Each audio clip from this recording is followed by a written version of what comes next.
Yes, we're actually starting on time with no tech issues. It's a miracle. Miracle this week anyways. But hello, welcome everyone. Welcome back to Great Ace Attorney Chronicles. I have more water this time so that I do not absolutely destroy my throat. Wow, or at least I can recover it a little bit easier. Yeah, we'll start up in just here in 1 second.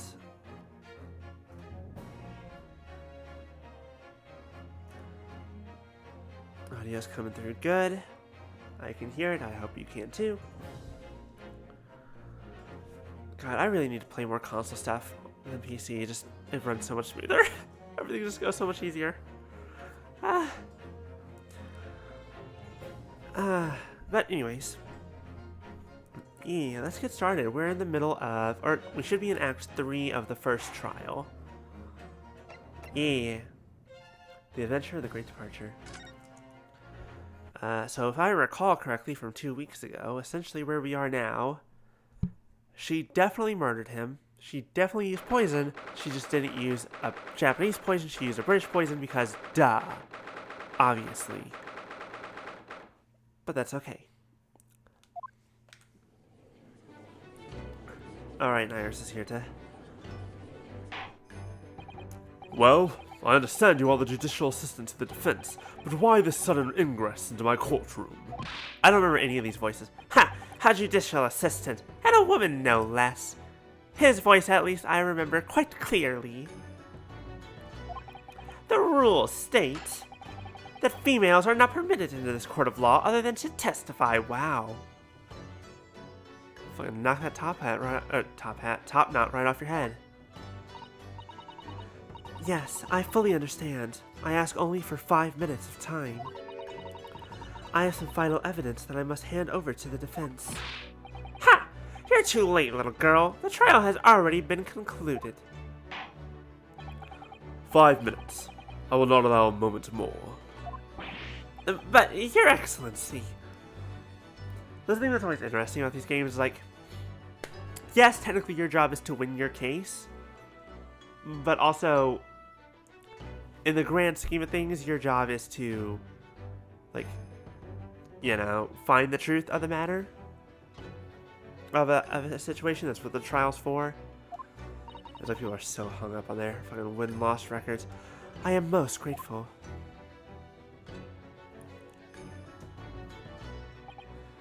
Who exactly are you?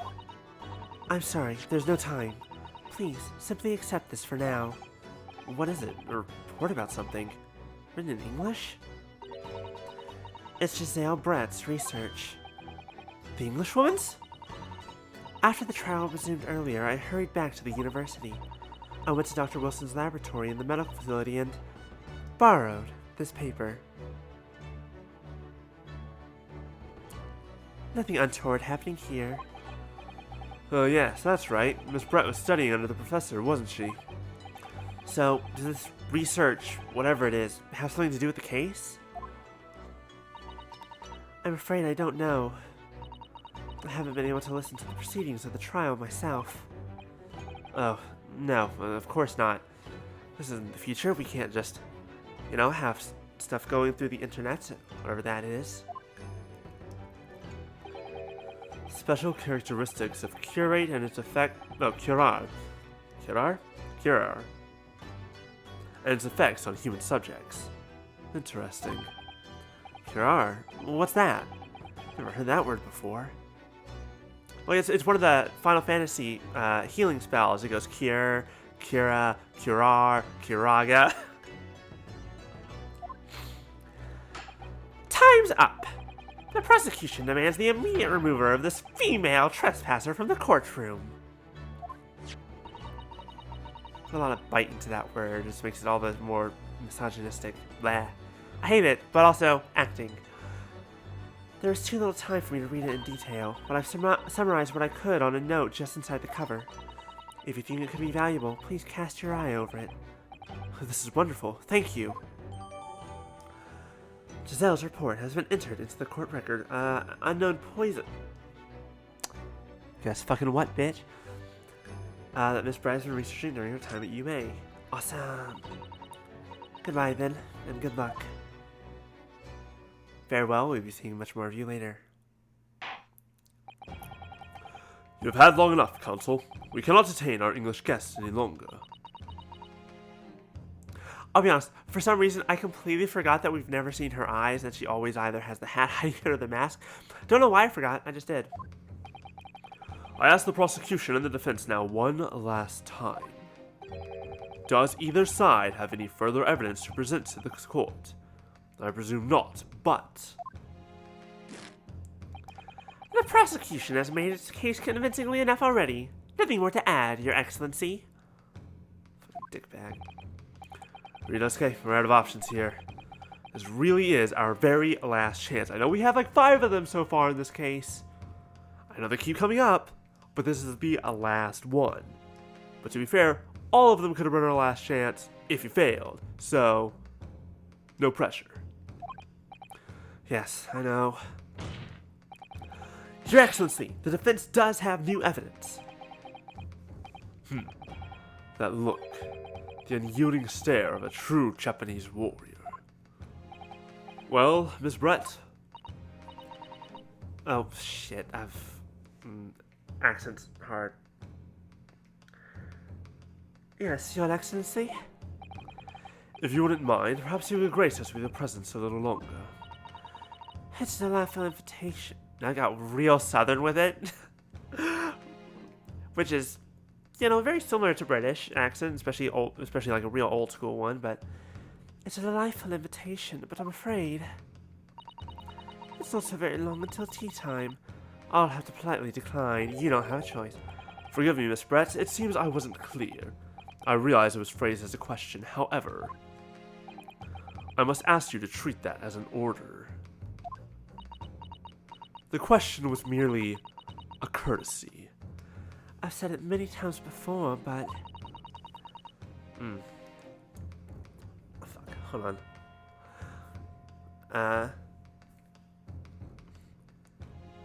Hold on, what's a posh English accent? I don't quite understand. The Japanese language makes no sense. Although from what I've learned, just add ka at the end of the sentence and suddenly it's a question. Or you just go, NANI? Either one. Well, that's like, I suppose that's a little bit more formal Japanese. Like, just like in English, anything can be a question if you say it correctly. Like this? My apologies, dear lady. So, counsel, what is this new evidence that demands the court's attention?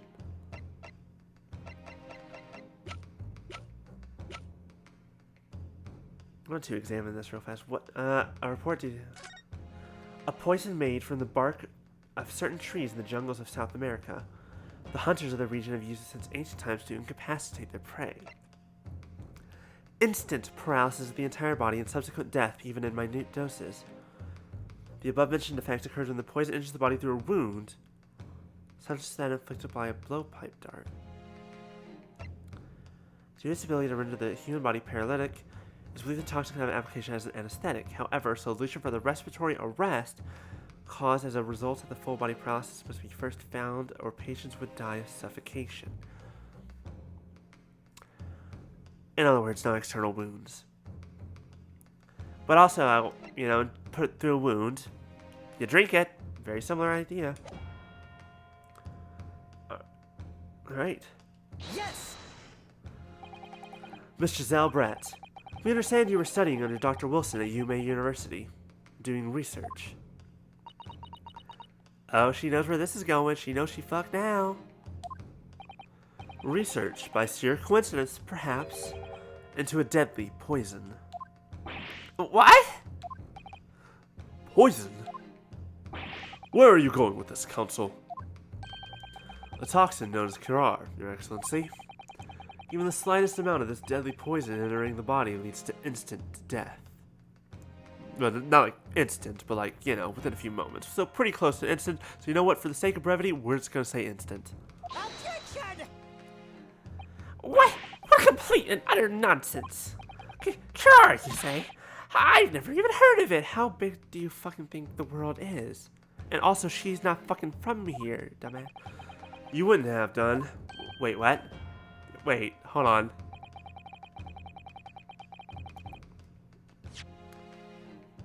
You wouldn't have done. Really? Really? What is that? Nah, I don't know why that sentence is breaking my brain. What do you mean? I mean that you wouldn't have heard of Curie before for one very simple reason.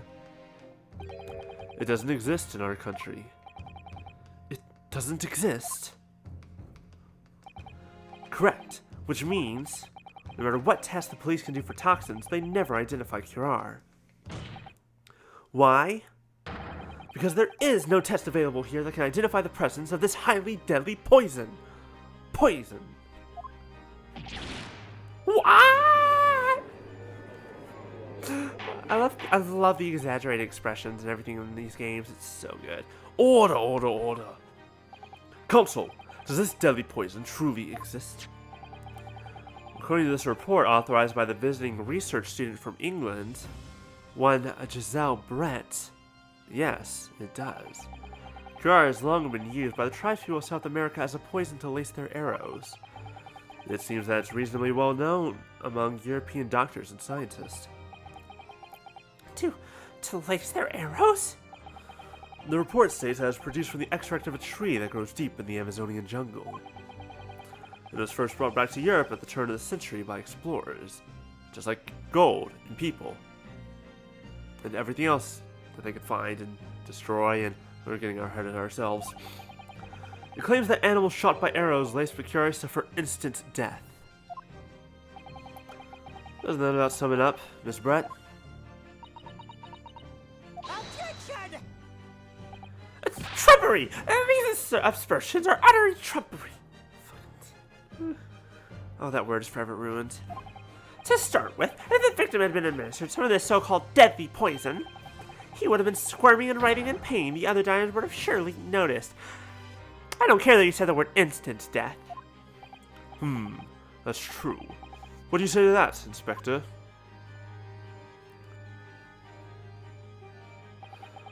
Obviously, I would have noticed a disturbance like that. I know he's not British, but you know what? He has that look to him, so I'm giving him the accent.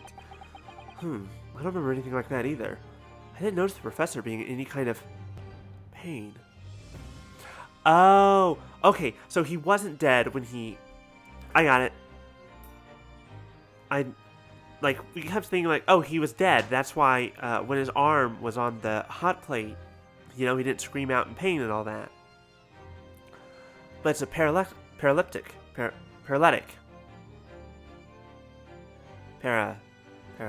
It's a parachute. It's a pair of pants. It's a pair of key. It's a pair of pears. It's a pear. I haven't had a pear in a long time. I'm getting distracted. I think it's paraleptic.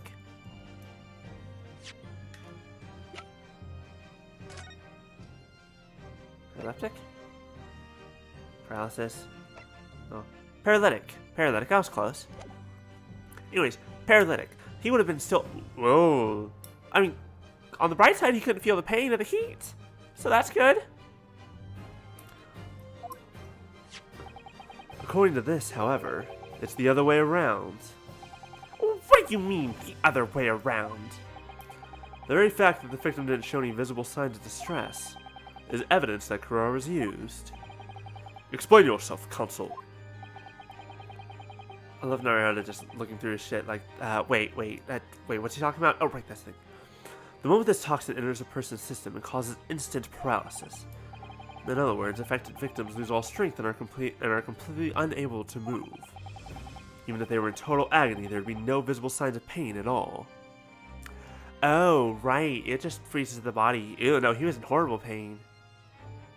Wrong kind of paralysis. How terrible. Oh, you know what? I was wondering why Giselle would let him, leave his hand on the thing. But if she very specifically wanted to torture him, then it's like, oh, that looks like that hurts even though you can't move. We're just gonna let you stay there for a minute until you die. Obviously, if a man lost all strength in his muscles, he'd collapse on the floor. But with the chair under him for support, as Dr. Wilson did, the effects could go largely unnoticed. But I don't follow, Kazuma. That's just paralysis. I thought the poison caused instant death. The full explanation is extremely unpleasant. The poison causes immediate paralysis, as I said, leaving the victim unable to move. But after a short time, the paralysis is so severe it causes the muscles that control respiration to fail. Respiration? In other words, the actual cause of death is suffocation. And all the while, the victim is conscious and aware, just unable to move. The most horrific death indeed. Do I need this? No. Good to know. That's hideous. To the observer, it would look almost like the victim was slipping peacefully into an endless sleep. But for the victim himself, his final moments would be a living hell. That is the true nature of this deadly Curar poison. Isn't that right, Miss Brett? And you're suggesting that this bottle, Counsel, actually contains this terrifying poison? Yes, don't drink that. Objection! This is all very convenient, isn't it? I mean, a little bit, but also that's what more tests are for. A hitherto unknown poison for which there is no means of testing. What a happy tale for the defense. I think you're mistaken, good sir. There's an important sentence we said in there that you just completely ignored. This research was being undergone by an English, what's the word? An English, study abroad student. I don't remember the exact word, so we're just going to say that. Gaikokujin? No, that's not it. Gaikokujin is just foreigner. Gakusei? I don't remember. Ryogakuseijin. I think that's right. Is Ryogakuseijin? Yeah, foreign exchange student. There it is. Anyways. Sorry, Japanese. Japanese lessons. Still in the brain. Ahem. If I may. All these facts. You think you're so clever. But you must be taught some manners. Shut up. It is you who must be taught. Of course. Dear lady.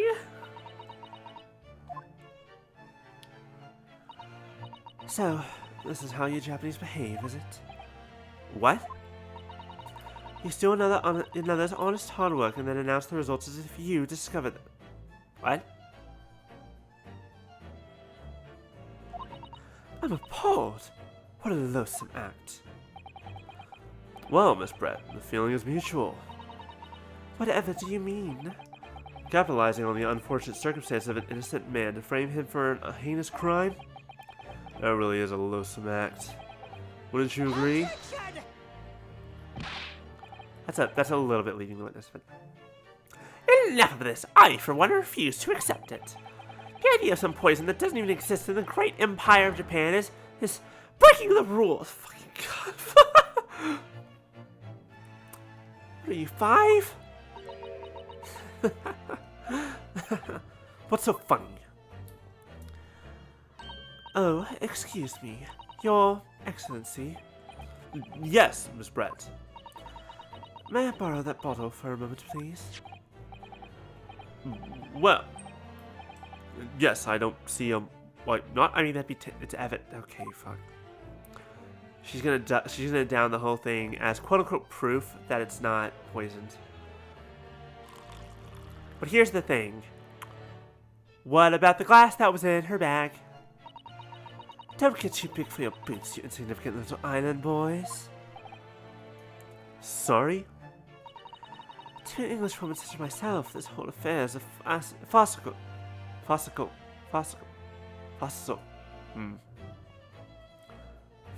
It's a farce. A farcical? Farcical. It's like a bicycle, but it runs on the power of farts. Your little police games and these foolish courtroom antics. It's laughable, really. But I'm getting bored of it all now. It's time for the games to end. Cheers. Kampai. Either the bottle itself isn't poisoned, and it was the glass, or she's killing herself. One or the other. Wait, what are you doing?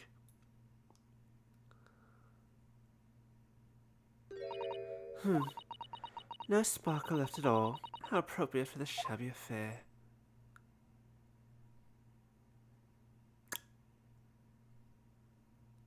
Everyone's kind of waiting with bated breath to see if she fucking collapses and dies.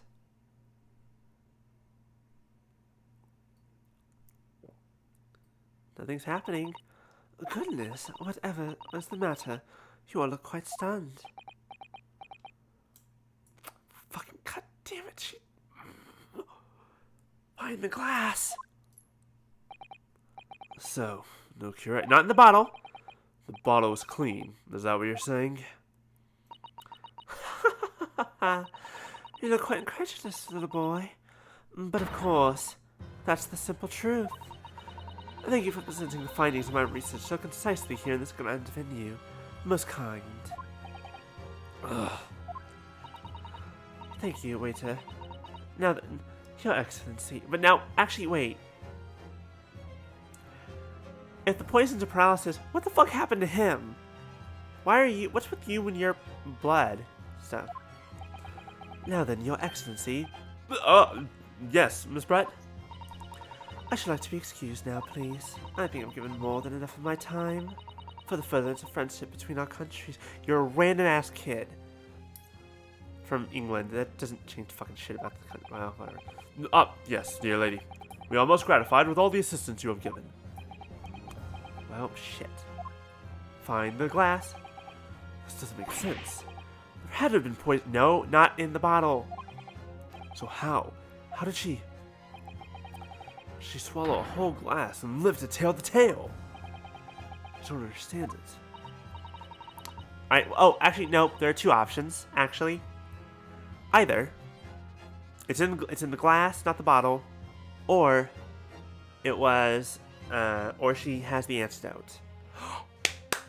She has the antidote. Of course, that way she could also do the toast and drink from the bottle without any problems. Well, I suppose if nothing else, this little Far Eastern charade would make for an interesting conversation at the next party I attend in London. There has to have been poison in that bottle, doesn't there? Well, there can't have been, because otherwise she would have healed over dead. Come on, Ryunosuke. We have all the clues now. The bottle of water. Here's the thing. I'm certain it contains no poison. Because it's in here. In this glass. It's gotta be in this. That's why else would she take the glass? It still has the poison in it. It's there.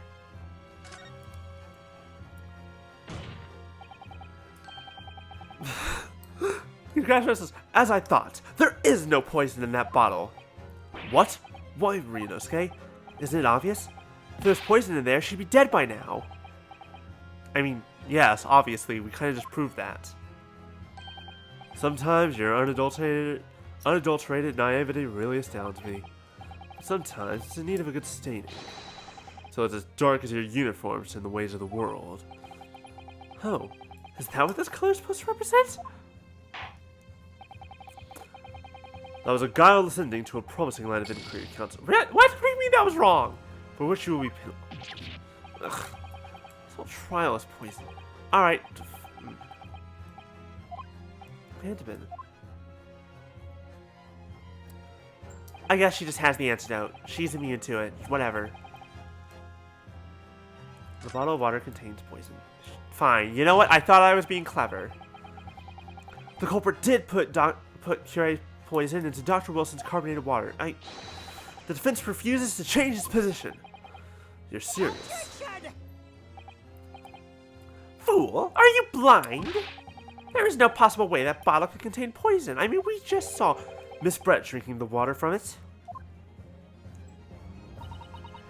That's right.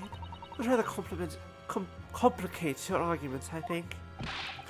And I believe that complication can be explained. How, exactly? I just think through all the things that don't quite add up here, one by one. I'm sure the answer is in the evidence we have in the court record somewhere. It has to be. Very well. If the defense truly intends to assert this claim, then I must ask you to support the assertion with evidence. What explains how the witness was able to consume the supposedly poisoned water unscathed?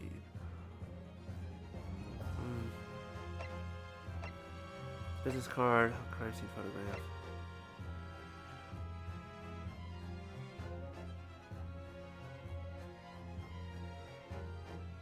That... I'm not now, not this, maybe. Can I examine this closer? Foreign language. I think it's French. Go to French. I just say, I love that. Anyways.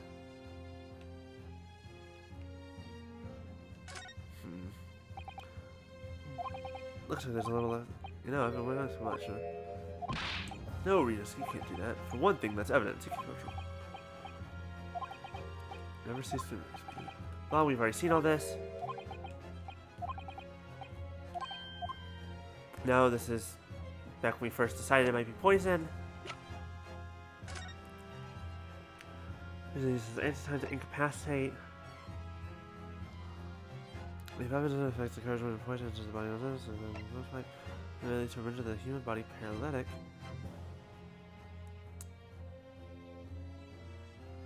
A patient. Okay. A solution for the respiratory arrest caused by a result of the full body paralysis must be found first for patients to die of suffocation.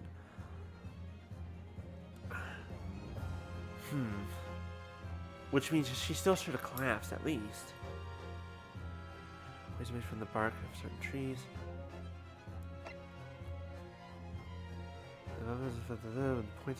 Enters their body by a wound. There it is. That's what it is. You can't just drink it. Okay. Oh, there it is. There's the thing I was looking for. I was thinking about that earlier. I think I mentioned it earlier. It's like, oh, yeah, drinking I'm sure has similar effects. No, it really does need to be in the blood. If it just goes to the stomach, it'll get absorbed into the blood eventually, but it'll be way too diluted. But he just had dental surgery. He had an open wound in his mouth.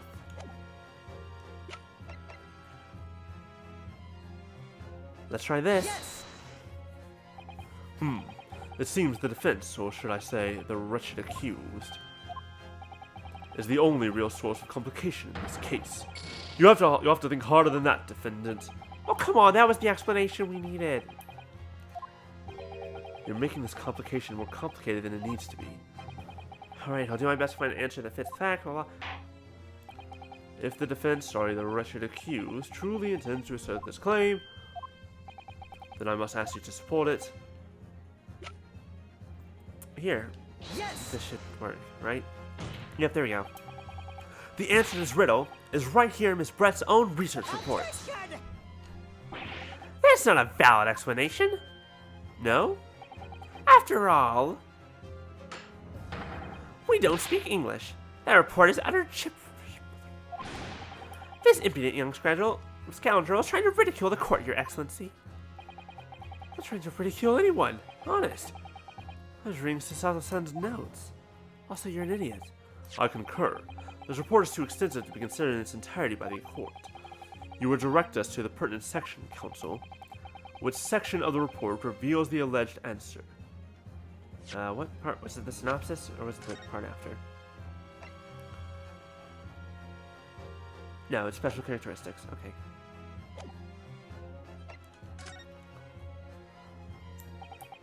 We've been hearing a lot about this Curare poison. And it's left me curious about something. Oh, counsel?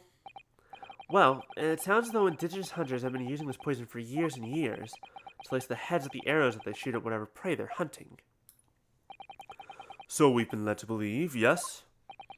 And The point of hunting is to catch prey to eat. Get to the point, please. But if they were to use these laced arrows, doesn't that mean there would be traces of poison left in the prey the hunters were going to eat? Yes, good point. So surely the hunters wouldn't want to eat their prey, would they? Because then they'd be eating poison. Good gracious, Council! No, that would be madness! But I actually found the answer to that conundrum in this research paper here. Under Special Characteristics, it says this.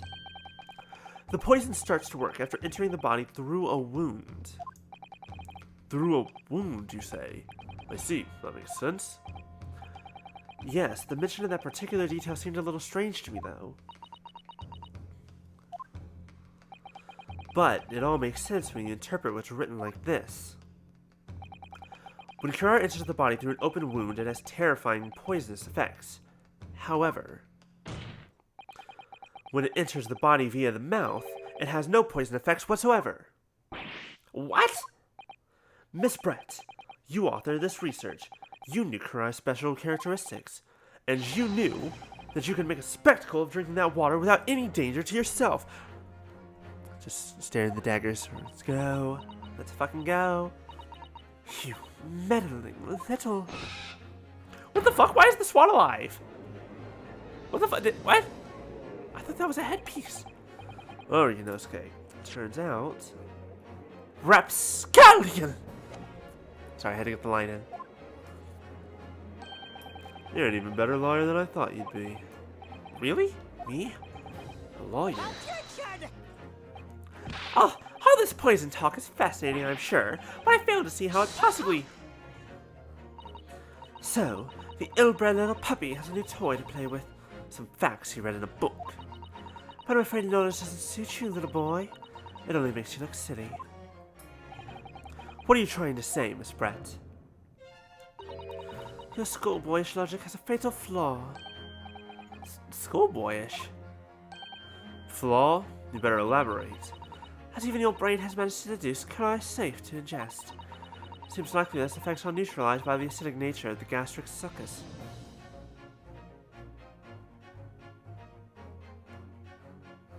Sure. Oh, yes, well, of course! Gastric suckers? What are they? So, if this lethal poison is completely harmless when drunk, the professor wouldn't have died when he swallowed it, would he? I already figured this part out, thank you. That's right. Good gracious! That's basic science. Science that even a schoolboy should be able to understand, no? So did your swan poop on your head? Order! Order in court! Order! All of you, shut the fuck up. The logic holds. If the lady and the professor drank the same poison, they would be affected in the same way. Or, are you trying to suggest? Yes, this Kirar poison is completely irrelevant to the case on trial. I've already figured this out. Give me 2 seconds. I already pulled out the thing. That's right. Surely even a little cockroach like you could understand something as simple as that. Oh, that pink part around the swan. I think it's just tied into the hat. Does it ever, okay, maybe it doesn't poop on her head. Maybe it just, no, the hat's pretty big. It definitely poops on that hat.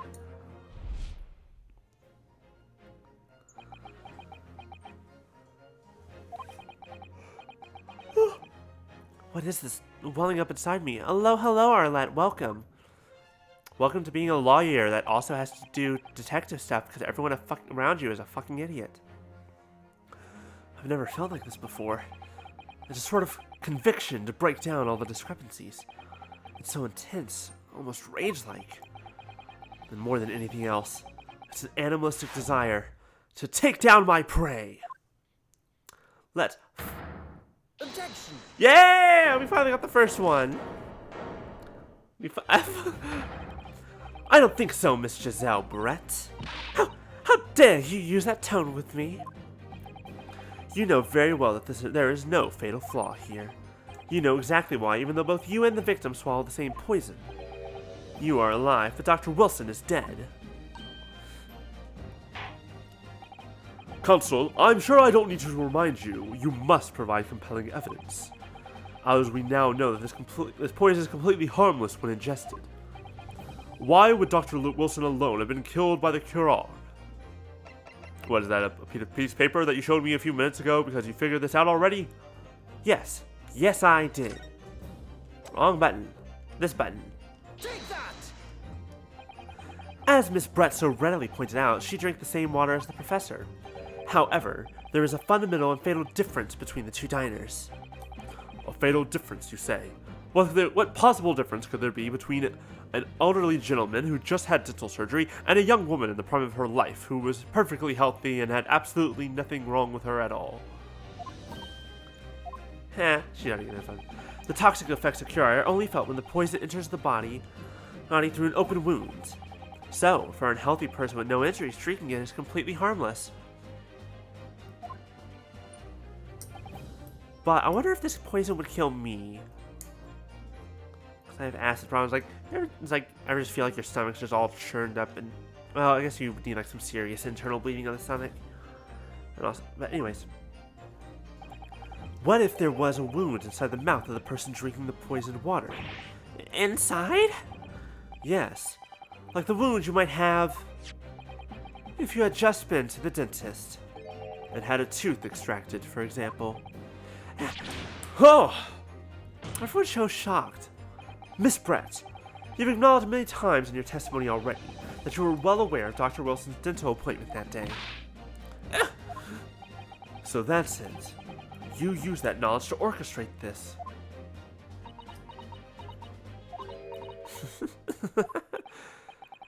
Is she... Now what? Laughing? I don't like to repeat myself, but honestly, I can't resist. These childish courtroom games, half-baked arguments are all so puerile. What the fuck does that mean? What do you mean? Don't worry, little schoolboy. You'll find out soon enough.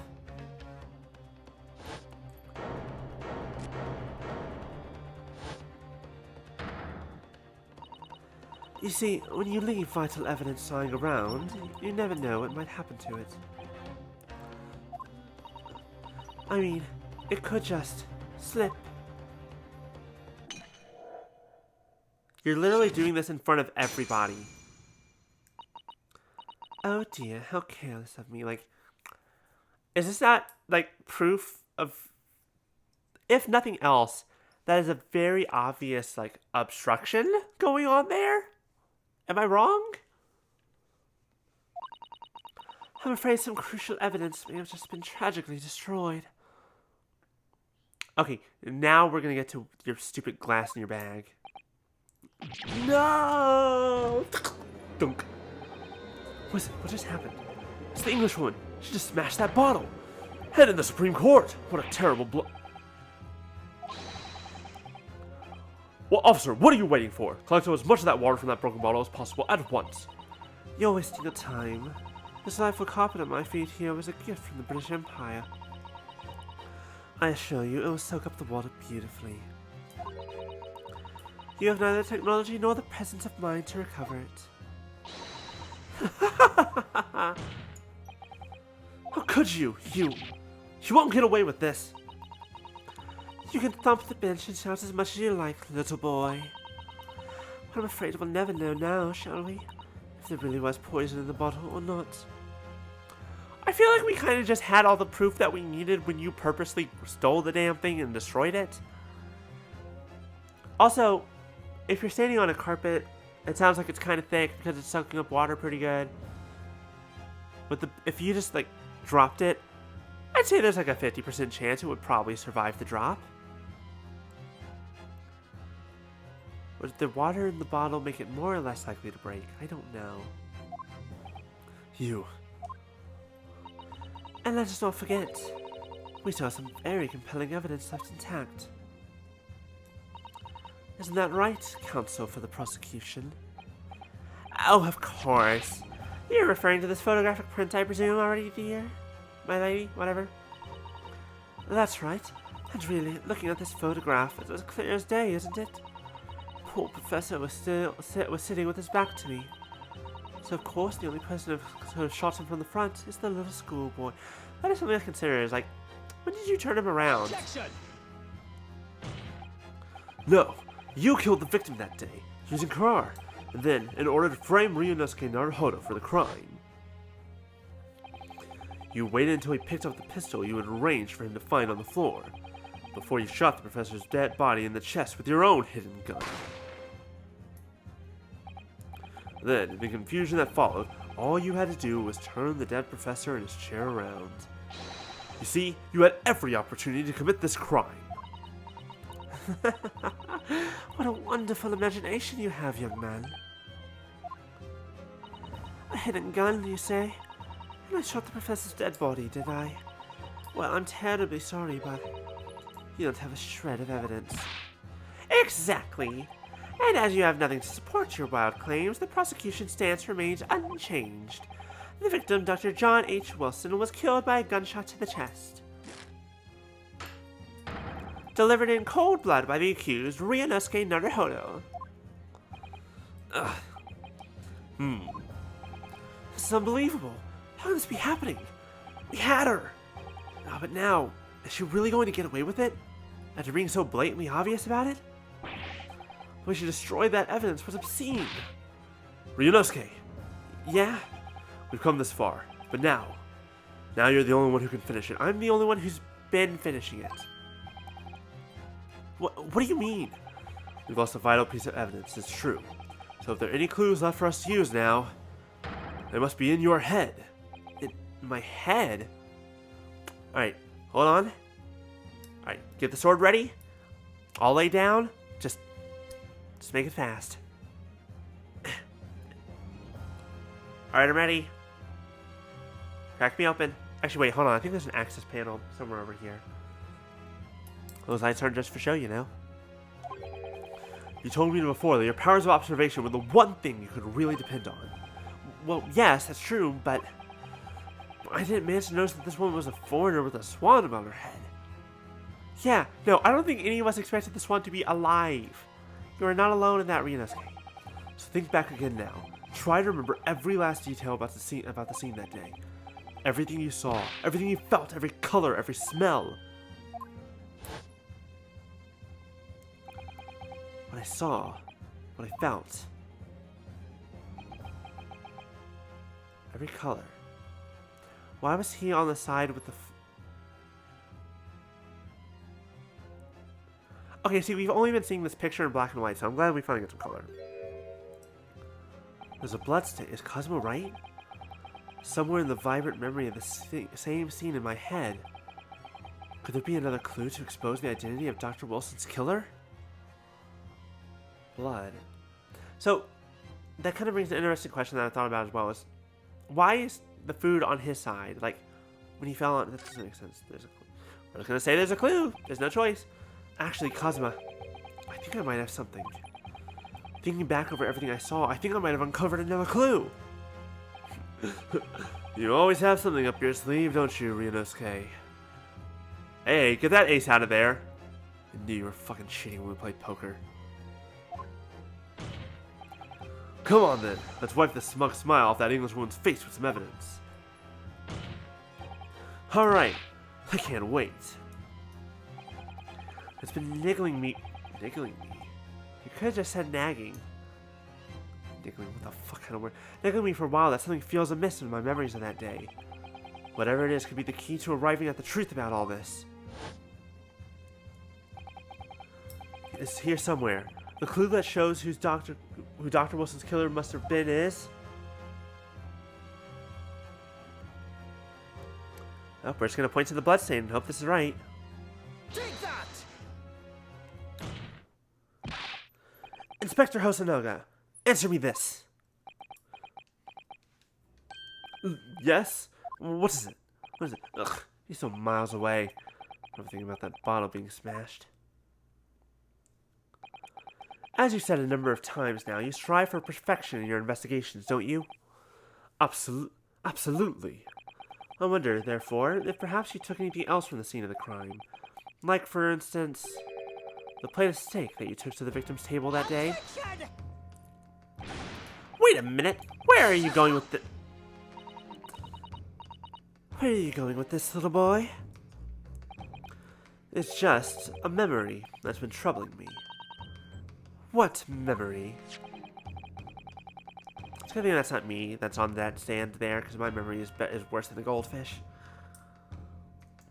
I saw the scene shown in the photographic print with my own eyes that day. And I saw on the wooden base of the plate that the steak was served on was a spattering of blood. What? Oh, really? And what's of it? Obviously, that must have happened when he shot the professor. Except for the fact that he was turned around and it didn't go through his body. No, that can't be the case. Take a good look at the photograph and the relative position of everything there. The plate of steak is almost directly behind the victim. If I'm supposed to have shot Dr. Wilson in the chest from the front, there's no way that blood from the victim could have ended up directly behind him. Especially not in such a pool like that. Yes. For blood to have made it onto a plate implies the plate was between the victim and the shooter. Which means the shooter must have been sitting opposite the professor, as you were. As you were, Giselle Brett. I beg your pardon? Objection! This is beyond ridiculous, fabricated nonsense. Isn't this court seriously expected to believe something the accused has apparently just remembered seeing? Well, that's why we're asking the inspector if he has the evidence of it. Hold it!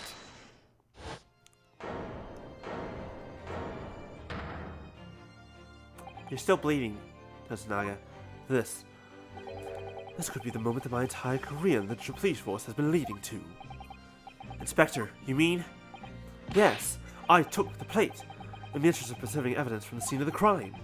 I took it, meat and all, and I don't care if they call me a crime scene thief because of it. You did what? I took the steak you had been eating, Miss Brett. I took the steak that the sergeant had been eating. And I did it all in the name of justice. You got a little something like right there, just a little bit. It's a little were you eating the steak that you so we can find out for sure whether or not there's a bloodstain on Miss Brett's plate. We must examine it now. Ooh, yeah, juicy. Inspector, the court wishes to examine the plate from the victim's table immediately. Yes, sir. Yeah, let's go. How? Sorry for the delay. Here's what you ordered. The steak. Well, what about the blood? Is there blood on it? Of course there isn't. Quickly, Inspector. The blood, man. Show the court. Of course. Examine the plate at your leisure. Son of a bitch. No blood. Fucking goddamn fucking shitballs. No, that's impossible. I know I saw it. I'm sure of it. Are we gonna invent the blacklight like 200 years early? Or is it just 100 years early? I don't know. It was right there on the table behind the professor. There's blood on the side of the plate.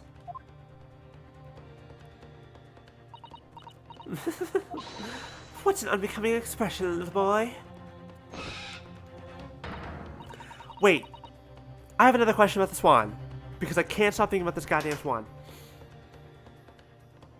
How fucking heavy is that swan? How strong is your neck, woman? I need to know. You see, this is why I always say you can't trust what the Japanese... We're just gonna end that sentence there. I couldn't agree more. In the case of this disgrace of the to the Empire.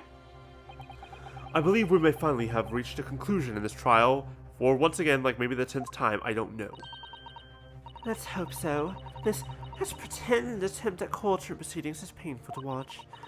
But I do promise to do my best to forget all about it when it's over. Ha! This sorry-looking steak reveals the facts all too sorry-looking. If the sorry-looking accused wishes to examine it again, be my guest. The plate of steak has been entered. It was removed from the victim's table after the incident. Was the plate I saw, or I thought I saw, just a figment of my imagination? This is it now. I've lost. We're gonna go take a look at that real fast.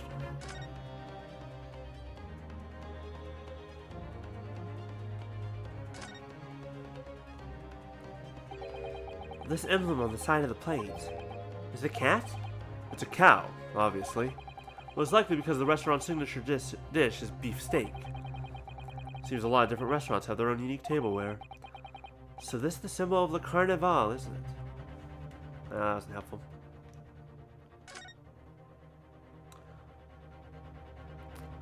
What the fuck?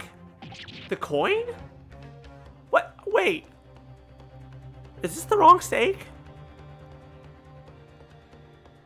Why is the motherfucker's coin here? Why is the old man's coin here? I mean, I had a feeling the coin might come back around at some point, but...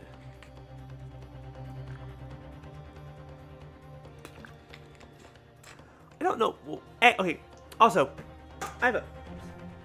Dropped my water bottle. I have a question about this steak. Why does it... It doesn't look like it was cut with a knife. It looks like someone picked it up by a fork and chomped on it with, like, a giant fucking mouth. Am I crazy? Did that look like that to anyone else? What in the world is this? I think it's a Koban coin. The hallmark is from the Hoei area, I believe. No, I don't mean what is it. I mean, what's it doing there? Wait, did you say it was a Hoei Koban? Yes, and apart from the meat juices, it looks to be in good condition. I imagine it's very valuable. This is the wrong steak! This isn't the first time today that there's been talk of a Hoei Koban. I've heard of pearls before swine, but I've never heard of bullion in a bullion. Sure, we're just gonna leave that there. I don't think you ever will again. This is extraordinary, though. This means... Yeah, look at it. It looks like those are teeth marks. It looks like someone chomped on this thing, not cut it up. Can I pull this out? Certainly I'm expected to find a precious coin underneath this thick cut of meat. It's from the Hoei area. Okay, see, that's something that Inspector Hosonaga said earlier. He took Miss Brett's plate, and he took the sergeant's plate. He took both.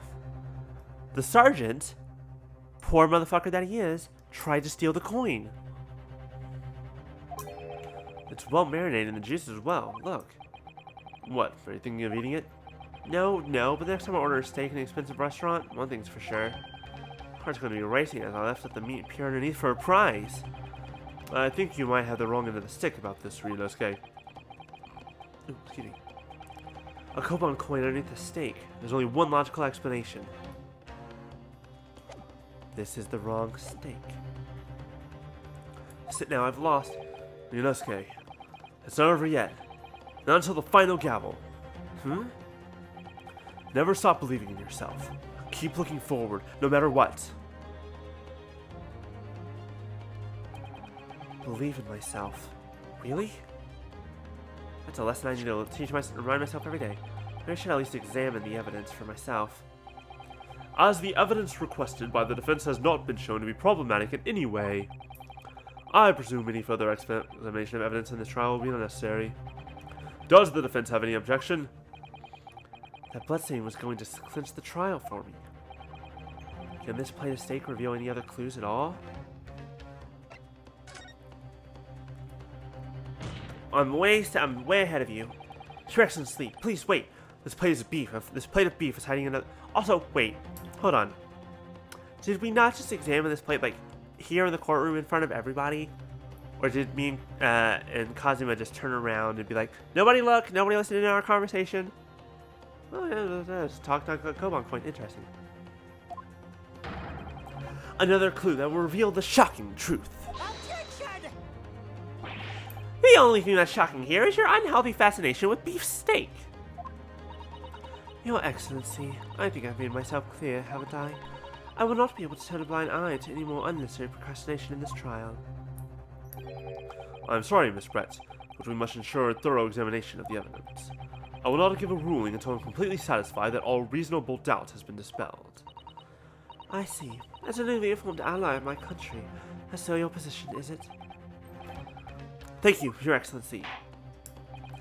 Counsel for the defense, you will now clearly show the court to what you are alluding. Where precisely on this plate of beef is this new clue to be found? It's simple.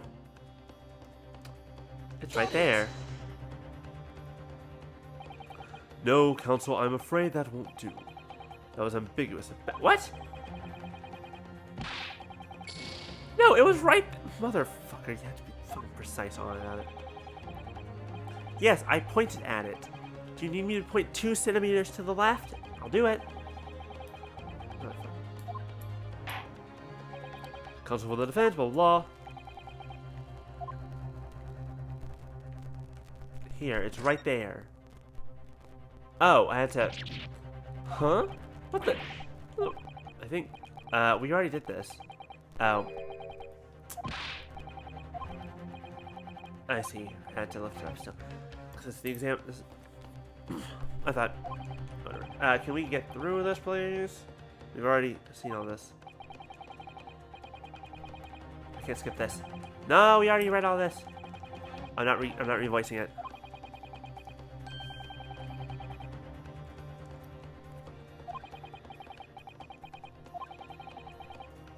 As much fun as it is to do the voices, we're not doing it a second time.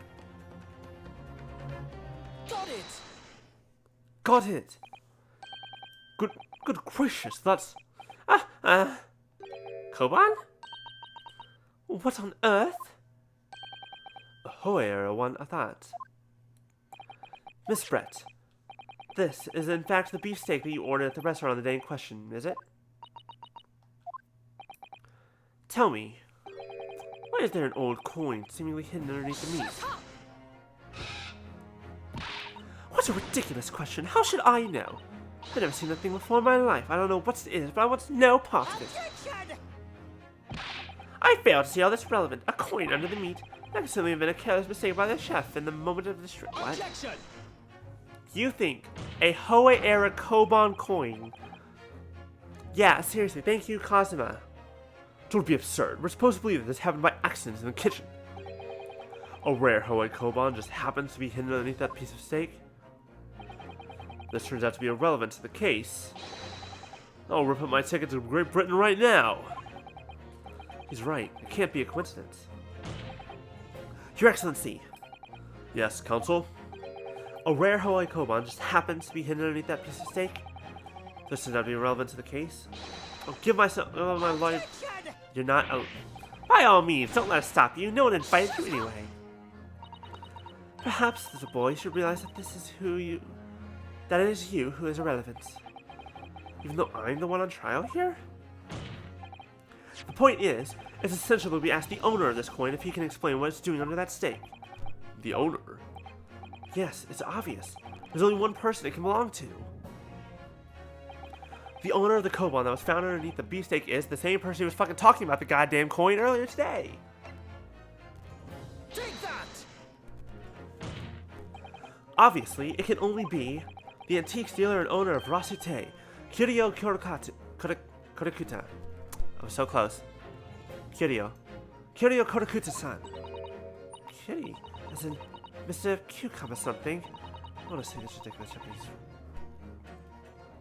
Racist piece of shit. Ah, yes. The old man you testified earlier alongside the military sergeant, correct? Yes, Your Excellency. I remember him saying that he was up to something with this Koban coin when it happened, at exactly the moment the gun was fired. The gunshot interested me not. I was far too busy on the floor. Too busy on the floor? Sorry, what were you doing? Hunting for treasure. Indeed, the Hoei Order Koban, my prized coin. Then this Hoei era Koban, do you mean to tell me? Objection! No, please. Why would Karakuta-san's Koban be sandwiched between the victim's beefsteak and its plate? It makes no sense. Which is why I'm asking to bring Karakuta-san back to the witness stand so we can ask him. Officer, bring both witnesses that testified earlier back in here. Without a moment's delay.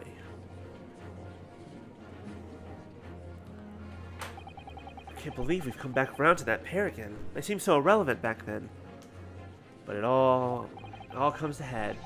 But I have a hunch, a strong hunch, that if we chase down the real significance of this Koban, we'll find that it's a key element in the case. Again, obvious answer. The sergeant stole it, hid it underneath the stake. Wow, this bench got real wide. Anyways, hid it underneath the stake. And then Giselle probably swapped the two. What's this all about? Why have I been called up again? Don't you realize that it's dinner time for little baby Otto? When my son's belly is empty, he's fiercer than a pack of wolves. Oh, exploited by the police we were. Like miserable dogs, forced to bear false witness. And when cast from this courtroom myself, I became a ruined man in a trice, a worthless withered antique. Nothing more have I to say. The sun has set on this Rasute shop owner's existence. Be that as it may, Korakuta-san, something has come to light that requires your clarification. As far as your Rasute memory serves... Yes, that's it! The very one, the very exact one that it is! The resplendent... hold on. Take two. The resplendent, splendiferous, holy treasure that my rusty bones managed to misplace that fateful day! It can't be. As I thought. Young man, enlighten this decrepit old fool. Put me out of my misery. Where was my treasure? Where was it dropped? Oh, I'm not sure if it was dropped anywhere. We found your coin sandwiched between a beef steak and its plates, soaking in the seasoned meat's juices. Sandwich? Soaking? Seriously? Clearly, it couldn't have fallen there by accident. Which means... somebody must have hidden it there on purpose, Sergeant Nosa. Somebody concealed my holy treasure between severed meat and a metal plate? Who would do such a thing? Such an unconscionable thing!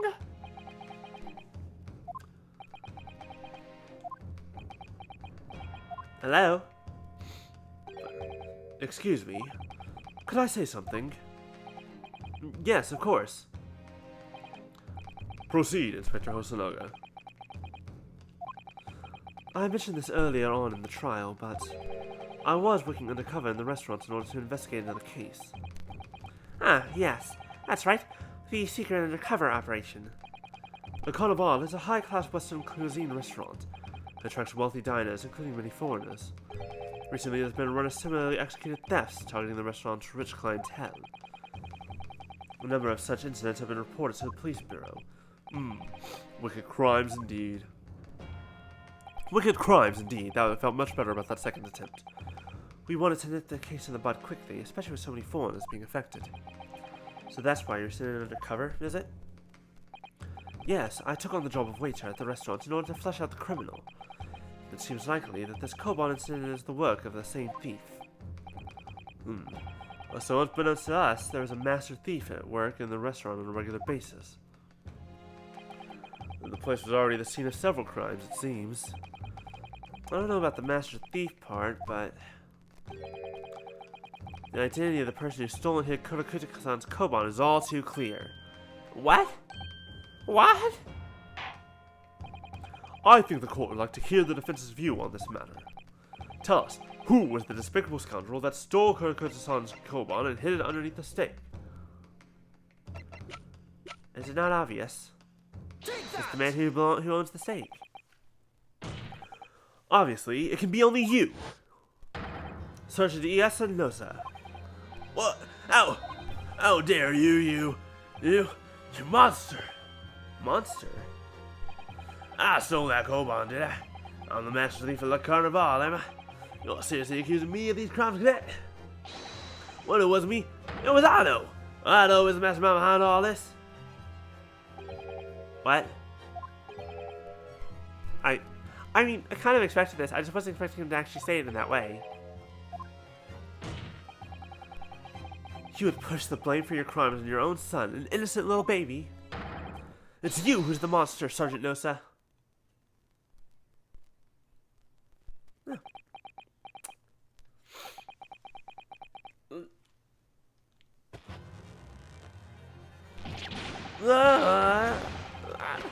the fuck is happening? Yeah, I'm not repeating all that. Ooh, I think that baby just broke his back. Ow. What's with the warrior stash? The Bon Imperial Army Sergeant, yes, and is prepared to stay down in the Supreme Court, sir. Alright, Cool, we caught the master thief of the carnival. Case closed? I can go home now, right? Do any of you know of the extraordinarily low wage that the Nippon Imperial Army pays with those it expects to keep our country safe? I understand that the temporary increase in taxation owing to the recently ended conflicts remains in place. And I've heard it's hard for lower-ranking soldiers to make a living, yes. All I want is put a hot meal on the table, my son. That's right, you were stealing things at the restaurant? The place is even with money. Every 3 days I'd go there and do reconnaissance for a target. And I'd enjoy chopping my way through a good steak at the same time. Sounds like he doesn't bother with a knife and fork even, which is worryingly believable. And also, 100% matches with the fucking bite marks on the steak that I pointed out earlier. This man's a fucking freak.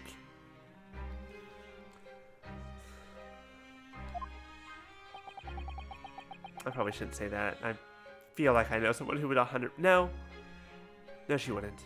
She would use chopsticks. And your target that day was the old man and his Koban? Yes, sir. Yeah, it was an easy mark. I slipped the coin into my pocket without any trouble at all. A veritable phantom thief you are. This isn't Persona 5. I was all set to leave the steak I was halfway through devouring when it happened.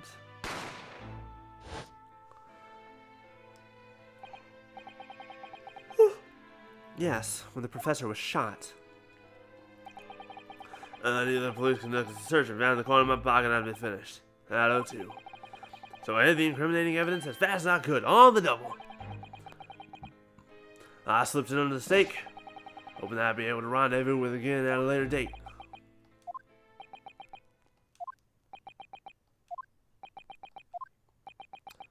In other words, that's not Miss Brett's plate. This is ridiculous. Perhaps you could carry on with this absurd prattling in your own time. Well, Miss Brett. Oh, of course, dear lady, of course. How rude of us. I'm quite sure there's no need to detain you any longer at all. Shut the fuck up. Shut the fuck up. Stop talking. You're not allowed to talk anymore. Can you do that? Okay. Do that about 10 more times at about 3 times the intensity and we'll see what happens. We'll see how long you last. Can you go all 10? Make a game out of it. Make the esteemed gentlewoman, please be excused your dicks.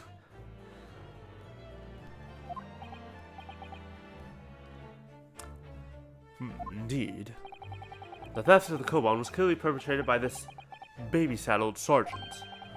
Certainly appeared to be unrelated to Dr. Wilson. I'm sorry. I'm flabbergasted. I'm not flabbergasted. I knew this would happen. I knew they were fucking idiots. Hey, dumb bitch. Where the fuck do you think we got this plate? Why the fuck do you think this plate was pulled out in the first place? Do you not remember where this came from? Can you believe this guy? You're lucky you're one of the first judges of this country, because otherwise I'd replace you with someone new. Someone else. They'd be just as incompetent. Of course it is. Hiding a coin under a lump of meat. The shit nonsense of such an idea astounds me. Nonsense, is it? Well... How's as for picking up your steak and biting into it without using a knife and fork? It's beyond nonsense, it's pure madness. Very well. Now that all questions concerning this witness's testimony have been answered, I see no further justification. My fucking god, I'm going to fucking lose my mind. I'm losing my mind. It hasn't even been that long. We've only been going for less than an hour. Miss Brett, you are free to leave. Thank you, Your Excellency. Good luck, everyone. And good day. I feel like you're all forgetting something very important. Ryunosuke, what's the matter with you? This is no time for daydreaming. Oh, no, it's just... Something about Miss Brett's parting words there got me thinking. Good luck and good day? I can't quite work out what exactly. But something she said jarred with me. I feel like there's a contradiction in there somewhere. Of course there was! The fucking inspector said that this was her plate, when clearly it was not. What the fuck? If that's the case, don't just stand there thinking. Make your voice heard. Sorry? You can think later, but if you don't call out now, it'll be too late. The trial will be over. Hold it! Wait, Miss Brett. What is it now? I'm afraid, just one last time, there's something I'd like to ask you. I'd like you to explain the contradiction in your parting words from just a few moments ago. What are you talking about? What contradiction? Objection! What new student nonsense is this? Well, what parting words are you talking about, Ryunosuke? Under love of meat. Shit nonsense of such an idea astounds me.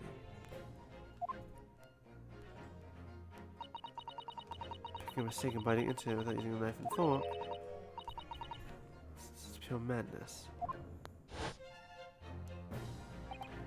Yes, I'm right.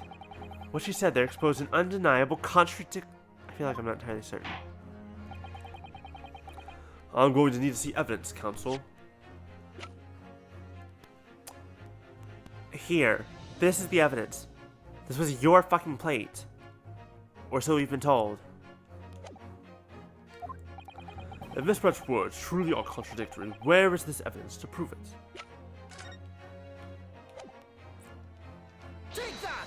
Here. The steak that Miss Brett had been eating...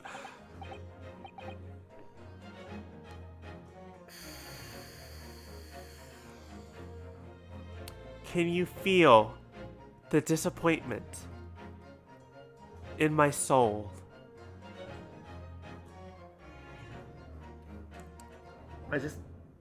Hold on.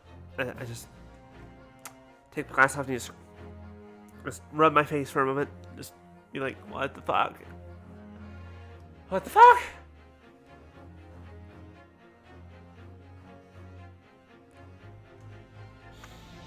Okay, you know what? I think this deserves the anger eyes. I haven't pulled these out in a while. Stare into my soul here, Your Excellency. Witness how much of a fucking idiot I'm calling you with my eyes.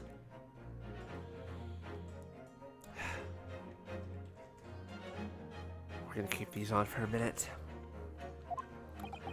More accurately, Your Excellency, the steak that was on the victim's table just before the professor was killed. Now you're just splitting hairs. Not true. Does something about the steak strike you as very unnatural? Unnatural? What on earth do you... Why is this the thing we're focusing on?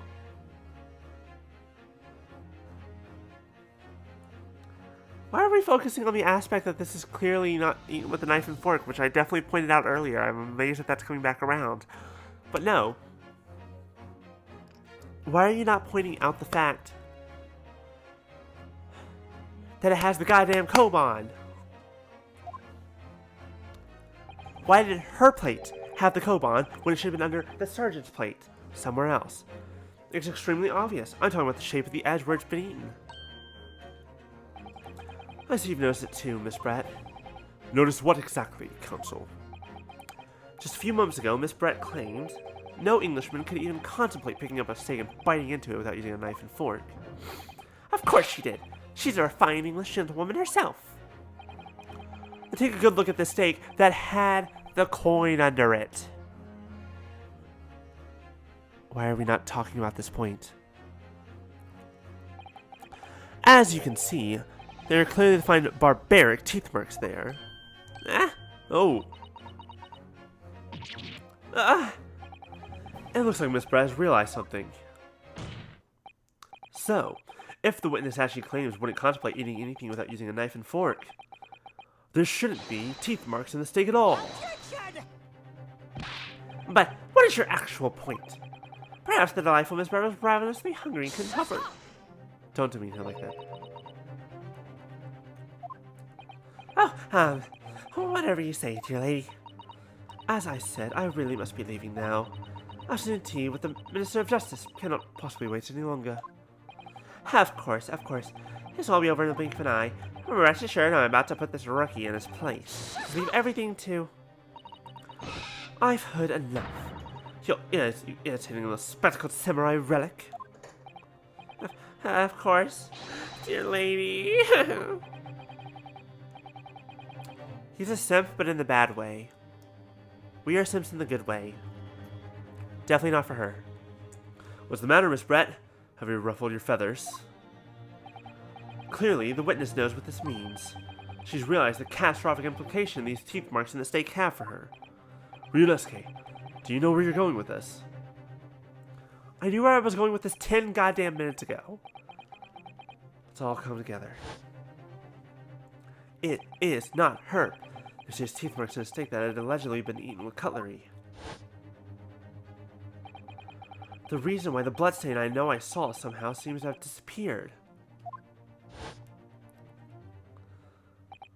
And most importantly, the evidence that proves once and for all who shot Dr. Wilson that day. I accept that these teeth marks in the steak are a little unnatural, as you put it, Counsel. But what exactly are you suggesting that tells us? Everything, Your Excellency. Everything! Yes, I believe that these barbaric teeth marks in the steak here amount to conclusive evidence in this case. Evidence that will prove beyond any doubt who shot Dr. Wilson. Conclusive evidence? How many times have I heard that today? You wouldn't know the meaning of the phrase. Typical Japanese empty threats. How can you be so sure? Oh, it's quite simple. If you really had such conclusive evidence, you would have presented it to the court long ago. Actually, the evidence I'm talking about hasn't been brought before the court yet. Hasn't been... What? But just because it hasn't been shown yet, doesn't mean that the evidence does not exist. Objection! This is absurd. The trial has run several hours already. And you say there's evidence yet to be brought forward? There can't be. I don't believe you have it. Oh, I don't. I very much don't have it. But he does, points to the inspector. I don't, but there is someone who does have it. Someone in this very courtroom. And if that person is willing to submit the piece of evidence I'm referring to, it will solve every remaining mystery of this case. Very well. I have a feeling this will be my last request of the defense in this trial. Who possesses the conclusive evidence? Take that! I hate all of you in this room. The answer is obvious. It's Inspector Hosonaga. What? I have it? Of course you have it. You have all of it.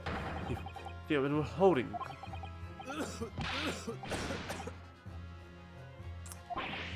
No, I'm not saying that. Everyone's attention has been focused on this steak with the teeth marks. Yes? Now, earlier this afternoon, Sergeant Nosa told the court the following. I'd enjoy chomping my way through a good steak. As well as admitting to stealing Kodakuta-san's coin, he told us that he slipped it under the steak. You watch a cadet. I'm a superior officer. Sergeant Nosa, could you please confirm something for me? Was the steak that you put the coin under, in fact, your own steak? Then shut. Affirmative, of course. I might be a soldier in the Imperial Nippon Army, but still. I'm not brave enough to ask a foreign gentle lady if she'd mind me inhaling her steak to have something in it. In other words, the steak that the detective submitted as evidence earlier was in fact Sergeant Nosa's meal. Objection! But that makes no sense.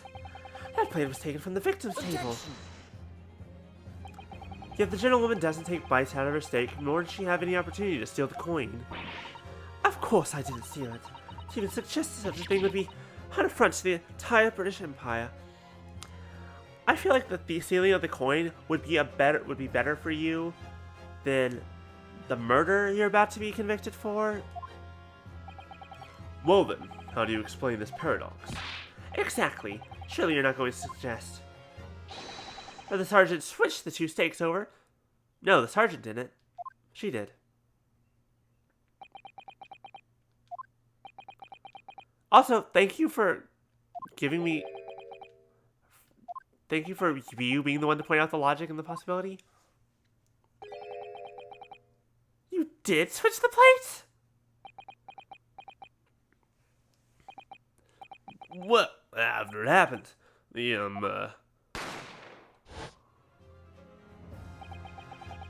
I saw the civilian that had been murdered right in front of my eyes like that, I panicked.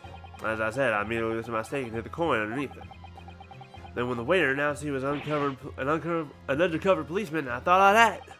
If he decided to investigate my side of me, that'd be it. I'd be getting my marching orders. So when the cadet here was arrested and taken off to the kitchen, I seized my chance.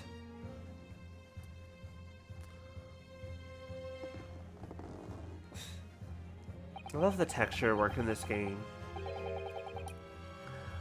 It really does match with the style that Ace Attorney has gone in previous games, where it's got kind of like that very soft shading to it. Or it's like, let me try that again. It's got like very high contrast shadow, or not high contrast, it's very obvious shadow. There's a word, god fucking damn it. But it's like very soft.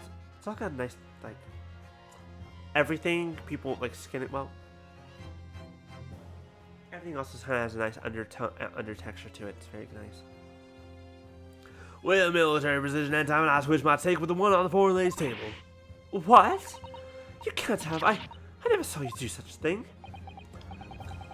It was called Operation Lightning Bolt. There was no time for strategic planning. It was do or die, I tell you. So I did what had to be done. Unbelievable. Excuse me. However, fear not, prosecutor son. What now? I swear on the brass buttons on my uniform, that is all I did, sir. All you did? That's plenty, Sergeant. Yes! So, if Sergeant knows to switch the plates over, it means he took Miss Brett's stake, and the plate it was on, back to his own table. Yes, that follows. Inspector Hosonaga. Yes? Earlier in this trial, you told the court this. You said that you had not only taken Miss Brett's stake after the incident, but also the sergeant's. That to preserve evidence, you had taken both. Ah. That is correct. Then please present it to the court now. The plate that was actually on the victim's table at the precise moment he was shot. Shut up! Well, what can that possibly tell us now? I mean, a cold slab of tough meat can't have the slightest bearing on this case. Objection! No, you're not wriggling your way out of it this time, lady. You, once again, forgot why we brought the plate out in the first time. It's to find the blood splatter. I beg your pardon? Surely you're not that forgetful. Surely you remember the reason why this stake plan promises to prove such a problem for you, no? Thank you, Kazuma, for being the only logical one here besides me. Dear fucking God. You're the ones who decided it was a problem, not me. The reason the defense asked to see that plate was to confirm something the defendant remembers seeing. Thinks he remembers. I'm quite sure of what I saw, Miss Brett. On the side of the plate that was on the table directly behind Dr. Wilson, there's a clear spattering of blood from the gunshot wound to the victim's chest.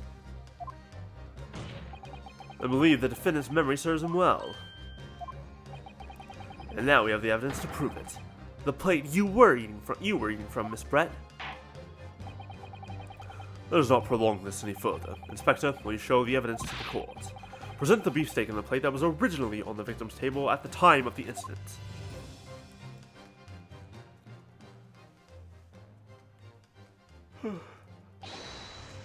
Yes, sir.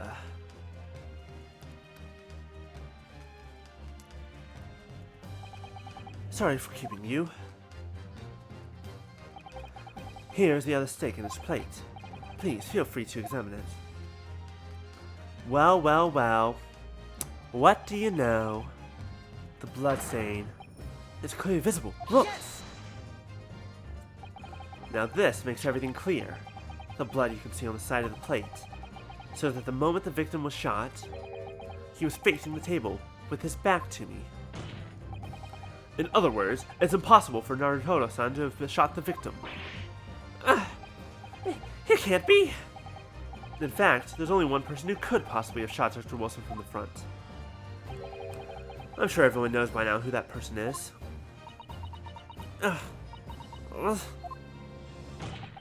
That's right. Miss Giselle Brett. It's you! Fucking finally, this fucking son of a bitch. Oh, the swan. Outdone by a Japanese. Me? By a Japanese schoolboy? No, no, no! Oh, the swan's trying to break free. Oh, the hat's finally gonna fly away. Ah! Was that it? Was that a little chick? No, several of them. I'm just gonna... Why are there so many birds in that hat? What the fuck? Wait. What just happened? Why are there birds everywhere?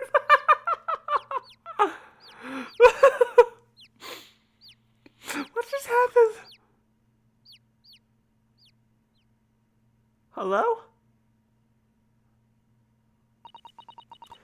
Please excuse my little outburst. I briefly lost my composure.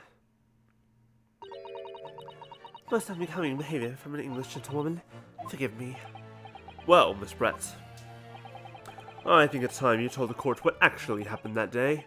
The truth, this time. Gladly, Your Excellency.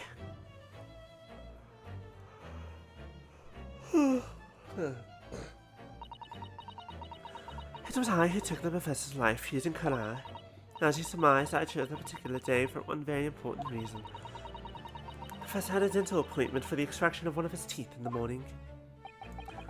So you planned to kill the professor, knowing that no trace of poison would be found in his water. Because Kara is unheard of here in Japan. Yes, of course. I never intended to remain at the restaurant for as long as I did. I only needed to perceive the professor take one tiny sip of his water and it would all be over. I would place the steak I had ordered in front of him to make it appear as though he had been dining alone, and leave immediately. However, before any of that happened, there was an unexpected visitor at the professor's table. That would be me, I suppose? Yes, you. Who else?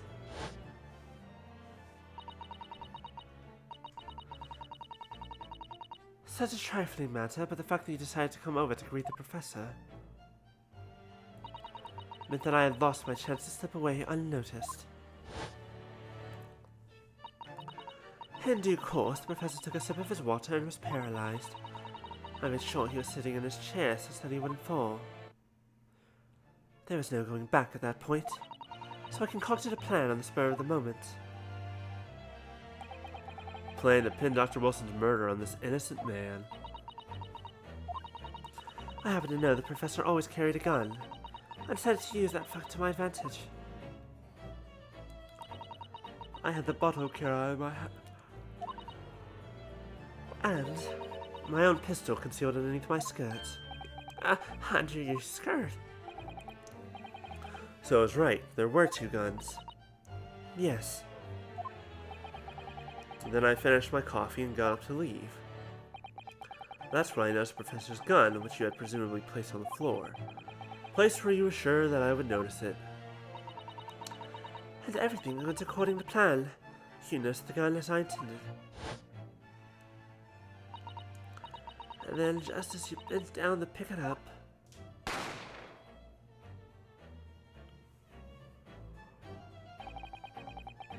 that's when you shot the professor with your own gun. Even though at that point he was already dead. Naturally, They got to cause a commotion, at which point the waiter appeared. Obviously, I assumed Naruhodo-san was the culprit and apprehended him. I took him to the pantry and that adjoins the kitchen and locked him inside. That's when I took the opportunity to turn the professor in his chair around. Because, of course, you need to make him look like the defendant who has shot Dr. Wilson from where he picked up the gun. It was all clever, but not clever enough. The truth won out in the end. So there you have it. That is the entirety of my misdemeanor. I'm sorry, did you just call that a misdemeanor? Can I get some backstory now? I'm very curious. Your Excellency. Yes? I wonder... might I speak with you in private later? I shall call on you. There it is. Thank you. Good day then, everyone. That's right, she technically hasn't been arrested yet. I hope you can forgive me, Naruhodo-san. Oh, she was actually polite there.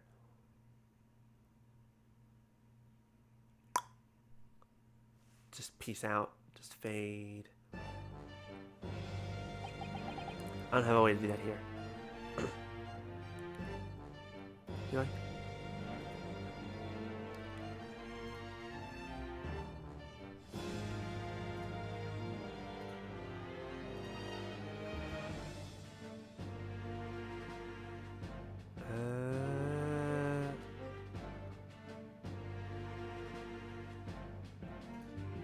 Oh, this is stuff I didn't know I could do now.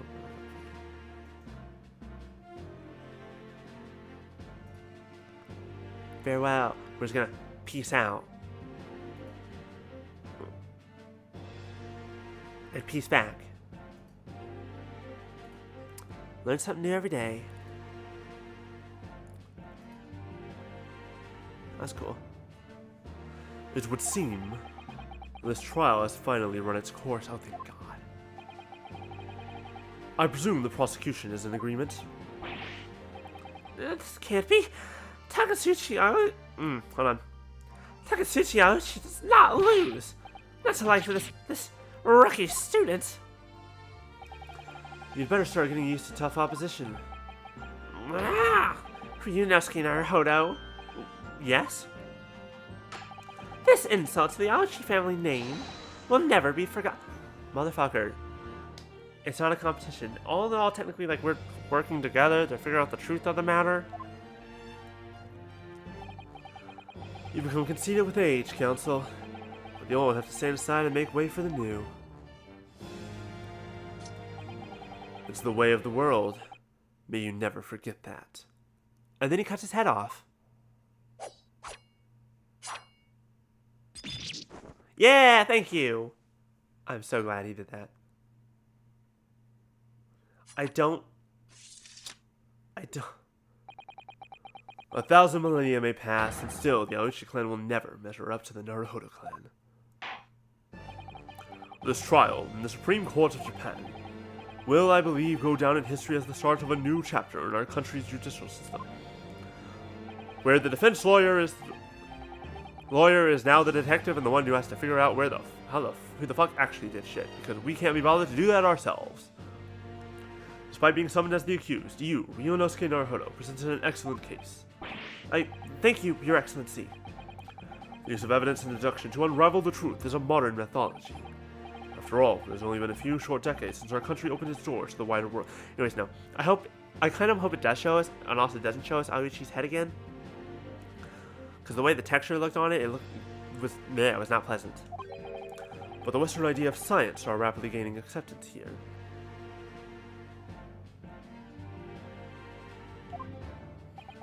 I feel sure that science will soon bring new methods of investigation and new procedures of justice. A new future law awaits, but what it will look like I cannot begin to imagine. That is for the young to pursue. Kazuma Asogi. Yes? After this trial, you are set to embark on a journey of discovery through the illustrious British Empire. Learn all you can, absorb everything of the wider world that you are able to. And do not forget to fulfill the mission imposed upon you. Mission? Fucking mission? I understand, Your Excellency. Oh no! I have concerns? What was that about? Why do you look so grave all of a sudden? Never mind. As for you, Ryunosuke Naruhodo. Yes? In you, I sense, how can I put it, unusual potential. I very much look forward to seeing how you carry that onwards. Thank you, Your Excellency.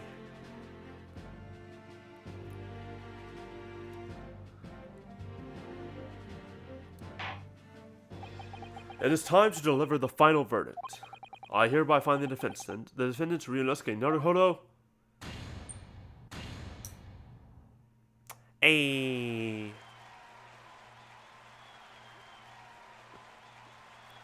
Congrats, everyone. Round of applause for all of us. Me.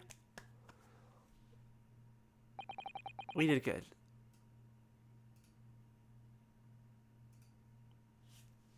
This court is now adjourned. Oh dear God, how long was that? It was it 4 hours before, an hour and a half here. These games are always so long. They're fun. Or judicature. Whew. I can't believe it. I can't believe what's happened. I made it. I defended myself and made it through that horrendous trial. Ryunosuke, you finally pulled it off. Congratulations. Well, I couldn't have done it without you. Thank you, Kazuma. No, it was a pleasure to watch you at work. So, you owe me an extra large sukiyaki from the place on Yume University Street. Don't forget. Good afternoon. All your hard work has certainly paid off. Oh, nope, Iris. Congratulations to both of you for proving Naruhodo-san. I thought it would be her father. I was wrong. Our trusty judicial assistant. You worked hard for that result too, you know. Oh no, I didn't do anything. Thank you so much. If we hadn't had that research report of Miss Brett, I don't know how things would have turned out. Your kind words should really be for my father. I was simply doing as he asked. It was his idea for me to go to the university and investigate. Your father? Yes, of course.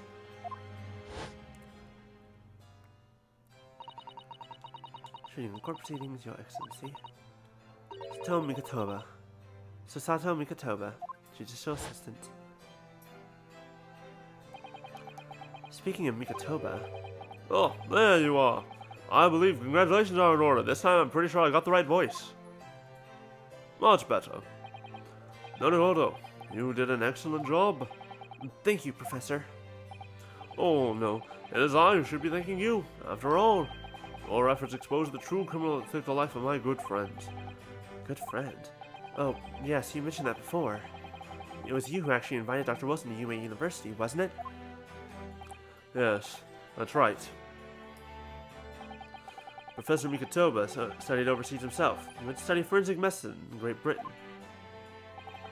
Presumably, that's when you met Dr. Wilson? Exactly. In those days, we worked together in the same hospital. Oh, you worked together? Never heard you mention that before. Well, it was a long time ago now. Besides, it's your turn, Asogi. Great Britain is a magnificent country. It leads the world in science, medicine, engineering, culture, and of course, in law. Watch and learn, my boy. See what's happening in the world's largest melting pot. I will. I'll learn all that I can. I swear on this, the spirit of the Asogi clan. You're not taking that sword to Great Britain, are you? Of course I am. The Japanese man's katana is his soul. This blade shows me where I need to go.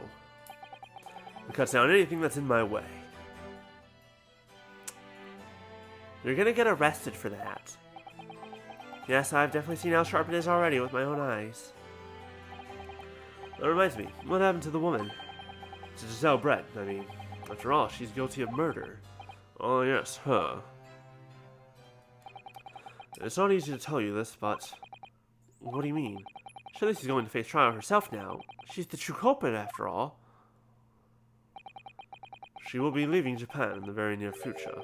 For Shanghai. What? Shanghai? Giselle Brett will not appear in court again in this country, I'm certain of that. What? But why not? It's a matter of consular jurisdiction. Well, at least I got someone to vary your voice. Inspector Hosonaga. It was a hard-fought battle in the courtroom today. Very impressive to watch. I must congratulate... But what's all this about consular jurisdiction? We cannot try this particular foreigner for her crimes here in Japan. What? We can't try her? But then who? Who's going to bring her to justice? The British consular court will hear her case, somewhere far away where our voices can't be heard. But why a consular court? Princess. She's a princess.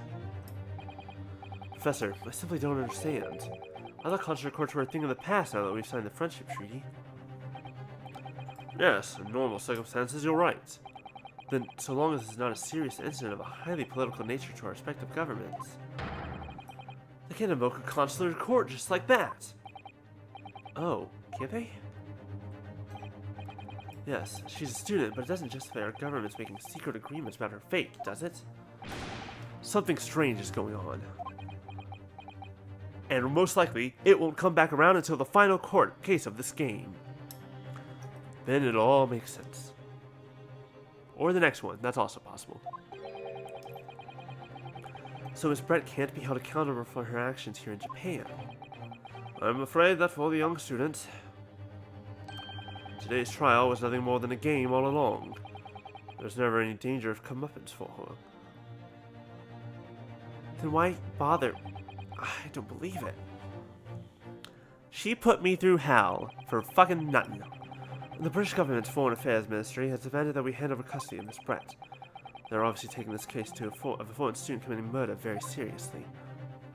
Okay, I have a question that no one here will be able to answer.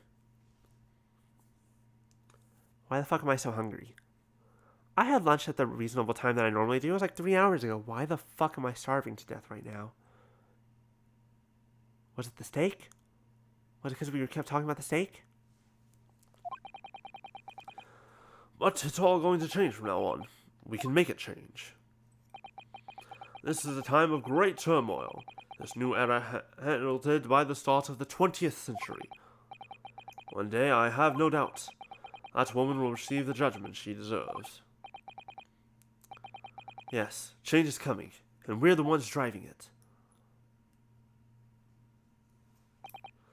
Well, I think that's enough seriousness for now. Your best friend died like, what, 3 days ago? Well, but I guess we can celebrate the fact that I'm not dying. This evening calls for a celebratory drink. But, Professor...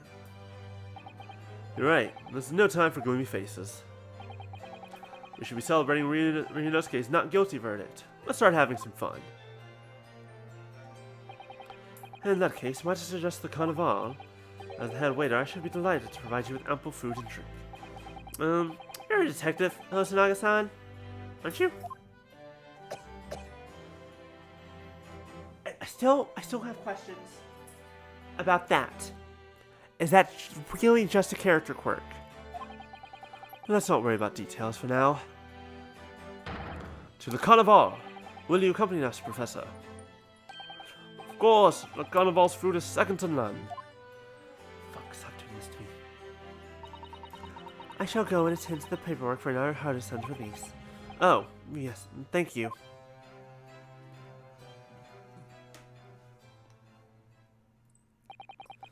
So Giselle Brett won't be tried here. I suppose that means I'll never know. I'll never find out why she killed Dr. Wilson. Thank you for bringing up a question that I had. Like, why? For what purpose? For what purpose is your headband still doing the thing? Kazuma. Yes, Ryunosuke? I just want to say thanks again. That's all. You really saved my skin today. I didn't do a thing. You were the lawyer in there, weren't you? That defense was all your own work. Your skills made the difference, though. One day, I bet you'll be the best lawyer in the world. Oh wait, hold on. I might have missed... Your skills made the difference, though. One day I bet you'll be the best one. I'm not so sure about that. To be honest, something kept occurring to me over and over again during that trial. I couldn't help but thinking that maybe you're the one destined to become a great lawyer, not me. What? Come on, be serious! If I helped you today, it was only right at the very start of the trial. You have a natural talent for it. For being a defense lawyer, I mean. Oh no, not me. All that tense verbal combat? I never want to go through that ever again. I did what you told me to do, that's all. Because I knew I could trust you. That's the point. Sorry? What do you mean, that's the point? Listen, Ryunosuke. Do you know what the most crucial weapon is that any lawyer needs in order to win?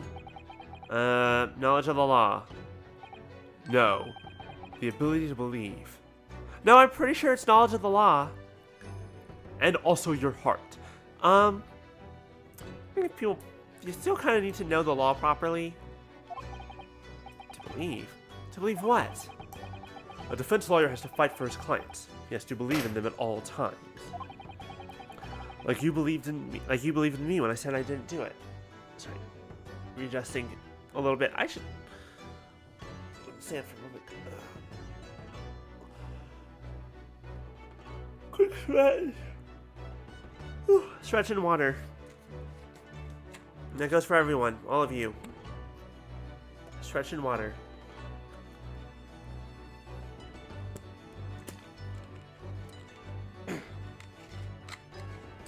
Alright, where are we? I'm human, just like you. I don't have some superhuman ability to know the truth. But you have to make a choice about what to believe in and stick to it when you're defending someone. Sometimes in the courtroom, you can really be backed into a corner. But being able to remain faithful to what you chose to believe in, even then, well, that's not something that anyone can do. It takes a special kind of person. It's called stubbornness.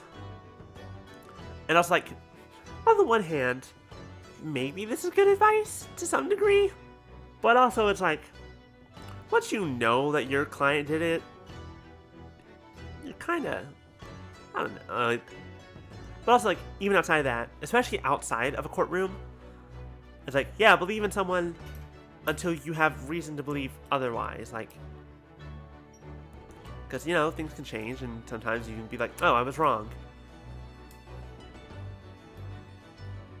Yeah. Yeah. Believing in your client. Just look at today's trial. I'm a student lawyer, a precious little real experience, but you never stopped believing in me. Well, you face seemingly hopeless situations time and again, but you never stopped looking for the truth. And in the end, you found it. Through your own efforts, and because you never stopped believing in me. Thanks, Kazuma.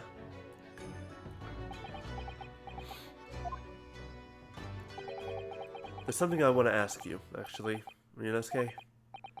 Well, it's a favor, really. Something very important to me. Alright, I understand. Don't worry. The answer is yes. We can go on that date before you leave for England. Don't worry. Don't worry. I won't say anything to anyone. It'll just be yes. Chillin'. Maybe get some steak from Carnival. You know?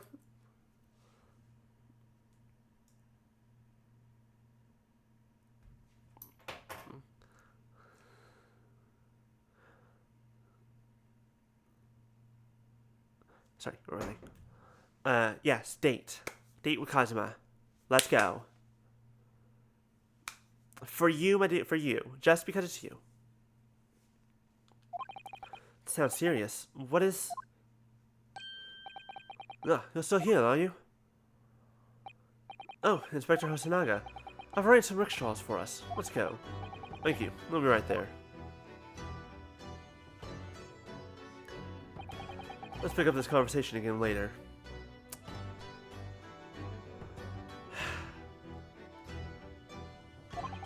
We should be celebrating right now. Your first court victory. And your study tour to Great Britain. Don't forget. Yes. That too.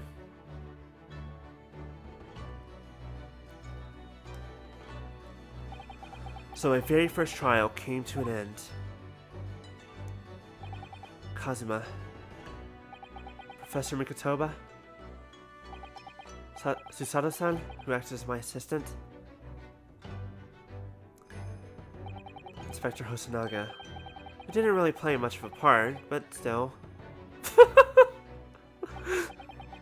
It was because of the help and support of all these people that I managed to get through that trial. But more importantly, Kazuma hadn't yet managed to ask his favor of me. Little did I realize he was going to die and he would never get the chance. Just how much it would change my life. No, never mind. The favor is, hey, I want you to take my ticket to Britain. Yeah, come on. You go get to be the fancy pants study abroad lawyer.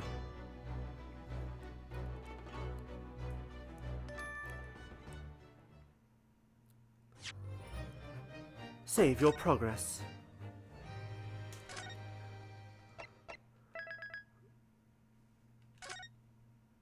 Oh my god, that was nearly 2 more hours. Episode 2. The Adventure of the Unspeakable Speckled Band.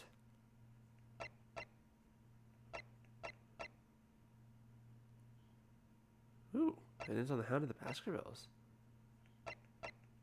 Interesting. Anyways. Episode 2. The Adventure of the Unbreakable Speckled Band. Let's go.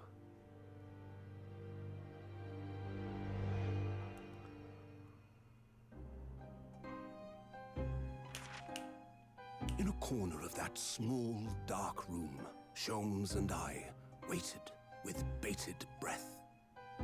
In time, there came from the ventilator a hiss and a soft, almost growl-like sound. Suddenly, Sholmes sprang into action, lashing furiously with his cane at a point in the darkness. "You see it, Wilson?" he yelled, his tense voice reverberating through the air. I knew it, Watson. I raised my dark lantern shutter, and the room slowly came into view. Sholmes was staring intently at one particular corner when he started whispering to me. The victim's most perplexing final words. The Speckled Band. I believe this is the terrible coil to which you referred, Wilson. In front of us was an enormous adder, its fangs bared as it threatened to strike. It truly was the most terrible speckled band I had ever seen.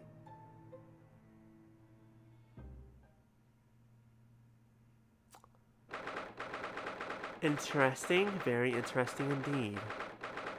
January 9th, 6:37 a.m. on board the steamship Birya.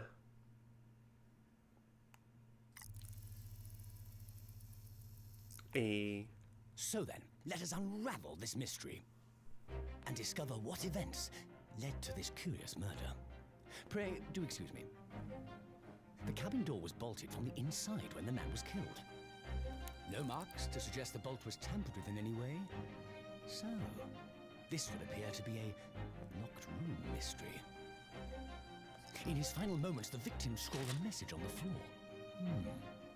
Almost certainly with the ink from this upset bottle. A Russian word. So the victim was a Russian man then. And the letters are well formed, suggesting he was compos mentis at the time. I've found mine. Most extraordinary script. And evidently not penned by the same hand as this message. In fact, I deduce it was written by someone of a different nationality.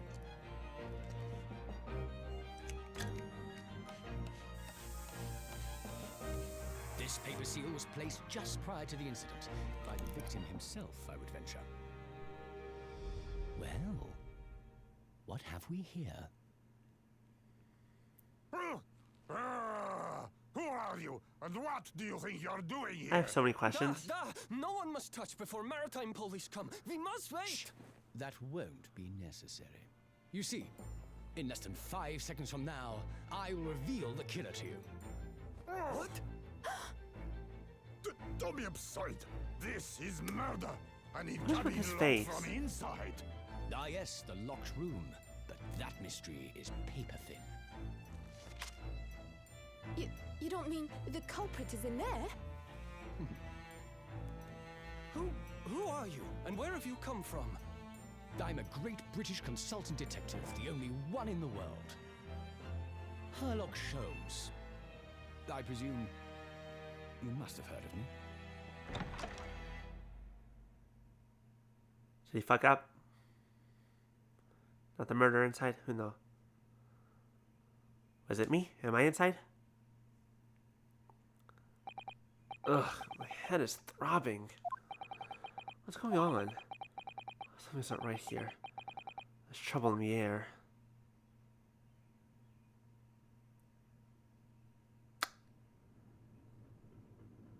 Oh no, it's the beginning of 999.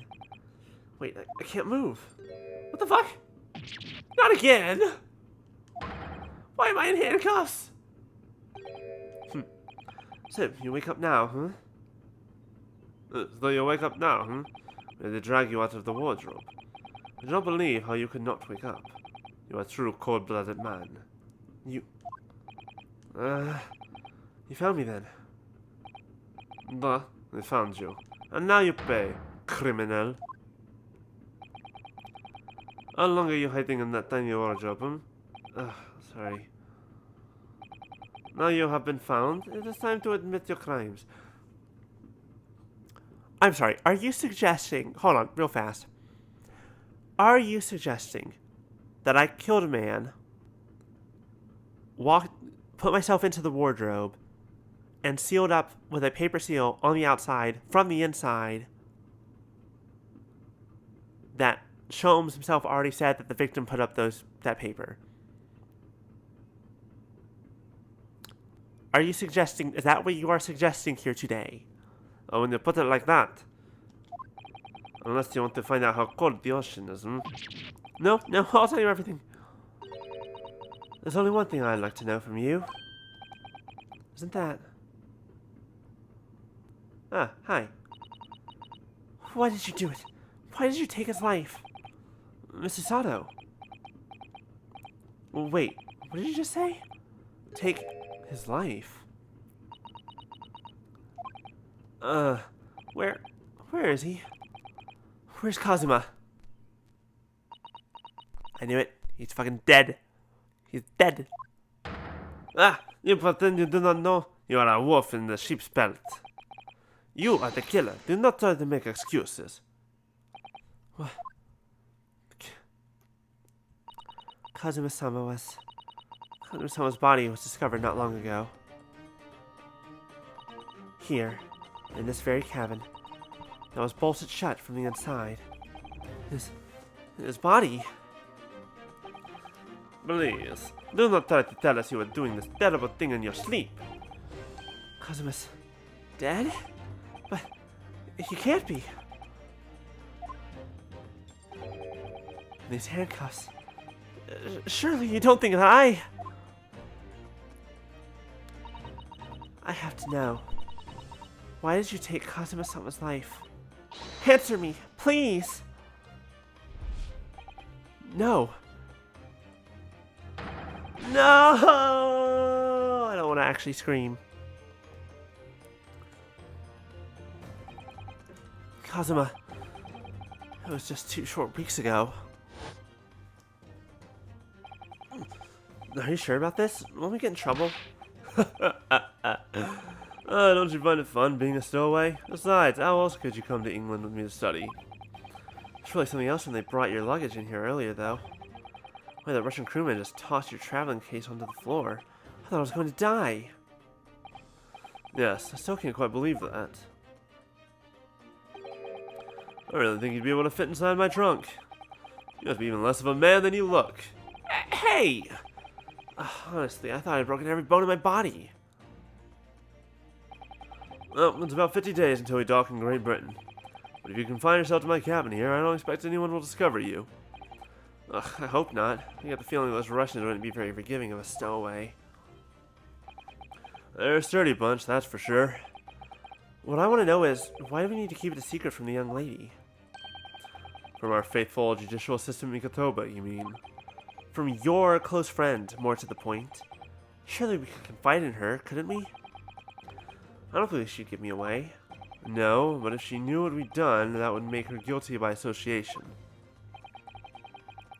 It's best that only you and I know about this. I suppose so. Anyway, it's about time that the steward is supposed to come and clean the cabin. I know it's cramped, but you'd better get in there, I think. It won't be for long.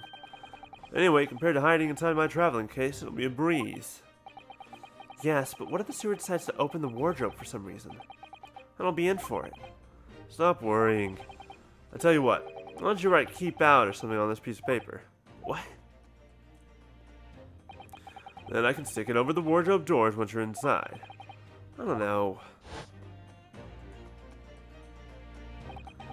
We've only been at sea for about 15 days. How can this have happened? We were supposed to be going on this adventure to England together. We'll leave you at next port. Stay quiet until then. Don't make more trouble for yourself. Murderer. No, I'm not a murderer. Duh, you said before. You said you admit everything about your crimes. No, that's not right. I mean, yes, I did stow away on the ship, but murdering my best friend? No one else could have done it. Admit the truth. Stano-san. Son. Please, tell me what happened. I need to know. Very well. But there is something I would like to ask of you, too. Ugh, those eyes. It's like she's ready to destroy me. This nightmare's getting worse by the minute. I suppose all I can do is try to find out what really happened. He really has been killed, hasn't he? This isn't just a bad dream.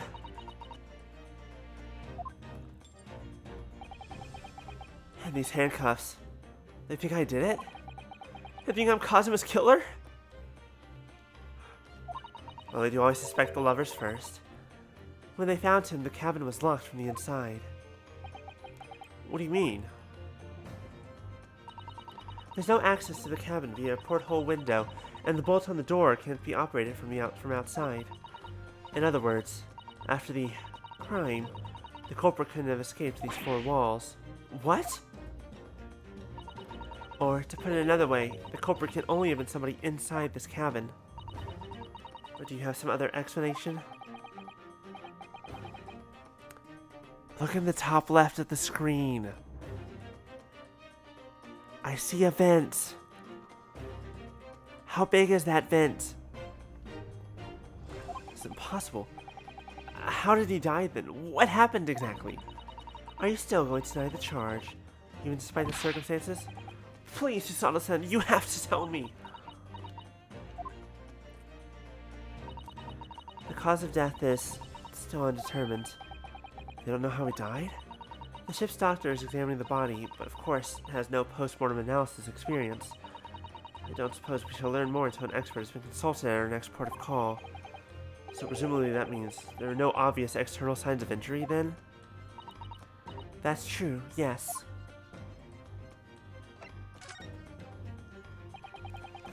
Can you tell me what actually happened here in this cabin? I don't understand it. Why would anyone want to kill Kazuma? Presumably that's something you know the answer to better than anyone. Please. Whatever you say, you were here in the cabin after all. In a sealed wardrobe. How was this?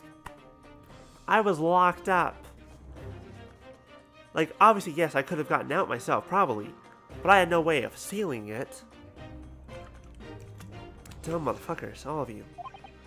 Well, yes, I was, but...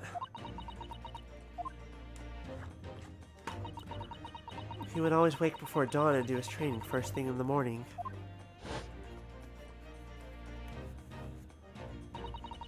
I was waiting outside his cabin, as I have every day so far on this voyage. But this morning he did not come. I could sense that he wouldn't. Does that mean he was already dead when Susanoo-san arrived at his cabin door, I wonder? I knocked, but there was no reply. I started to become worried, so I went to find a member of the crew. The crewman forced the cabin door open, and when we managed to get inside, there was Kazuma-sama, collapsed on the floor. Oof, brutal. Hello, Lexus, welcome. We're at the beginning of our second case, where we must investigate who killed our friend. And everyone thinks it's us, because we can't catch a break. And the white tape there now shows exactly where he was found, I suppose. I had no idea anything had happened. I must have been asleep in the wardrobe somehow. I wish it wasn't the case, but that's just very hard to believe. This is... Again, there was a seal on the door. How in the fuck would I put it on there from the inside? Think through the logic, please. That's basically, yes. Somehow we are both Maya and Phoenix at the same time. Don't know how we did that, but they did it. I think that Maya was... There was one trial where she was the defendant in every game. I think so. There's two I can think of off the top of my head. Of the 3 games. Yeah, but there's still logic. Like, that's... Supernatural stuff and logic are not, like, opposites. Oh, thanks. Now, I've told you everything that I know. So it's my turn to ask you a question. Yes? Alright. Ugh, my head feels so heavy. It's so throbbing like anything. I don't think we were asleep. I think we got knocked the fuck out.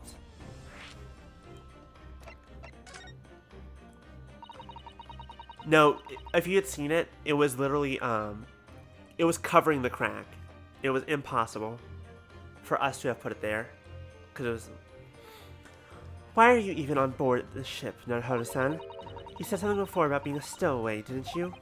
Oh, yeah. I'm afraid that's true. It's 2 weeks since we left Japan now. I've been shut up in this cabin the entire time. I had no idea.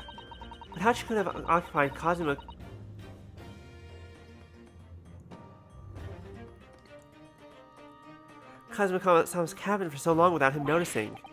No, that would have been impossible, obviously. Yes, of course. Kazuma invited me. Naruhodo? Yes, your name is Naruhodo. Naruhodo Ryunosuke. He wanted us to go to England together. He actually asked you. But why? I'm afraid I don't really know the reason myself. I don't understand. Yes, I see. Naruhodo.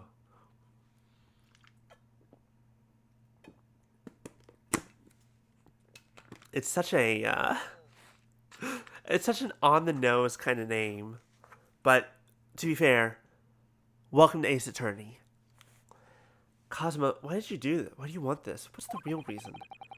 Why go to such extreme lengths to smuggle me to England with you?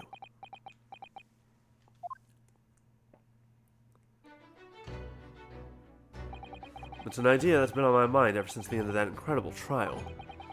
I think I told you then, didn't I? That you ought to become a lawyer yourself?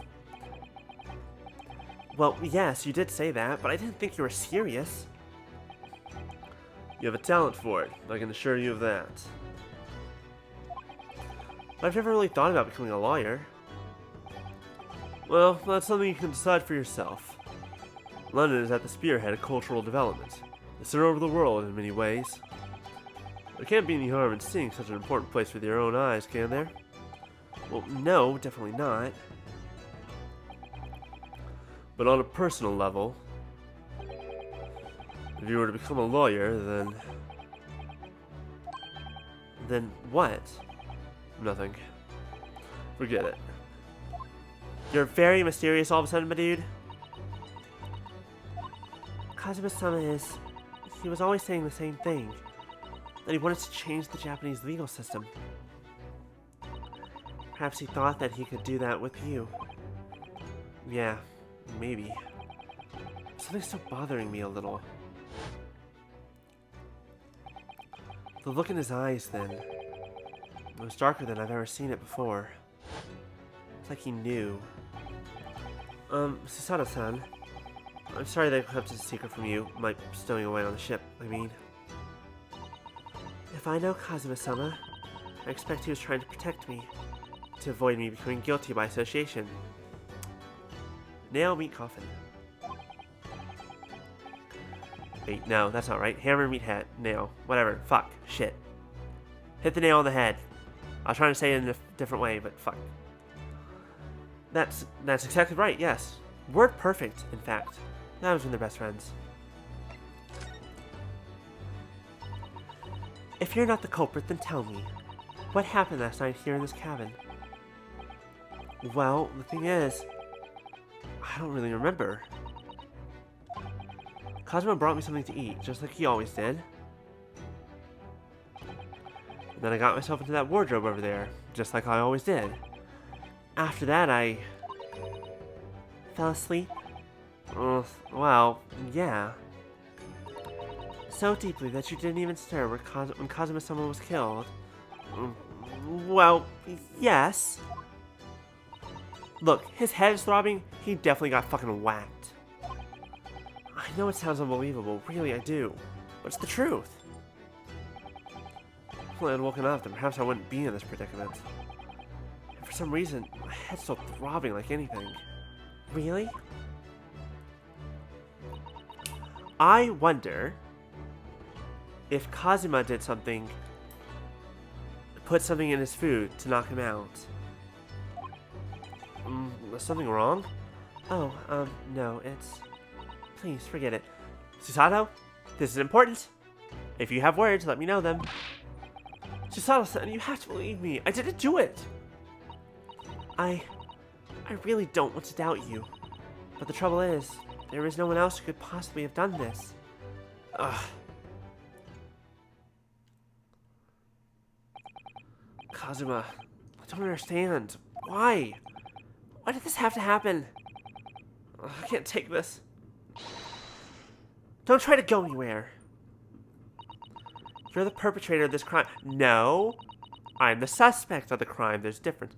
You can't leave. I can't allow that to happen. Also, where the fuck would I go? We're on a boat. I'm sorry. But Kazuma was killed right under my nose here, and I didn't do anything to stop it.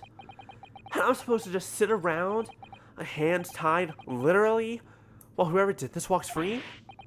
No, I can't allow that to happen. Well, what do you propose to do then? I'm going to investigate. I'm going to find out exactly what happened here. I'm going to work out who took Kazuma's life, and how and why they did it. So, I'm sorry, but you're going to have to excuse me. Hey... Ow! I think she just threw us to the ground. That was Susato takedown. Susato what? What martial art form is that? Judo is my first guess, but I don't know. I'm going to need you to prove it. Sorry? Prove it? Yes, your innocence. I need evidence. The seal on the outside of the door. But how am I supposed to... Have you forgotten already what you achieved just a few weeks ago? You successfully defended yourself in a court of law. Ah, I see. So you expect me to present some conclusive evidence. I have to get Susato-san to believe me. I'll show her some evidence right now that proves I'm not guilty of this awful crime. Thank you. Thank you. Fuck. Kazuma would stick this over the doors of the wardrobe for me. He could not do it himself. God damn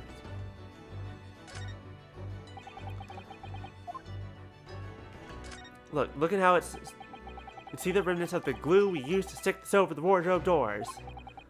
Well, it wasn't proper glue, of course. We didn't have any of that with us. It's rice into a paste to use instead. Just so like me, every single grain of rice represents precious rations. And so I spread it as thinly as I possibly could, so I didn't waste any. This is the paper seal I wrote for the wardrobe. I remember really working hard to make it. I'll never forget how Cosmo reacted. Do you expect the Russian crew to be able to read that? He said.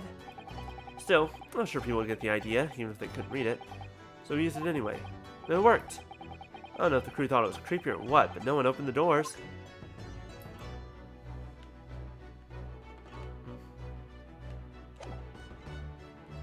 But anyways, yes, I would like to present the absolute obvious evidence. Tell me, when I was discovered in the wardrobe before, was this piece of paper stuck over the doors? Oh, yes, it was. I remember clearly. I thought so. Cosmo always put it in place whenever I went to sleep in there, just in case the cabin steward or another crew member decided to look inside. So naturally, he did the same last night as well. Ah, yes, of course. The gentleman who discovered you peeled that sign from the wardrobe doors before he opened them. But if I were truly the culprit, I couldn't have climbed back inside the wardrobe and stuck this on the outside of the doors on my own. Ta-da! Jazz hands for the simplest fucking answer in the world. Yes, that's quite true. In other words, it's impossible that I killed Cosima. Well, even if you are sprawled hopelessly on the floor, because of you, mind you,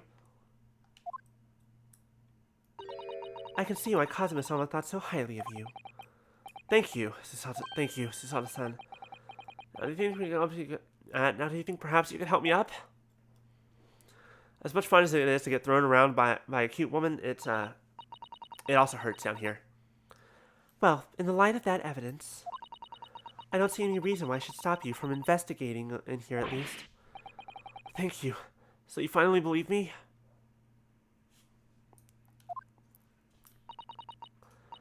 I'm sorry. No. What? I'm not sure yet. I can't rule out the possibility that he used some sort of conjuring trick to put the sign back in position. Unless you think I am a magician? For now, I suggest you investigate as thoroughly as possible in here. I'll do the same. Alright, let's get to work, Susato-san. Please don't misunderstand me. I still have my doubts. Oh.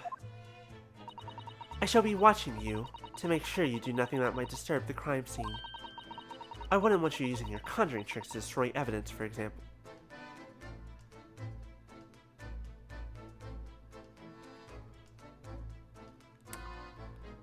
Just gonna... Sure. I'm trying to think of what she's imagining. I have absolutely no idea. Right. Well, anyway, I should make a start on investigating here. Examine everything I can. Kazuma, swear. I will avenge your death! But yeah, it's our first time we actually get to start doing a real investigation. First trial was all in the courtroom, as it normally is.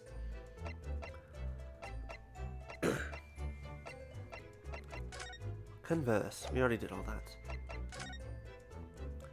Proof that I'm a student that I always wear it. The symbol of Yume University. Every student wears this pin with pride. It's funny, but most of them seem to be either round or rectangular. I like the spike design, even though it doesn't really make any sense. Although, it does cause problems. Lots of students end up cutting their fingers on their badges! What's the idea of one of the founders?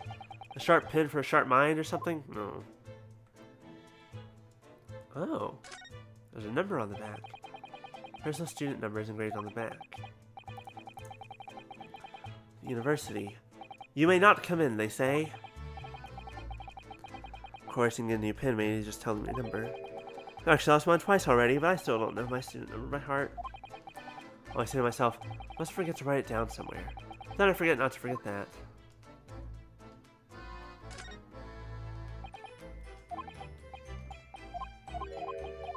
Okay. I'm just curious, see if there's anything there. Oh, hey, look at this. Susato-san, about this. I'm sorry, Naruhodo-san. But we don't have time to waste on anything else. We must find clues. She looks serious. Really quite deadly serious. Okay, that's not that. Oh! How long have you been in here, my dude? Did you hear everything? I was trying to see what this Russian crewman makes of the scene of the crime. Excuse me. What? I was wondering how it's going. The investigation, I mean. Grandmother told me Japanese people do not make jokes, but it's not true, I see. Sorry? The criminal is being investigated for information about his crime? Very funny. Oh, it wasn't supposed to be a joke. He doesn't appear to be laughing either. He's convinced you're guilty. Might have useful information, though. I have to keep trying. So, last night, did you notice anything out of the ordinary at all? Yet, of course not. Now back to corner of room and make silent. I say no more to you. Did I hit a nerve? Just for a minute there, he seemed a little flustered. Oh dear, this won't do. Oh, what's the matter, Shisato-san? Whenever I'm examining things, I always find myself so focused I forget to look around properly. Yeah, that's not good. I don't suppose you're as foolish as me in that regard, are you, Naruhodo-san? Oh, I see. More tutorial stuff. I'm sure you're careful to look around using the left and right directional buttons, aren't you? Now, let's investigate all corners of this cabin. Yes, let's do that. I suppose my field of vision has been rather small until now. Oh, interesting. It has the little mark on it. What's this? Seigi, the Japanese word for justice. The brushstrokes are straight and true, just like Kazuma. Straight, yeah. Kind of fights against that, the 15 knights in this cabin say otherwise. Yes, his calligraphy always was a reflection of his heart. Yet can you really look at those characters without feeling shame, knowing who drew them so thoughtfully? Of course I can! I mean, I'm innocent, so why shouldn't I be able to? Even though you stowed away on the ship? Oh, for the love of God. You're gonna bring that up, are you? I can't win.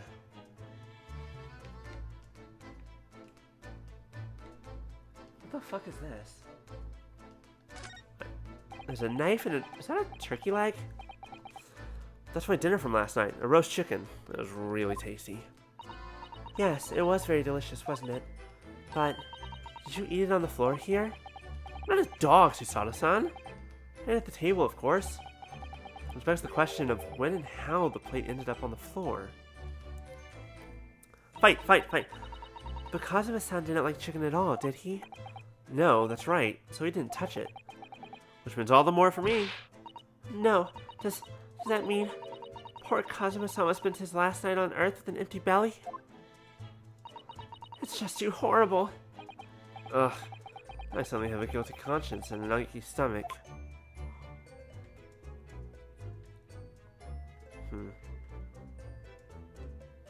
Door. I'm just gonna walk out. When I went for help and the crewmen reinforced the door open. This bolt had been firmly closed. It's quite a small bolt, not particularly sturdy. It just slides across to secure the door shut. Magnets. Magnets is my first thought. Someone use a magnet. No, or string? If it moves that easily, there might be a way for someone to have done it from the outside. But still, with the door bolted, there'd be no way to get in or out of the cabin. That's for sure. It's no wonder everyone suspects me. When she glares at me like that, I feel tense all up and down my spine. And not in the good way. I remember reading once in a detective novel. The culprit used a needle and thread to draw a bolt across from outside the room in a situation like this. Yes, that's a clever trick, isn't it? I'm an avid reader of detective stories myself. But the door of this cabin and its frame are made of metal, and they seal together perfectly. Ah, shit. Well, there goes my theory. There would be no possibility of using that needle and thread trick here, I'm afraid. When she glares at me like that, I feel pins and needles all up and down my spine, and not in the good way. Yes, I will continue to make the same joke over and over again. What's this? These are the rules of passage for travel aboard the SS Berulia. It's essentially a list of requests from the captain to all passengers on board. Passengers may not keep weapons or other dangerous objects in their cabins. Oops. Pets are also strictly forbidden. Oh shit, we broke 2 rules. Cosmo broke 2 rules. He had a sword and a pet. I was gonna let that one fester for a moment. Please, please make the joke. Please do it. What? Why are you staring at me? Oh, sorry. I was just thinking. Are you more of a dangerous object or pet? More of the latter. I can't decide. Well, one thing's for sure. Either way, I wasn't supposed to be in here. The books have fallen over on the shelf. Look, they've all toppled the same way. And what's this? A statue of some god of the sea? Although he's fallen over as well. Yes, it's almost as if the show... I think she is. I believe that she is. She was briefly there in the first trial. And I think she's going to be there the rest of the game. It's almost as if the whole shelf has been ransacked and everything mown down at once. I wonder if... Perhaps it was Kazuma-sama doing his morning sword training, do you think? I seriously doubt it. Then perhaps... It was you, Naruhodo-san, in a fit of rage? I wouldn't have bothered leaving the wardrobe just to mess up a few books and a statue. Could the way these things have been thrown about have anything to do with the case, I wonder? Well, I'll just set everything straight again. I don't like to see a mess. Hold on, this is a crime scene! Okay. Great. Love that for me. Let's go look at the sword. That he definitely shouldn't have had here. That's Kazuma-sama's precious sword. He never went anywhere without it. Yeah, he was always saying that a Japanese man's katana is his soul. I believe he had to work very hard to convince the government to allow him to bring it on this trip. Suppose that shows just how important it was to him. Oh, do you think if we open the sword up, his soul will return to his body? That's how this works, right? That's what he meant by his sword is the soul? That's right. And now he's gone. I'm not ready to let his spirit go just yet.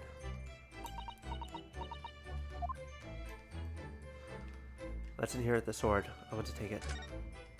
What do we have here? What do you think this is? It looks like a broken piece of glassware.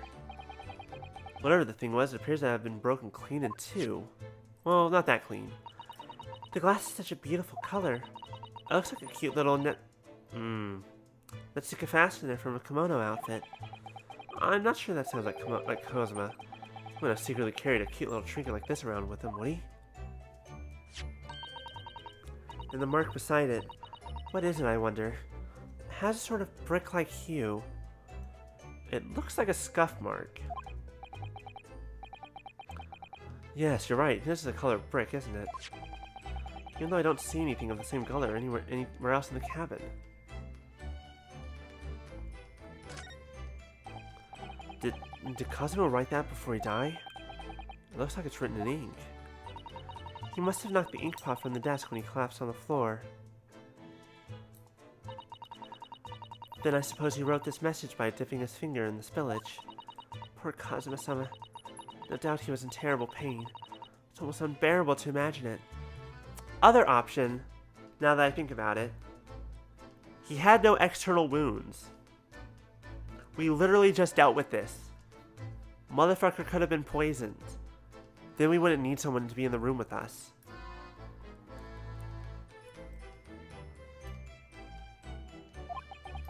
I suppose he was trying to leave some kind of a clue in his final moments, was he?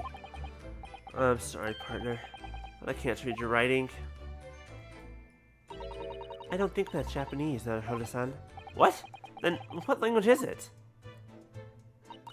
It pains me to admit it, but I don't know. I mean, it's clearly Russian, but it's not a foreign script I'm familiar with. What does it mean, I wonder?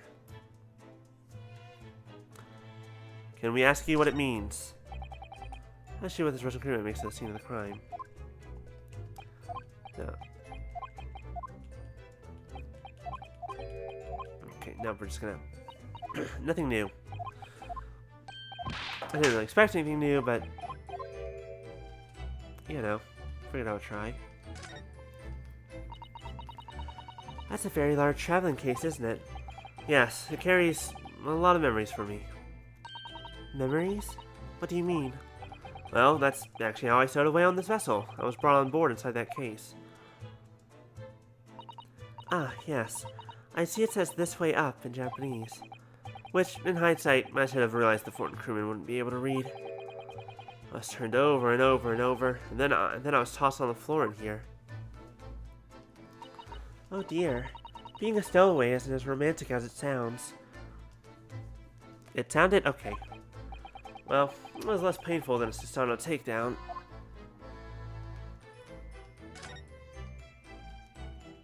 Anything on the desk?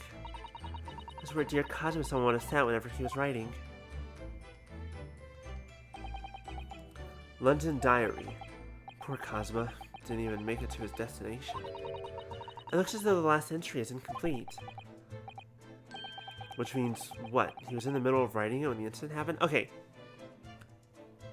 I don't know how yet, but I feel like he was most definitely poisoned, and he started feeling the effects here while he was writing his entry, and that's why he knocked over the ink as he tried to stand up. But the way he collapsed, it's like he was coming back for Naruhodo, for Yunosuke. Let's see what it says. It could be a valuable clue. Why? That's out of the question. What? Kazuma-sama departed this world. You must not read his private thoughts. What? But what if it's something important? Something related to the case? Relevant to the case? Alright, I won't read it. Jeez. Poor Kazuma-sama. I don't like prying into people's personal matters either. But in this case, isn't the need for clues more important? We'll do it when she's not looking. We'll be back. It's some 2 weeks since we set sail from Japan. Have you really been living in that wardrobe the entire time, Naruhodo-san? I think living isn't quite the right description. Oh, no, I suppose not. Although it must have been rather exciting, making this voyage in your own secret hideout. The trouble was, I never knew when a member of the crew might come in. So yes, I did basically have to live in the wardrobe. But last night was no exception. But because of that, you had no idea what was happening out here in the cabin. No. Sadly not.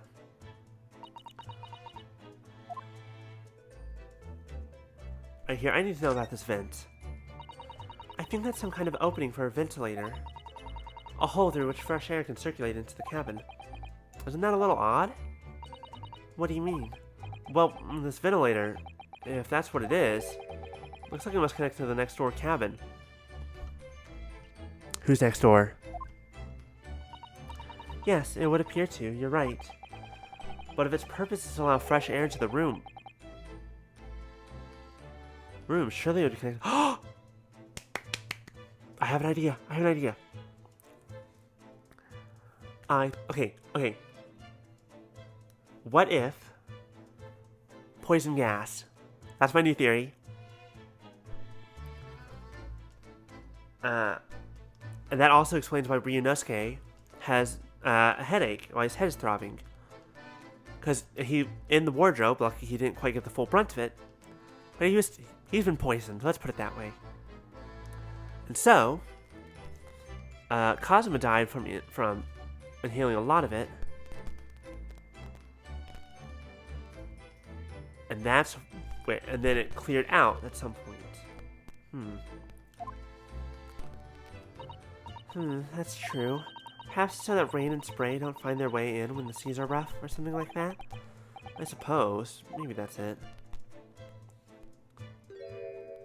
Where the fuck did he come from? He wasn't there a minute ago. As far as I can tell, it looks like he might be European. Here's where okay, so, I don't know much about this game. I know that this guy is, like, major himbo. And I can already see that, because what the fuck are you doing? Oh, how did he... You've noticed the man too, have you? I have no idea who he is or how he got in here, but he looks suspicious and tall. Suspiciously tall! But Hoda-san, don't tell me. Do you really not know who that is? I mean, all I see is like a backpack in the back of his head, so... I don't have any foreign friends or acquaintances at all. It doesn't look like a member of the crew. Something very unusual about him. Is he investigating Cosmo's desk, or is he just playing on it? I can't tell. Well, in that case, we simply must talk with him. Am I just imagining her? She started to sound look almost uncontrollably excited. Oh, this is familiar. By the way, I expect that you've noticed already, but just in case, if you press A on people when they're in the crosshairs, you can converse with them. I'll get suspiciously tall gentleman in my sights and see what he has to say for himself. Water. Oh, please do. You're way too excited for this.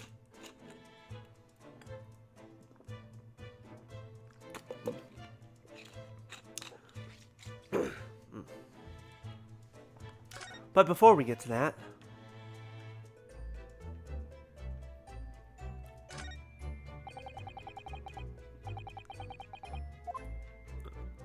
What's this thing? This is... Yes, it's a bell cord contraption, I think. What do you mean, contraption? Okay, it rings a bell to tell a waiter to come. That sort of thing. I read about it in a book I was studying that talked about life in Great Britain. Large households also often have bell cords like this, which you can pull to ring a bell to summon servants. Really? That sounds almost magical. Don't. Shall we give it a little try? Yes! In the interest of cultural research, obviously.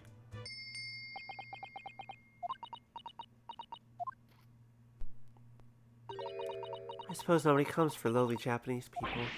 Nope, no, I'm sure just everyone is busy, that's all. Alright. Cool, we've done everything. I think so. Hey, motherfucker! What you doing? Excuse me. Excuse me, do you have a moment? Shh, this is a critical point in my investigation. Sherlock Holmes, at your service. There we go, there's a voice for him, I think that'll work. Maybe I should leave him alone. He seems a little unfriendly. Yes, perhaps that would be for the best. Greetings, I hope I haven't kept you long. Ah!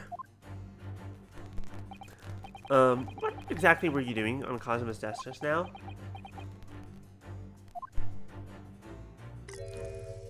Oh, he just took a picture of me. Ah, I see. Fascinating. Sorry? What do you see? It feels like he's looking right through me. Oh, yes, everything is clear now. Everything is clear now. The train of reason has run its course. My deductions have crystallized. You have been in Afghanistan, I perceive. Just recently returned, if I'm not mistaken.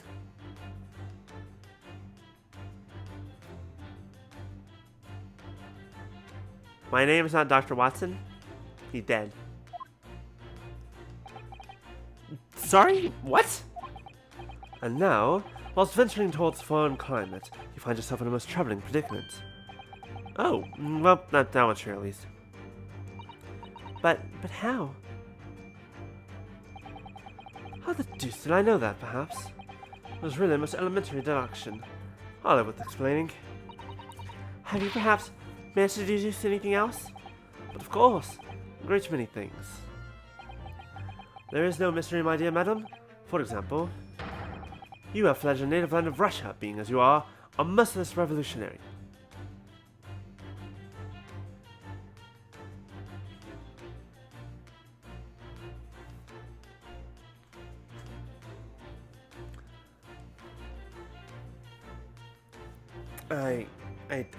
I have no words. Yet, see, the first opening, like, animated cutscene we saw with him, he was, other than the fact that he accused me of being the culprit, just despite the fact that he's the one who ripped the seal off the wardrobe. Like, I knew he was, I thought he was, like, he was doing fine. You know, wasn't too bad.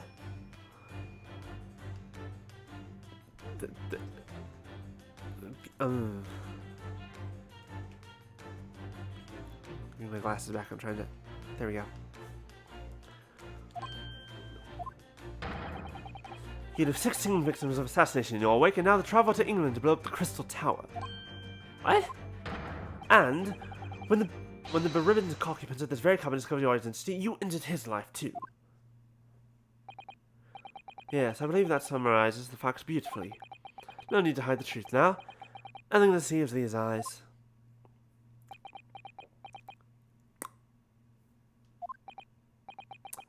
Just to be clear, you're talking about me, right? Certainly I am.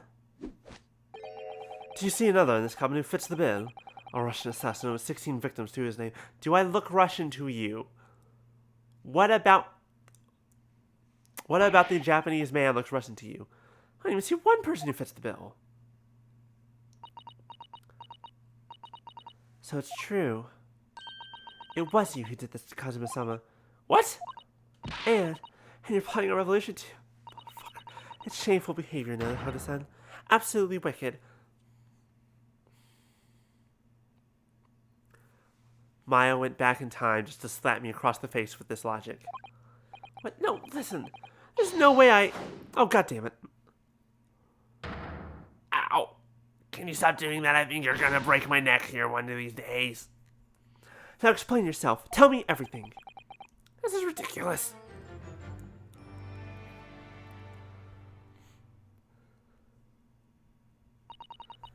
How could you do it? For pity's sake, open your eyes. I'm not a Russian revolutionary, obviously. Oh, forgive me. And as for you, what kind of deduction was that? You're just saying the first thing that came to your head. Ah, but was I not right? Whilst venturing toward foreign climates, you do find yourself in a most troubling predicament, do you not? Well, yeah, maybe. Huh, there you have it, you see. What do you make of that, Well, to be honest, that's the kind of the most obvious thing here. The ship is en route to England, and I'm in handcuffs at the scene of a murder. So, I'm not really sure you could call it deduction. It's more plain observation. Indeed, an observation, my dear boy, is the basis of all deduction. My method is founded upon the observation of trifles. As you see, I announce my findings with a brassy certitude, and more often than not, I'm right. I don't think you introduced yourself. My apologies. How remiss of me. I am none other than the greatest detective of the century, known to men and women. Please tell me it's like 1901, and the century just started. Known to men and women the world over. The inimitable inimitable. The inimitable. Fucking shit, I can do this. The inimitable Sherlock Holmes. So, it's really you? The actual Sherlock Holmes? God fucking damn it, this is gonna fuck me up. The very same. The inimitable actual Sherlock Holmes. Do you know this man, Susato-san? The most famous detective in the world? Naruto-san, of course I do. There's nobody who hasn't heard of him. What planet have I been living on, then? We must ask him what he's deduced. He will have worked out the entire case already, I'm sure of it. Really? Why do I feel uneasy about this? Oh, son of a bitch. Here, what the fuck do you think of this? I've never seen anything like this. Most extraordinary writing.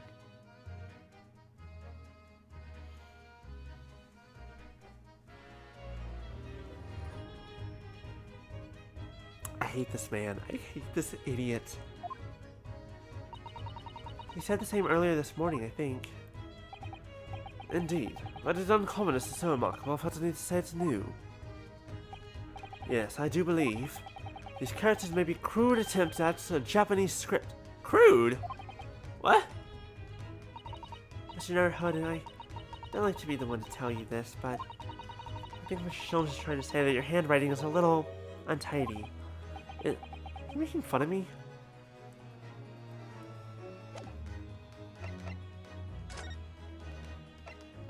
Oh, so great, detective. Grant upon me your infinite wisdom. So, you're a great detective, are you? Sorry, what was your name again? Indeed, I am none other than the one and only Sherlock Sholmes. Oh, I see. You're German? Herlock, was it? No, I have no her. I mean, I have no hair. I mean, I have hair. Please, call me Sholmes. You can read all about my exploits in this exciting London publication. Oh, yes, Rant's magazine, full of wonderful short stories and interest articles from Great Britain. I never miss an issue. I was sent from England especially. I'm sorry, I'm just... The Maya is so strong all of a sudden. Or anything, it's like... Everything with the... What the fuck was his name? The Silver Samurai. Oh, fuck, the goddamn Silver Samurai. So, you're the protagonist in a series of short stories, then? Indeed I am. And you've read so many of your own stories, you've started to think you really are a detective? Make no mistake, I'm not the poor, deluded fellow you take me for. Your inference is backward. Backward? My trusty biographer records my greatest detecting achievements and chronicles them in the magazine. You have a biographer, do you? Doesn't everyone? Mine goes by the name of Dr. Wilson, presently keeping shop in London. Boy, I don't know how to tell you this. He's been in Japan the last 3 years. Oh, and also he's dead? But also he been in Japan for 3 fucking years? What the fuck is wrong with you? Dr. Wilson? I must say... Wait, no, hold on. I lost the voice all of a sudden. I must say... Nope. Let's say, thanks to that publication, I've been fantastically busy of late. Well, this very moment I'm returning from Asia, having solved the mystery of a cursed royal crown. Really? I can't figure out whether I should take this man seriously or not. Deduction, you see, is to me a science. Logical reasoning in its purest form. I want to say thank you for being the only other character in this game that has any sense of logic. But boy, that would be a lie. Because you don't. A science? Really? Really? The astute observer notices even the most subtle of reactions in a subject. A furtive glance, a twitch of a muscle, a slight inclination of the posture. Fingernails, arm sleeves, furrows in the skin. All these things are data. Right. And the trained logician makes deductions from this data in the blink of an eye. The ultimate conclusion is, without fail, the truth. As I demonstrated only a few short moments ago. That is, assuming you actually know what the fuck you're talking about. How can you look me in the eye and claim that? So you see, I have a turn both for observation and for deduction, and fame. That is what makes me the one and only Sherlock Sholmes.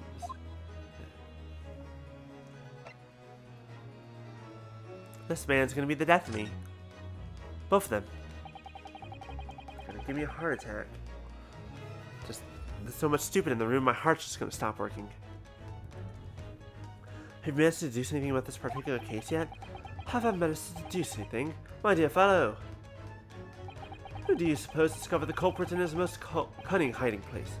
That's right. It was none other than the great detective before you now, Mr. Sherlock Holmes. Ah, I see. Alright, Lexus, see y'all later. I'm in these now because of him. Thanks for stopping by. Go have fun with Genshin. When I became anxious about Cosmo-sama this morning, I summoned all of the crew members to force the cabin door open. And I concealed myself among the number, gaining entry to the scene of the crime. Yes, luckily for everyone, the great detective Sherlock Sholmes was on board. And the handcuffs seemed to be an excellent fit, Mr. Hanaruhodo. Ah! The very moment I laid eyes on the scene, 2 facts were immediately apparent to me. Oh really? 2 facts, you say?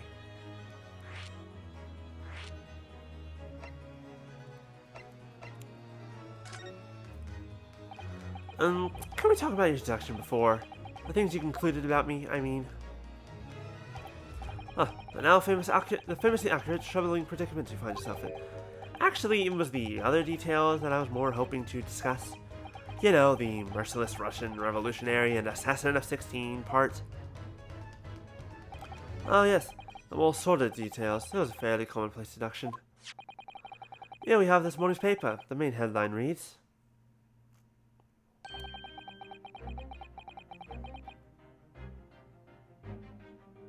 hold on.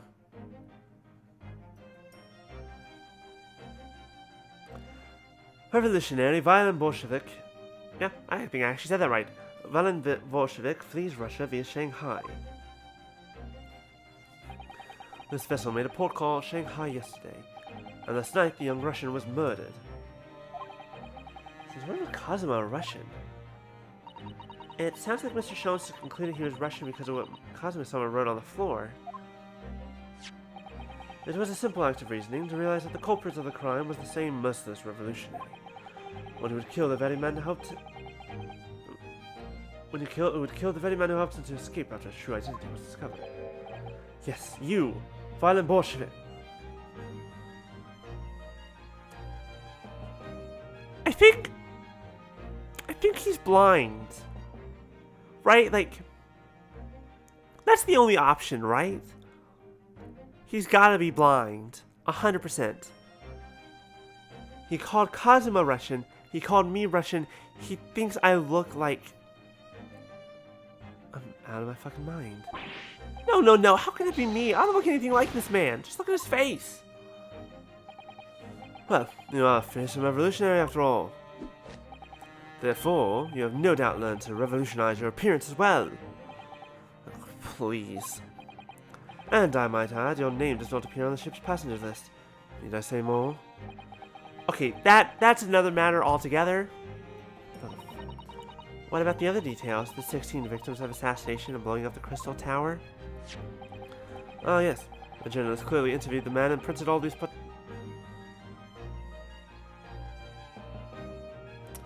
They had an interview with him? What? The deeds the man has perpetrated thus far and those he is plotting. Yes, everything about this revolutionary Bolshevik was included. There can be no mistake.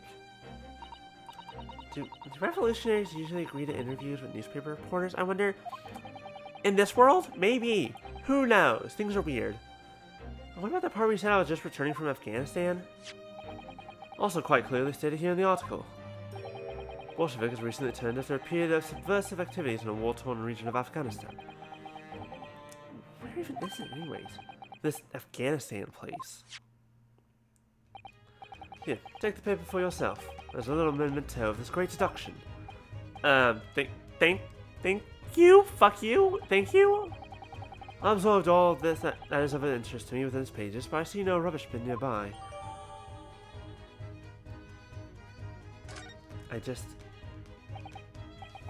And you may find the article on the back page of interest as well. On the back?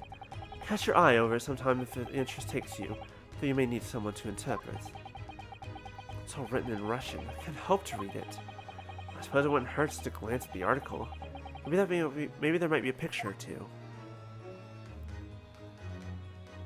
I can't with this man. Oh no! Oh shit. Well, you know, the moment they did mention Shanghai, I was like, isn't that where Miss Giselle Brett went for her trial? I was like, I know she's someone important. Oh shit. Oh no. This is interesting. Have you found something relevant, Naruhodo-san? Well, no, I mean, it looks like it might be interesting. I can't read a single word, I'm afraid. No, nor can I. But look at this picture. Perhaps it's about a beautiful young Russian princess, do you think? She is very pretty, isn't she? I suppose you enjoy articles like this, do you? I don't know. Can't make any sense of it. I'm glad you've noticed this article. Huh? Allow me to give you a short summary of its contents. Oh, thank you. Pops up everywhere, this Mr. Sholmes. It's about the disappearance of a young lady last night. Renowned prima ballerina of the Novovich Ballet disappears from Shanghai. During a performance in Shanghai, the famous dancer was reported missing. She is, of course, the talented young Nikolina Pavlova. Why are Russian names so hard to remember?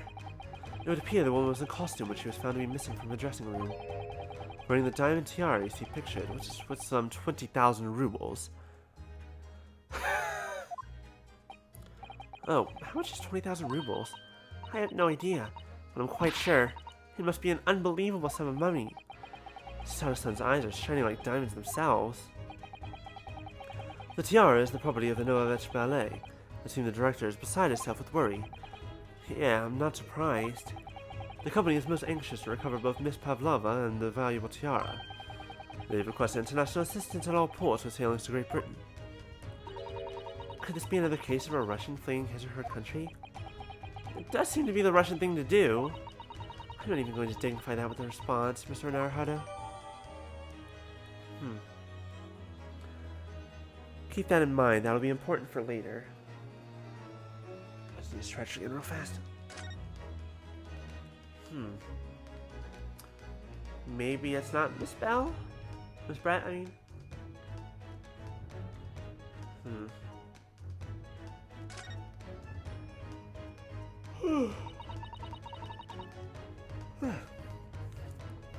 I'm afraid I can't read a word of Russian. No, me neither. I have no idea what any of this says. Pair of you floundering is a sorry sight. Allow me to offer some assistance. The article on the front page of this newspaper is concerned with the fearsome Russian revolutionary. It reads, "Revolutionary violent Bolshevik flees Russia via Shanghai." Yes, you told us that before. It reveals also that those who see the man's beard with their own eyes never live to tell the tale. Oh my goodness, he is fearsome. Well, presumably the newspaper photographer is alright, isn't he? The solution is obvious, of course. If he despises his beard to that degree, he need only shave it off. I'm not quite sure that's the problem, Mr. Sholmes.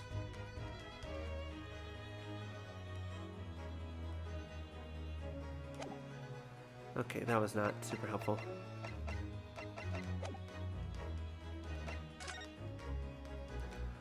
What are these 2 facts, dumb motherfucker? Mr. Sholmes, tell us, please, what 2 facts were apparent to you when you came into the cabin this morning? Ah, yes. But first, let's just be precise. The 2 facts in question were immediately apparent to me. Yes, I understand, but what were they? Allow me to elucidate. The 2 facts that I deduced from a mere momentary glance at the scene of the crime were as follows. 1. A murder has occurred here. 2. There's a locked door. Number 1. The cabin was locked from within, rendering escape of the culprit out of the question. Number 2. The victim was Russian and killed following a dispute with an acquaintance.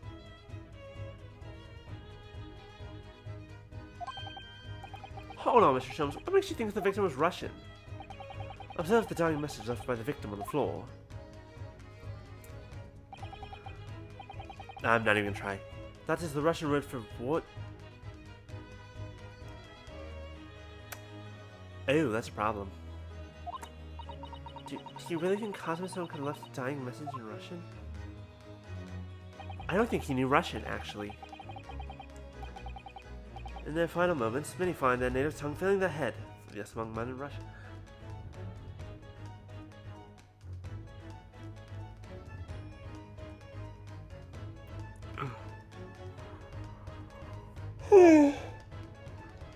I don't...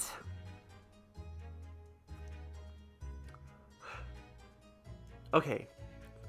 But this, now that we know what that says, this does tell me something. The culprit was in this room. Because there's no way that he wrote that. Kazuma was Russian, was he? Initially, I considered Garderov maybe the name of a killer, a certain Robert Gard, perhaps. But in the interest of thoroughness, I decided it would be wrong not to look inside the wardrobe there at least. Where he found Mr. Naruhodo sleeping soundly. Quite so, I found you, the renowned Russian revolutionary killer. Why is it that I am Russian too? I observed that you were wearing the same attire as the victim. In other words, you were acquainted. And my memory serves, that outfit is the traditional dress of the Russian people. Our school uniforms are the traditional dress that And I had no idea a detective could get something so wrong. I took a photograph of the victim and the message that I might analyze it for possible hidden details.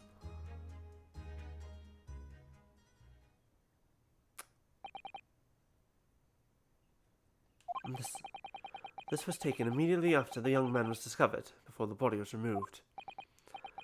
Yeah, Cosmo and I had been taken away when I woke up. Okay. This is not like a... What was it? The second game. The first trial of... The second Ace Attorney game where motherfucker was left-handed. And the picture was of him writing with his right hand. To prove that... To show evidence of like, no, he didn't write this message. But also I'm like 90% certain he did not write this message at this point. But I'm not sure. This is the first time I've actually seen him like this.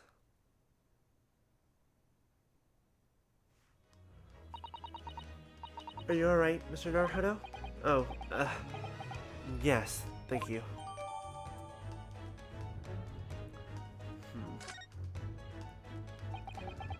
Can I ask you something, Mr. Sholmes? What, pray? You mentioned Russian before as well, didn't you?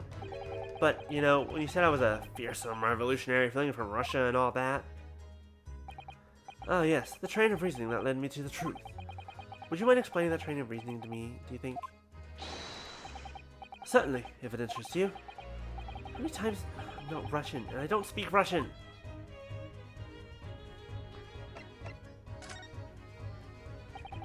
Before we started talking, you were examining Cosmo's desk, weren't you? Cosmo? Ah, yes, the victim. Did you notice anything useful? Anything at all? Observe, for a moment, the desktop of the victim. Motherfucker, we see the victim was engaged in pinning some text. London Diary. Cosmo was keeping notes of the trip. Oh, but... I don't think you should read his private writings. It could upset people. Tragic. That's something you ought to perhaps elucidate before the act of reading. You mean you've read it already? It is my business to know what other people do not. Yes, believe it or not, I know a smattering of Japanese. Oh, I see. Well, you're about to know what a Susato takedown is. I knew it! I knew she wouldn't! Damn it. Susato-san? Aren't you going to throw the detective with one of your trademark takedowns? I'm sorry, Naruto-san. What on earth do you mean? That is so unfair. On the other hand, it means that she doesn't mind manhandling me. I'm like, alright, you know what, I'll take it. Anyway, to return to the matter at hand, namely this diary belonging to the victim. It would appear the final sentence is incomplete, as if the author were cut short. Tell me, what is the nature of the writing? Pray be precise as to details. Oh, but I thought you knew Japanese. A smattering, dear boy, a smattering. Sayonara, bonsai, mikado, nado. I trust you're suitably impressed. Sayonara to you. I'm gonna walk away. But this diary is littered with complicated looking characters, of which I can read precisely none. To be fair, kanji is... yes. So what's all that showing off before then? If you'd be so kind as to show me, I'd be happy to read it to you, Mr.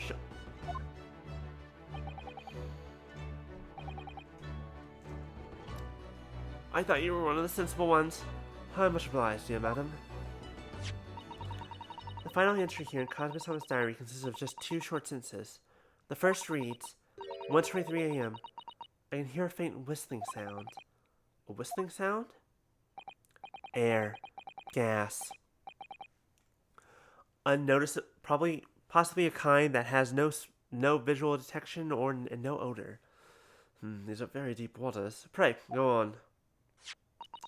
The second sentence reads, 1:35 a.m. Looks like some sort of speckled band is dinging from the ventilator grill. Ah! A snake.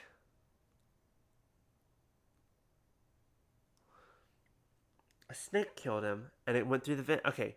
Hello, Maya. Welcome, welcome. I think I've cracked the case, and we're very briefly into it. Okay. It's weird. Yeah, it is weird that these games sometimes like give me so much information at the start of the trial. It's like a speckled band is a snake, or might allude to a snake. But if it is a snake, whoever's in the cabin next door, put the snake in the room. Snake bit Kazuma. That doesn't wait.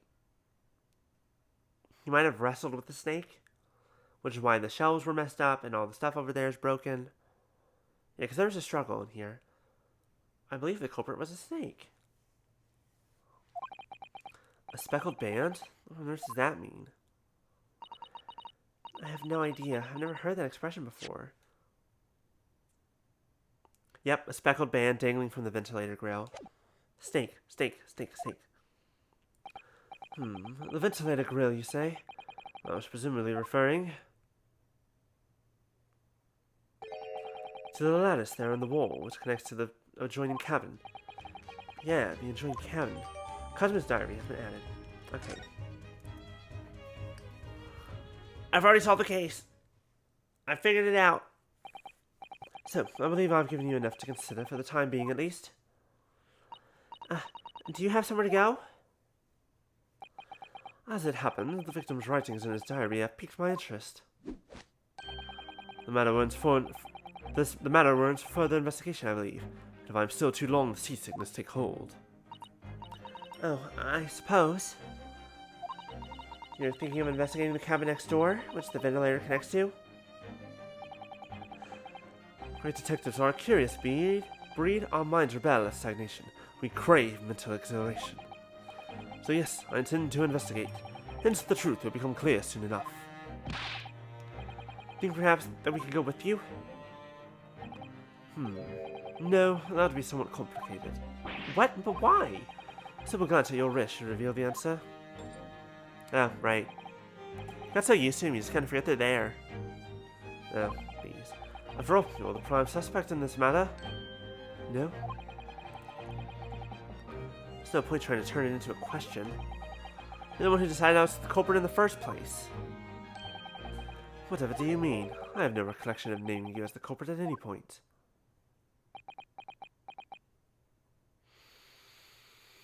Boy about to catch these hands. You must be joking. You just said it only a moment ago. Dear me, you are clearly misguided.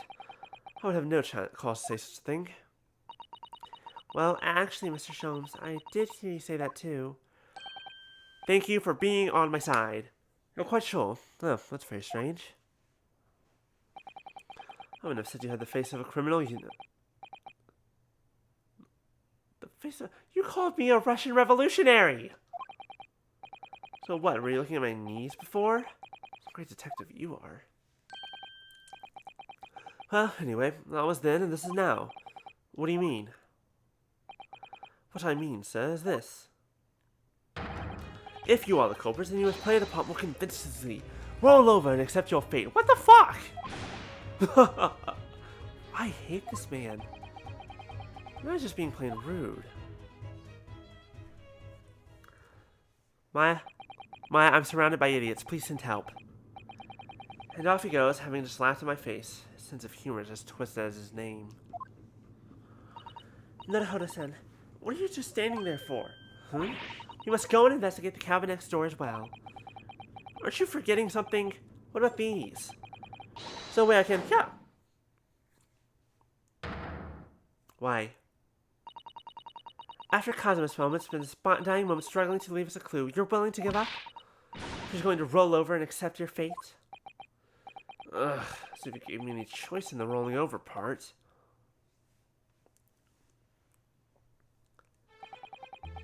I'm gonna get a crick in my neck. If I don't have one already from sleeping in a wardrobe for 15 days in a row. I think this is all I'm Let's carry on examining what we can in this cabin while we wait for a chance to slip next door. Good idea. The situation doesn't look good for me. But there are still things I can do to help myself.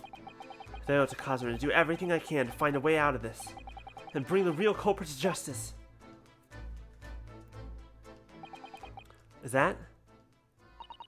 Is something wrong there, Hoda-san? Oh, no, it's just that crewman sitting by the door. Deep in space. Well, that's unfortunate. Can't help but feel like I've seen him somewhere before.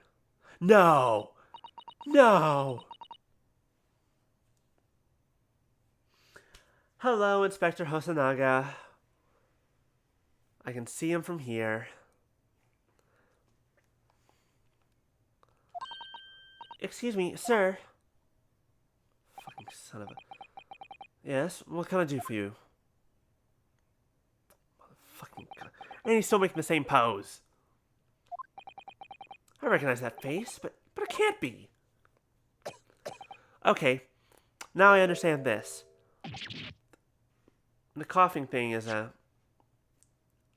blood thing that's going to come back around later on in the game. Son of a bitch.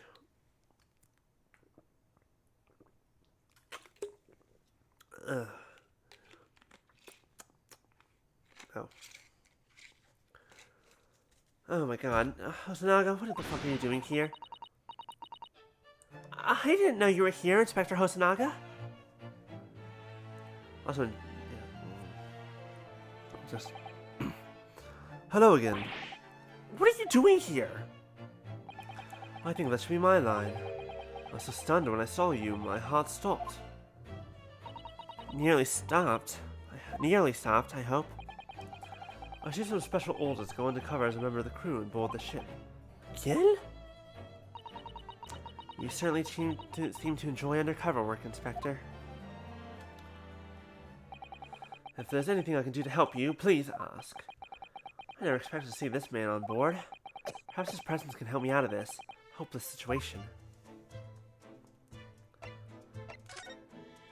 Hey, yo, what you know about this? Newspaper inspector? I'm sorry, but I can't read Russian very well. Oh, no, that's right. I know what it says. So you just wanted to point out your university-level linguistic talents, is that it? Sorry? Nothing like me with my regular schooling, or something much greater. Is that what you were trying to say? Sorry, forget I mentioned it. Have you seen this photograph yet, Inspector?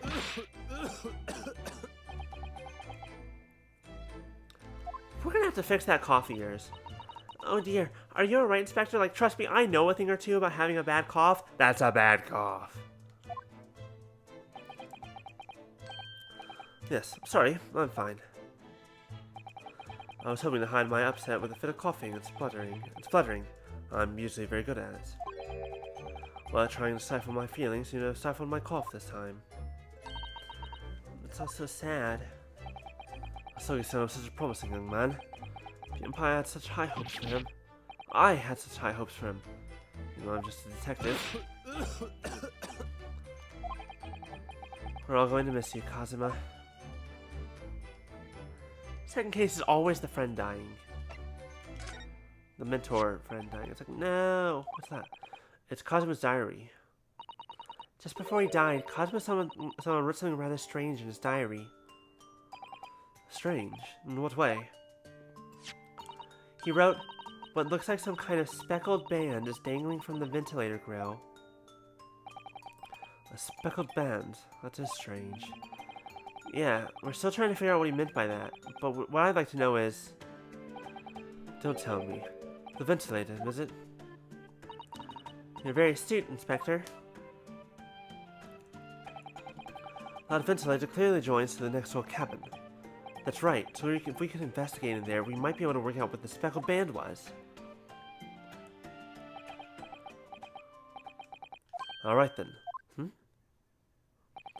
I can't leave this cabin at the moment. I'm stuck here until I arrive at the next port. Colonel's given me strict orders to guard the scene of the crime, you see. I'll have to entrust the investigation to you. Really? You're willing to do that? Yes, as long as you don't leave the first-class cabin area. I'm afraid I can't remove those handcuffs, though. But what about the captain? Aren't you going against his direct orders? I'm a man of my word. And I promise you that I'll lay my life on the line if that's what it takes to convince the captain. After all, I've had to keep Asogi-san safe. This is the least I can do.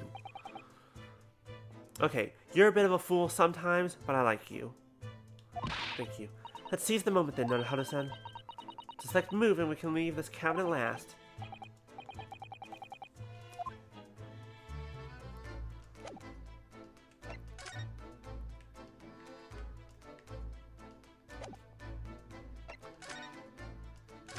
What were these? What were you here looking for?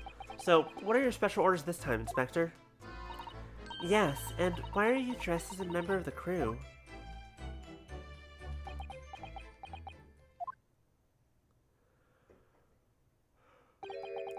I'm so sorry. This is all my fault. I take full responsibility. For what? My orders were to act as Asogi-san's bodyguard. What? Excuse me? Boy, you failed miserably. It was Minister of Justice Chikoku who pushed for this overseas study tour to go ahead. And he entrusted me with ensuring that Asogi-san reached Great Britain without being assassinated. Assassinated? How could that have even been a possibility? I'm not sure. But these are complicated times. There are tensions between the world's greatest powers. Mr. Chikogu said we should prepare for all eventualities. This is incredible. I don't believe it. Kazuma-sama was assassinated? Obviously, we couldn't give Asogi-san a visible security escort. Which is why I'm undercover now, posing as one of the crew. I see. And I didn't take my eyes off him the entire time we've been on board. From morning until night, every day. I never imagined it would happen here, inside his own cabin. Not here on the first-class deck. I failed miserably at my assignment, and Asogi-san is dead as a result. I'm a disgrace. All I can do is humbly apologize. Inspector. So, if there's anything at all that I can do to help now, just say the word.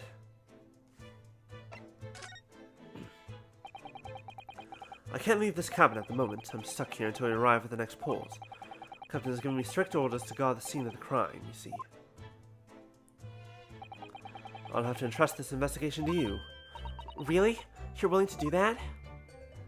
Yes, as long as you don't leave the first-class cabin area. I'm afraid I can't remove those handcuffs, though. But what about the captain? Aren't you going against it? Oh, we already read all this. I'm just reiterating it because I showed him the stuff. Great, now he's got me doing it.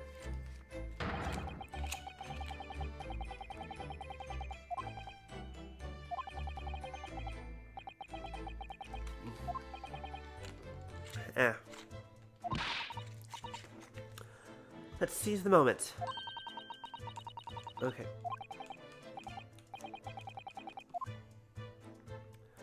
I first want to see what this guy. Excuse me. What? I was wondering if I can ask you a favor. Would you mind if I investigated a little outside? Grandmother told me Japanese people do not make jokes, but this is not true, I see. Oh, we've already read all this. The criminal asking prison guard to help him escape? Very funny. In the middle of the sea, there's no chance of me escaping. Yeah. You stay in this cabin at the next port, and it is up to Hong Kong police to decide what they do with you. You stay. Alright.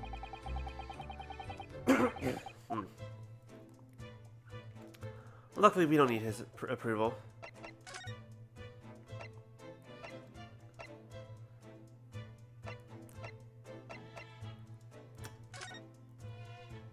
Check out the... We need to find out who's staying in this cabin.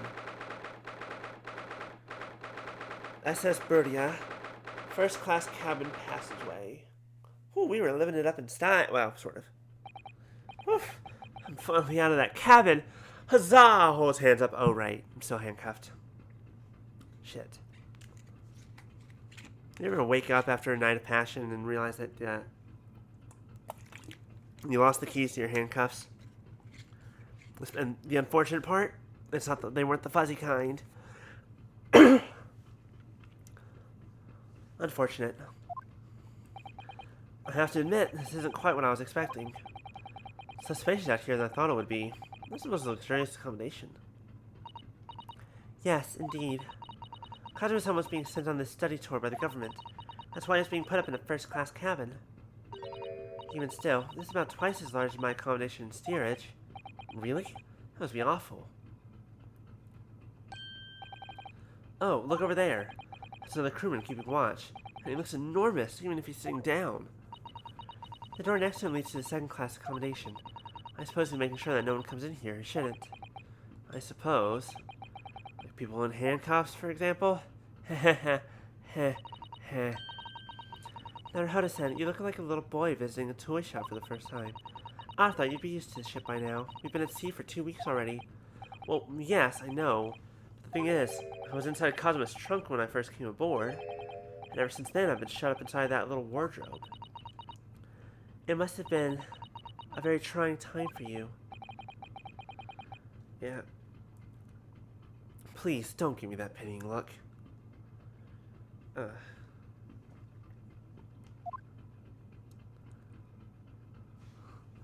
Alright, let's take a look around. A map might be important. The Beria is a large-scale steamship with a triple-skinned hull, with a marvel of engineering. Well, it's been playing on my mind for a while now, actually, but how is it that such a huge lump of metal doesn't just sink to the bottom of the ocean? Oh, that's really quite simple, Naruhodo-san. It is? Well, consider the Japanese archipelago. The islands of Japan? Yes, they're not metal, but they are enormous lumps of earth, many, many times larger than the ship. And they don't sink, do they? They've been floating happily on the sea since the gods created them. Well, I suppose so. I don't... Also, I don't know if they're floating.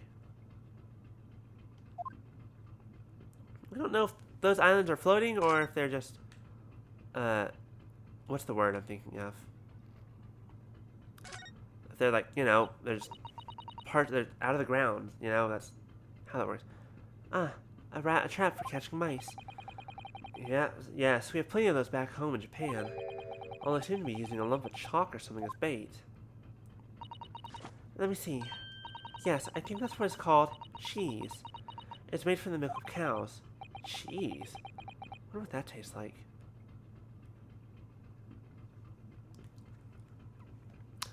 I don't know.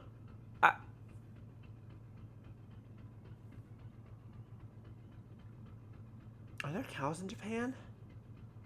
You know, before import and all that? There had to have been. They didn't have cheese? I'm going to assume that this is somewhat accurate, that people in Japan didn't know about cheese at this point in time. You can't eat it, Naruhodo-san. The trap will snap shut on your fingers.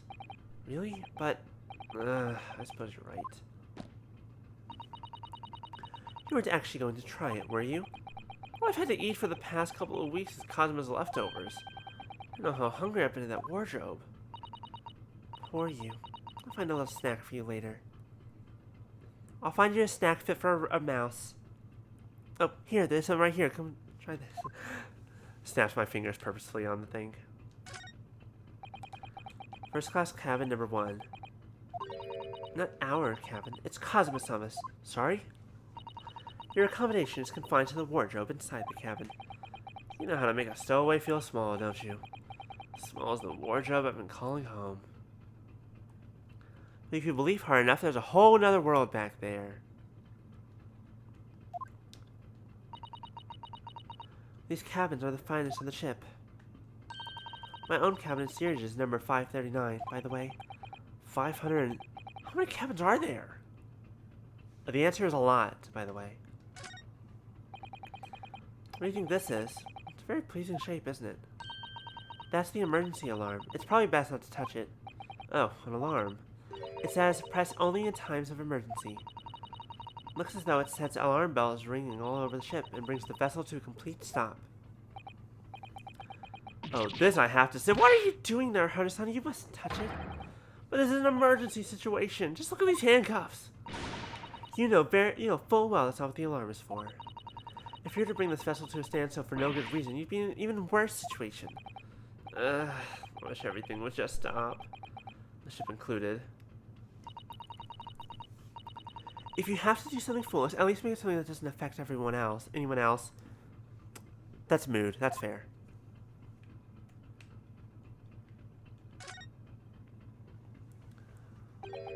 This is it. This is the cabin next to ours. The one the ventilator connects to. Yes, the ventilator from which Kazumi-sama wrote that he saw a speckled band emerging. Maybe whoever's in this cabin can help us solve that particular mystery. Let's ask.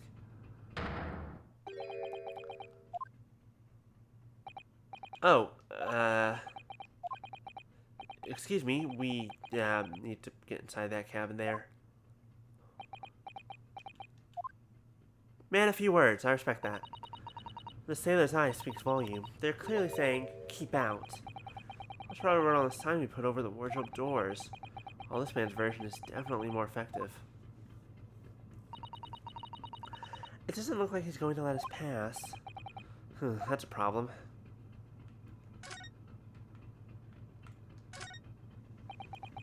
That's a huge book on top of the table there. There's a pin next to it. Yes, that looks like the ship's log. Shall we have a little look through it? This writing is so neat and precise. Every detail about the voyage has been meticulously recorded. Can't be me. Can't be my handwriting. I don't expect a rough and ready sailor to have such beautiful handwriting. Well, it's important to keep good notes, good records. And nothing. No reaction at all. Thought he might appreciate the compliment.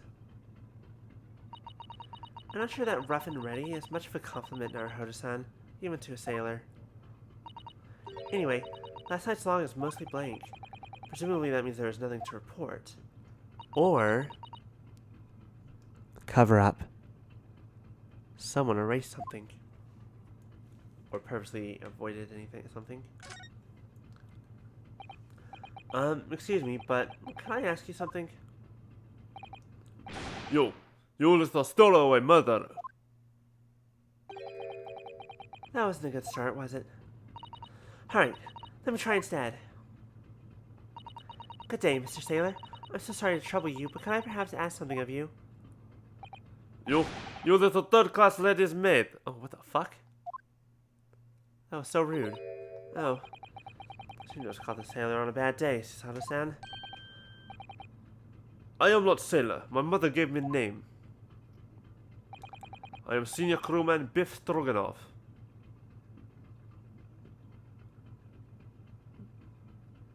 Yes, Biff Stroganoff. The puns never end. Hello, Beef. Whew. Best thing is just to avoid eye contact, I think. Mr. Stroganoff, about this first-class cabin area. Here we are in Venice Bataburia steamship for very important persons. What sort of very important persons? Government officials, kings and queens traveling in secret, many important persons. This is why I am guarding this place. Gosh, that's amazing. But somehow I let stupid stowaway inside. I want to pick you up and throw you in ocean, but Stroganoff is not animal. Thank you? If I may, I was wondering, is the cabin next to Mr. Asogi's currently occupied? Da. Susato-san, do you understand that? It sounded like da. It sounded like da. I think it's probably Russian for yes. Or no. Genius.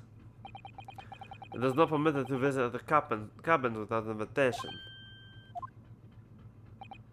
Well, it sounds like there's somebody in the next door cabin at least. Yes, it's tantalizing. You know what else is tantalizing? Food. My son would be doing flips right now, just being like, feed me. It's like, what the fuck? We ate right before we started shortly before stream. Why are you so hungry? Could you tell us who's traveling in the cabin next to Mr. Asogi's? His name is Mr. Grimsby Roylett. He is a very important Western gentleman. A Western gentleman? Do not think about it. He has nothing to do with murder of student boy. How can you be so sure about that? Mr. Roylott is authentic Western gentleman. Such a man would have no interest in enroll a student from insignificant Far East Islands. That was harsh. Could you tell us when Mr. Roylott came aboard? Shanghai? That is not your business. He came up. Let me guess. He got here at Shanghai. Come to think of it, even though we've been at sea for 2 weeks now, I've been in Cosmo's cabin the entire time. I've never once heard anything from the next door cabin, or even felt like there's anyone there. Well, presumably, since this gentleman is occupying one of the first-class cabins, he must be rather important. Is that right? Da. This is not your business.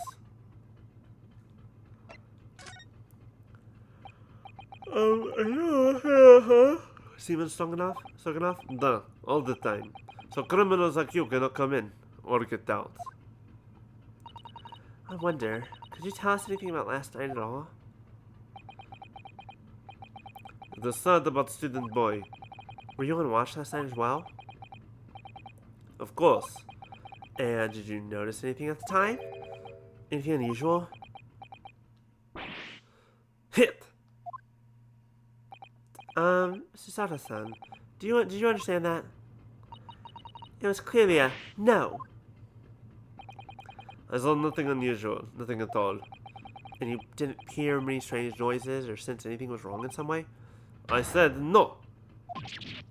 Sorry, technically you said hit. You didn't say no, you said hit. Semantics. I'm not so sure. I could have sworn that he wouldn't catch my eye for a moment there.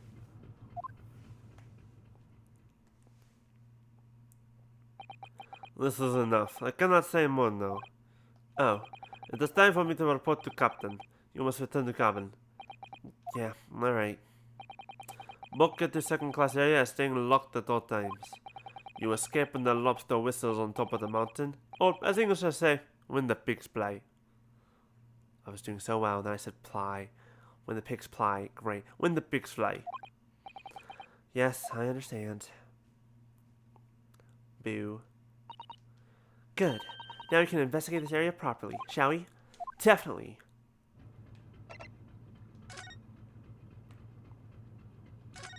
Only thing I haven't looked at yet. That's the way to the second class area of the ship. Is something wrong? I was thinking about making a run for it, just for a moment. Things aren't exactly going well for me. I might be wrong, but I imagine the moment you reach for the handle of the door, that burly seaman would surely shoot you dead. I don't even think you need to shoot me. You just snap my neck like a twig. Oh dear, I'm sorry. Perhaps I went a little too far there. No, I started out with my talk and running away.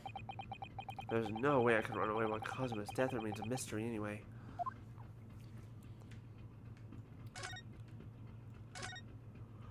Alright.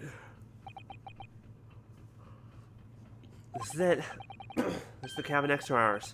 The one the ventilator connects to. Yes, the ventilator from which Kazuma-sama wrote that he saw a speckled band emerging. Maybe whoever's in this cabin can help solve that particular mystery. Let's ask. Let's go ask.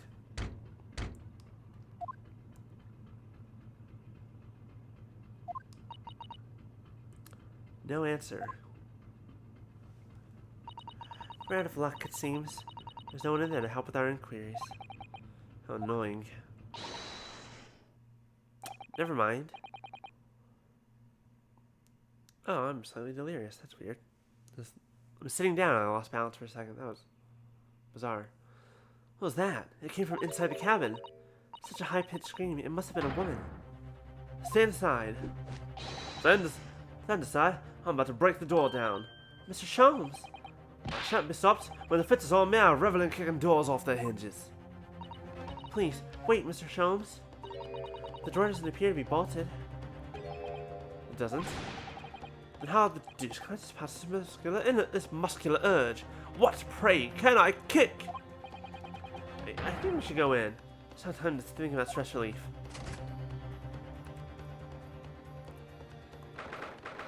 January 9th. SS Buria, first class cabin, number 2. Oh, who are you? A Western gentleman? This man looks Russian to me. We heard a woman scream. A woman? Don't be absurd. As you can see, there's nobody but me in this cabin. True, this old man appeared to only be a person in here. In that case, who just screamed? Get out, all of you, now.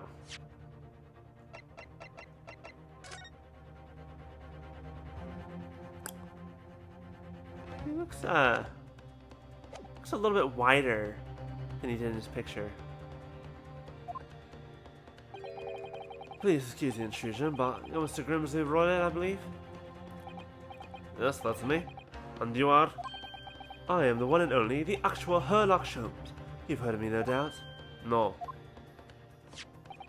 I am a great detective among detectives. One who adorns the covers of popular magazines, no less.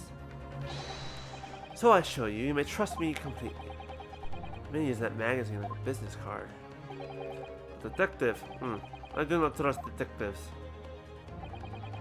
We distinctly heard a scream emanating from within these walls. Position wouldn't appear to be a lady concealing herself within the wardrobe this time. So I had to be so bold as to ask you to open that small traveling case. What? Don't be stupid. How could anyone fit in a small trunk like that? Have you ever seen a contortionist? Woof. Well, it's quite fashionable these days, is it not? Traveling inside one's trunk. Don't look at me. Oh my, did you see that, Mr. Naruto? Yes, the case just shook. There's a snake in there. Leave, now, otherwise I'll cut the steward. This is Cosmo's neighbor, Mr. Grimsley Roylet. He has a snake, and he assassinated Cosmo with it. Also, the woman screaming. Maybe disguise? Or this says, there's no doubt about it, the strange Russian man is hiding something. I couldn't agree more. Let's see if we can find some clues before that burly sailor returns.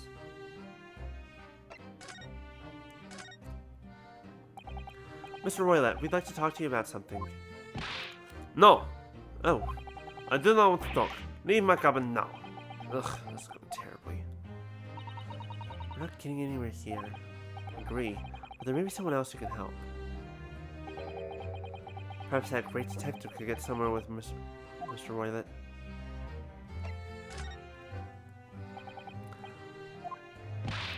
Okay.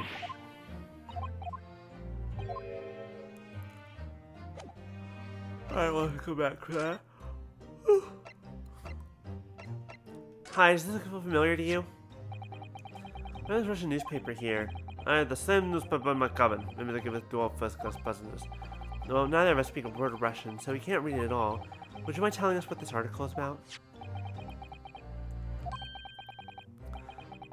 If you do not speak Russian, you do not need to know what it is saying. Ugh. Which must be a cold, cold place. I mean, yes. We have this Russian news.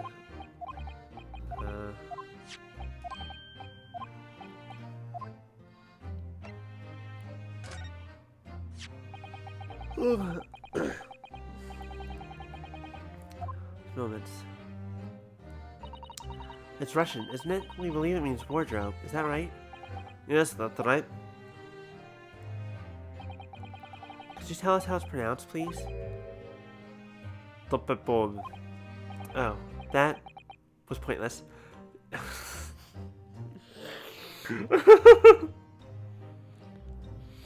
Yeah, it's pointless because there's no voice acting.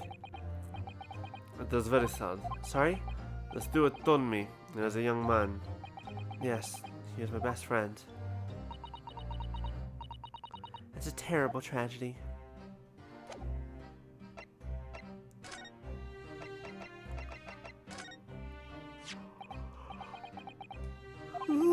I don't know what that is. I can't read it. It's a travel diary written by the man who was killed. It's in Japanese. I haven't heard of that language. Seriously? Is that the Empire of Japan? Is the Empire of Japan really that insignificant on the world stage? Well, I was really hoping he would just tell me something about that. whatchamacallit. What do you think you're doing? Huh? This is my cabin. Get out. Just have a quick look inside your traveling case, perhaps? No! What a pity. I think we're out of luck. There doesn't appear to be anything more we can do. I agree. There may be someone else who can help. Perhaps that great detective could get somewhere with Mr. Roylet. Oh, great detective! Do you have a moment, please, Mr. Sholmes?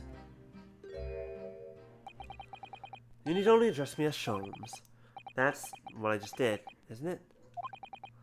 Well, Mr. Sholmes, what were you doing in there? Well, I was resting, of course.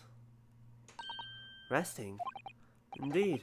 I was contemplating our sea voyage from the confines of the wardrobe whilst waiting. Waiting for the inevitable time that you would need to call my great powers of deduction into your service. It would seem that the hour is upon us now. The time has come. Am I mistaken? Well, no. Actually, you're spot on, for once. Observe closely. Our Russian host is in this cabin. Mr. Royler is clearly trying to hide something. And do you know what the most effective weapon to use against a Russian hiding a secret? Vodka? Why? The truth, of course. It should be pointed out that such methods are not exclusively for the Russians. Right. Can you imagine how the Russian will react when the secret he guards so closely is exposed? Would you like to witness it? Oh, yes, please. Well then, what you are about to see may well astound you. For I am about to apply my great detective's greatly admired great deduction to the case. How great? That's great. Love that for you. Could this man be a more hackneyed portrayal of a dubious Russian, I ask you? What? What? Wait, no, that was way off. From time to time, it occurs to me... Is the fellow dubious on account of his Russianness, or Russian on account of his That sounds kind of racist when you say it like that. I really don't think either of those things should be occurring to you, or anyone. That's right, and Mr. Sholmes. I know this man's beard and dark glasses are hard to ignore, especially on first meeting, but I once read, it is a capital mistake to theorize before you have all the evidence. It biases the judgment. Shh, I must have complete silence.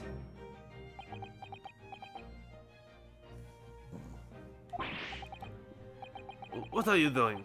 Why are you pinning at my face like that? Ah, just as I thought.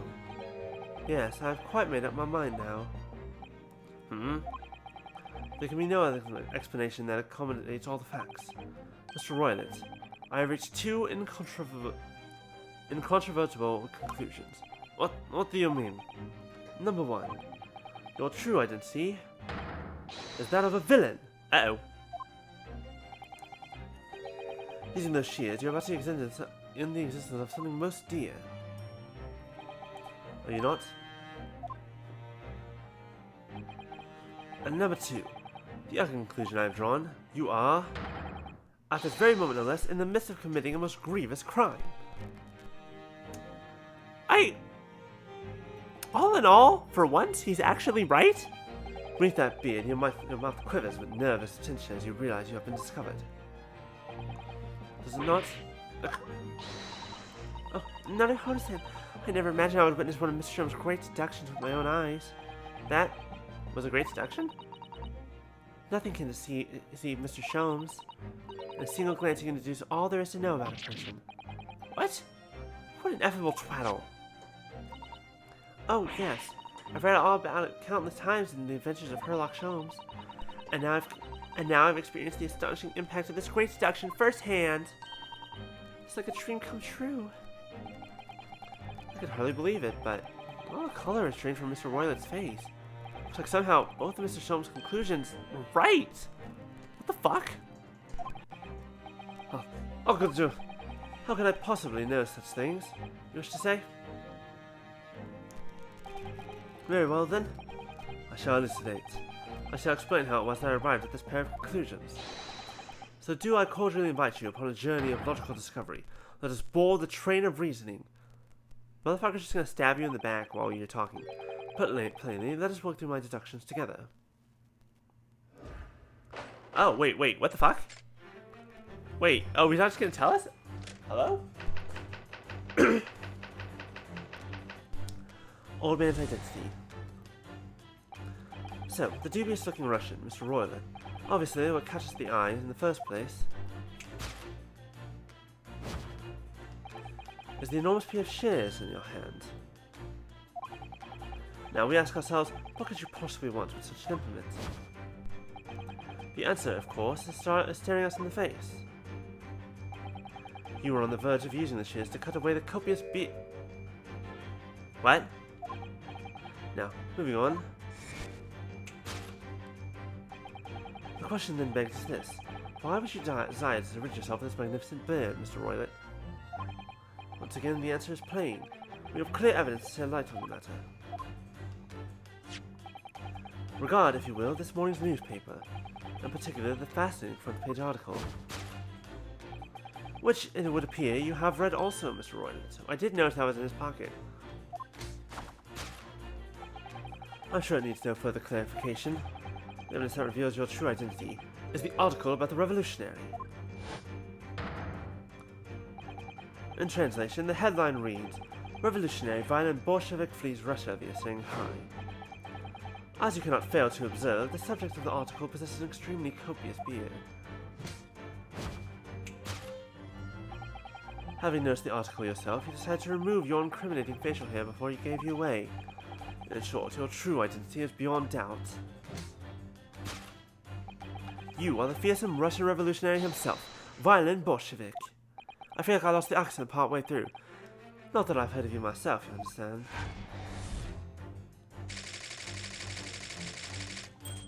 So, my question is he just blowing smoke at his ass? Now, as for my second conclusion, you are, at this very moment, on the brink of committing a most grievous crime. And the proof of this crime, over there. Oh yes, Mr. Roylett. Taken unawares, people have propensity to let their eyes stray, you see. And I assure you, the eyes speak so much more eloquently and honestly than the mouth. The answer we seek lies where the furtive glance falls. The proof of your crime sits before our very eyes. Yes, that travelling case. It is time, I think, that the case be opened and its contents laid bare. No, I refuse. What could you possibly be concealing inside, we ask? By my estimation, a young lady, perhaps, one slight enough to fit that in. Don't be absurd. And what, pray, would be the identity of this young lady in the travelling case? Dear me, we are not well suited to a life of crime, are we? Your coolest Doyle betrays you. Once again, we only follow your furtive glances to fall in the answer.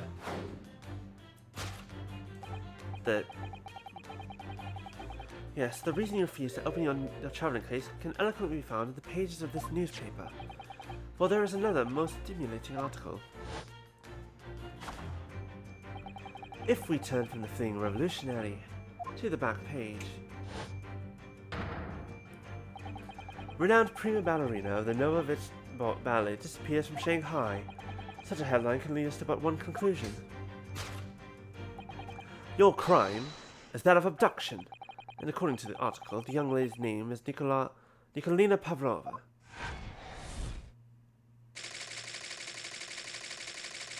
Wow, he's actually doing really well here. Which is why I don't trust this. I don't trust this because he's doing too well. Thus concludes Sherlock Holmes' great deduction of the Russian enigma, Elemensky. I don't know whether or not to be impressed yet. Mr. Salacent, that wasn't one of the great deductions I've been hearing about so much about, was it? Well, the stories are full of Mr. Sholmes' brilliant deductions, you know. But that did seem a little different somehow. Excuse me, Mr. Sholmes, could you come over here a moment? Pray, what can I do for you? It's about your deductions. Would you mind? Not at all, go on. Well, to start with, there's the newspaper article. I think we had the same discussion before, but these two men look nothing like each other. Oh, that's fair, yeah. I wasn't sure if it was a stylization thing, but actually, you know what? This is Great Ace Attorney, so that makes sense. It would, if he was going to have that face in that picture, he would have that face always. Oh, yes. I recall our discussion earlier, and at the time I believe I told you that the man is a revolutionary. Well, able to revolutionize his own appearance. In fairness to Mr. Sholmes, Mr. Loyal does look more like this man than you do. That's fair, but this man, you're right, the revolutionary does have a much thinner face. That's not the point. And another thing, the part about inducting the ballerina. Indeed, a truly startling revelation. At first glance, the case would appear to be too small to accommodate a young woman. Not just at first glance, it is too small, clearly. You'd be looking to fit a 5-year-old child in that case, even if you pushed really hard. I don't suppose the missing ballerina is a 5-year-old child, is she? You don't know? No, the young lady is 15. No, I didn't know. How could I? Well, if she's 15, then 10 years worth of her would be poking out from that case. Some years ago, I read something put in it, I believe. A troop of men consuming vinegar daily in order to promote a certain alertness in their bodies. Vinegar? For such a sour bunch, it would surely be simplicity itself to contort oneself into the confines of that small case. Oh dear, you might be thinking of contortionists in the circus, Mr. Sholmes. See, that's what I was thinking of earlier. She's a ballerina, not a contortionist. Ugh, this whole thing is turning into a circus. Mr. Naruhodo, something's occurred to me about Mr. Sholmes' deductions just now. I think his powers of observation are, well, magical. His eyes cut to the heart of a matter almost instantly. It just, where he directs his attention and his logic that seem a little off. Your idea of a little, maybe a little off itself, Mr. Sato. It's just one or two key words in his deduction that seem to let him down. So I was wondering if we might perhaps tactfully switch them for alternatives? Alternatives, what do you think? Switch some key words in his deductions. Yes, but very tactfully. I feel sure if we could do that, we'd unlock the true genius of Mr. Sholmes' great Woman! Precisely the thought that was going through my own mind. This man has a lot of work. At times I wonder how anyone puts up with me. It's not that funny. And you, my good fellow. Sorry? Take a moment to look at your wrist. My wrist? When the fuck did he do that? Okay, that one. What? Where are your handcuffs? Huh? How did... I felt that may hinder your ability to follow me in our dance deduction. I don't believe it. Mr. Sholmes, you are a marvel. And you have the key, apparently. And don't worry, I shall restore the shackles to your wrists when we are finished. I'm not worried. In fact, I'd rather stay like this. So, let us begin. Herlock Sholmes is proud to present his Logic and Reasoning Spectacular.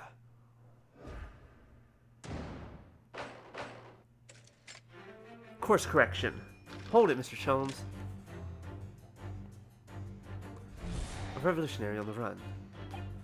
So, the dubious-looking Russian, Mr. Royal, obviously what catches the eye in the first place.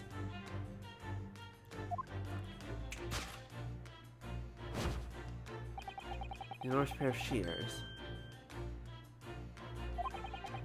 Now you ask yourself, what could you possibly want with such an implement?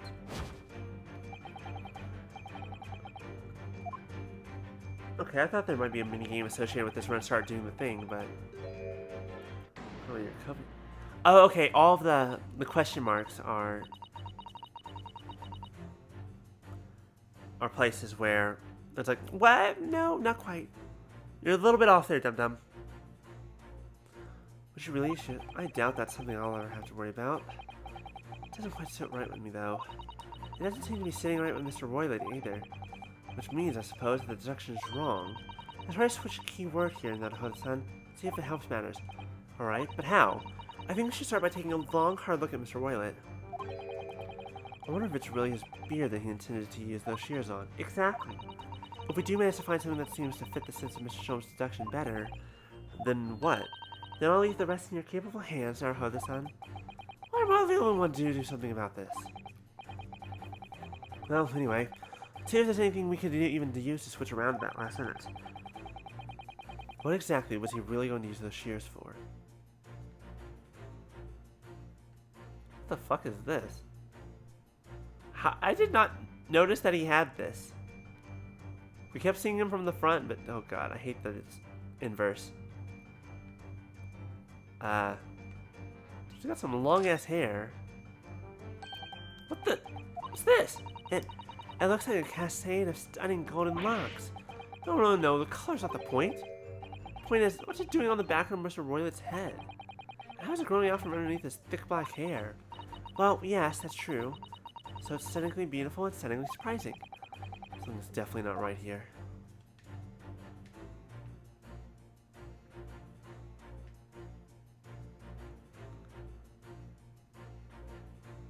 Yes!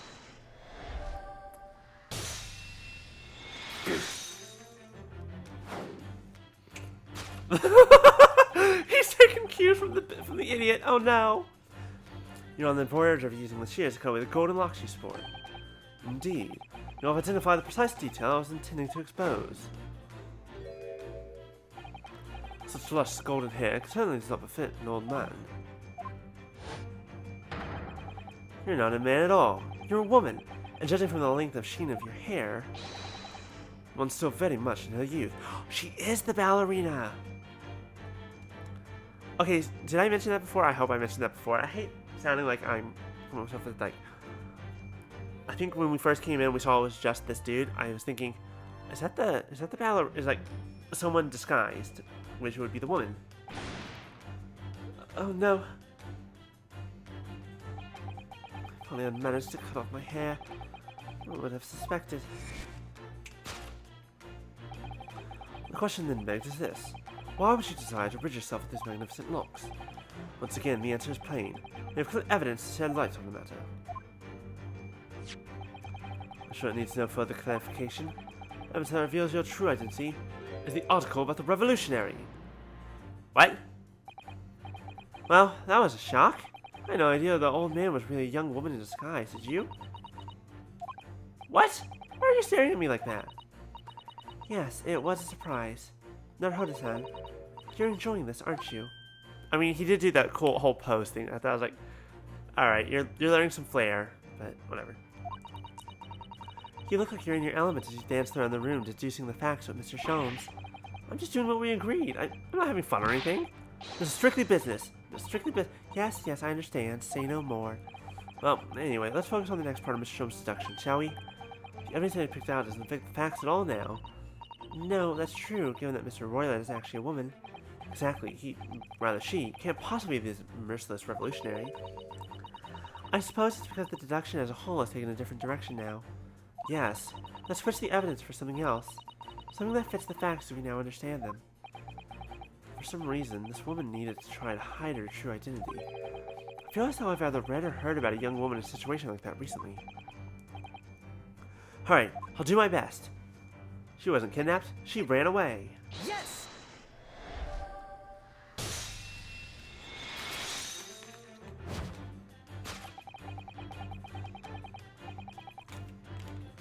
The evidence that reveals your true identity is, of course, the article about the ballerina. That's right. You've hit the nail on the head. Renowned prima ballerina of the Novovich Ballet disappears from Shanghai. It would appear we are finally able to address you by your true name. Yes, because your true identity is that of the Novovich Ballet's prima ballerina. Miss Nikolina Pavlova. Ah! Ah! Oh,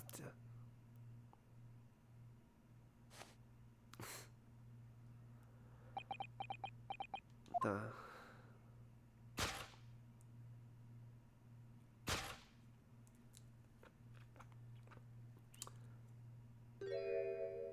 Oh. Oh my. How is it now fitting the shape of her body better? Alright, also, hold on, everyone. Hold on. Hold on. While we're all getting all nice and fancy for the pretty lady. You're right. My real name is Nina. I mean, Nikolina Pavlova. My name is Nina. Please, I beg you. Wait, no, she's 15. Never mind, hold on. Roll it back. Don't tell anyone. Conclusion. Ballerina on the run.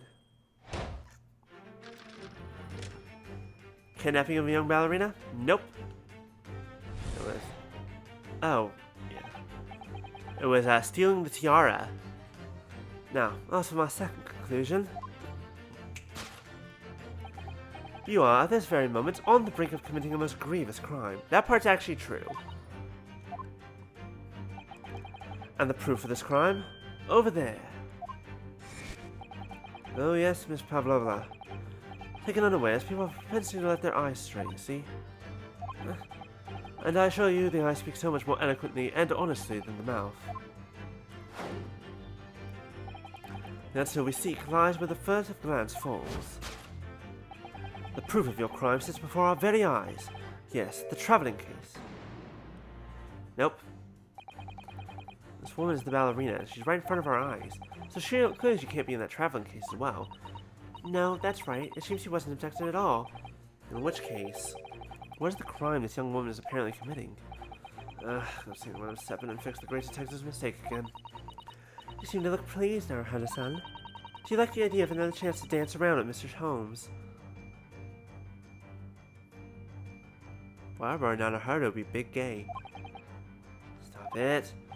Anyway, there must be something else here that shows what this woman is up to. A proof. There is a trap. Let's take a look. It's a very small case, isn't it? You can see instantly no person could possibly fit inside there. So does that tell us that Miss Pavlov's telling glances in this direction was focused on something else? If that's true, though, it doesn't make sense. What do you mean? Well, if there's nothing incriminating inside this case... Oh no. Oh no. Rule number 2 of things not to bring onto the ship. Pets. She has a pet snake. And so maybe she didn't kill intentionally? Maybe Kazuma's death was an accident? Anyways, we'll get to that. It's 7 o'clock. We're getting... After this section where we do all these corrections, we'll go into there. Yes, I wonder why she let... If she has a perfectly harmless reason, though. Yes, like her underwear might be in there.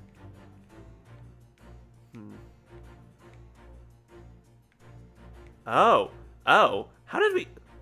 Hello? What? It was just right fucking there. Okay. Wow. Look at this dazzling tiara. I've never seen anything like it. Are those real diamonds, do you think? Oh, Naruto-san, try it on. What? Me? Isn't it usually girls who wear tiaras? Wouldn't you like to try it on? Oh no, I couldn't possibly. It's far too beautiful. Why does this tiara look familiar? I feel like I've seen it somewhere recently. Yes!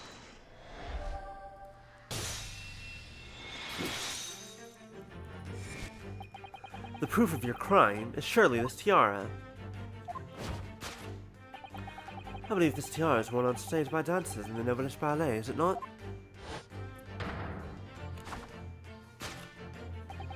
Indeed, it would appear to be identical to the tiara pictured here in this newspaper article. And if the reporting is to be believed, it's an item worth 20,000 rubles. In summary, the crime you have committed is theft. Oh no. Yes, you left your ballet troupe unlawfully taking their precious tiara with you.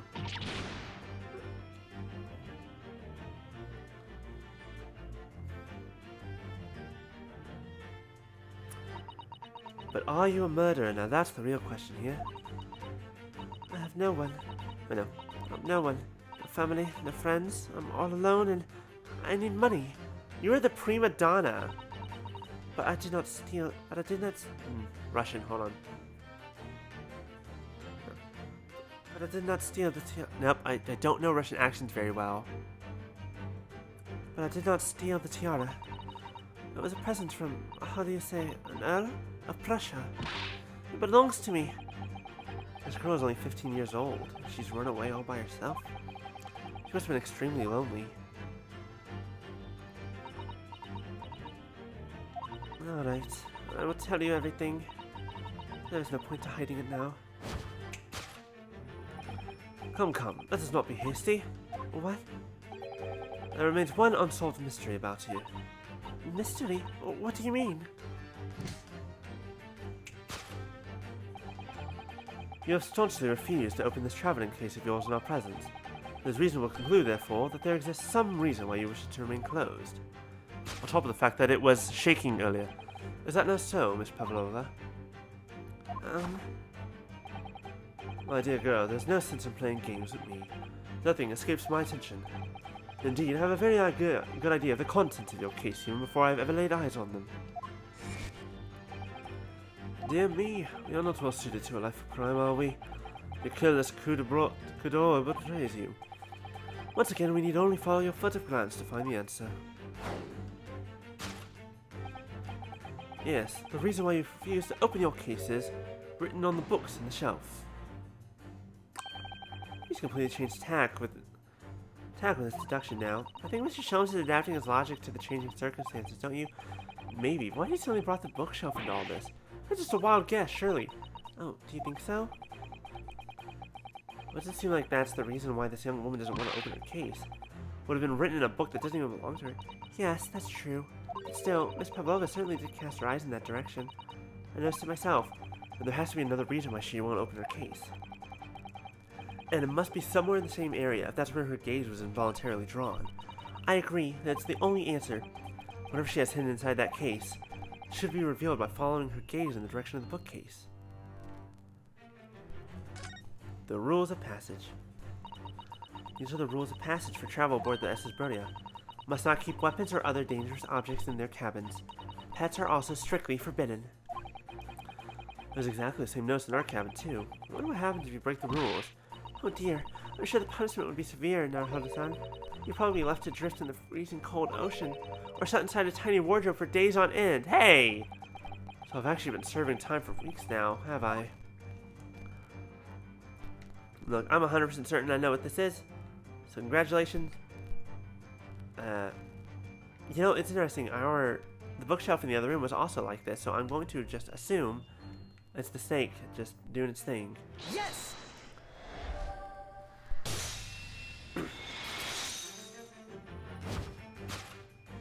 Yes, the reason why you refuse to open your case is written in the rules of passage. Passengers do not keep weapons or other dangerous objects in their cabins. Pets are also strictly forbidden. Inside that case of yours is something forbidden from carriage on this vessel. That is the real reason why you refuse to open it, revealing its contents. As we've seen, the trunk wobbles from time to time, but no weapon or other dangerous object item would move its own accord. Which leaves but one possibility, Miss Pavlova. Inside your traveling case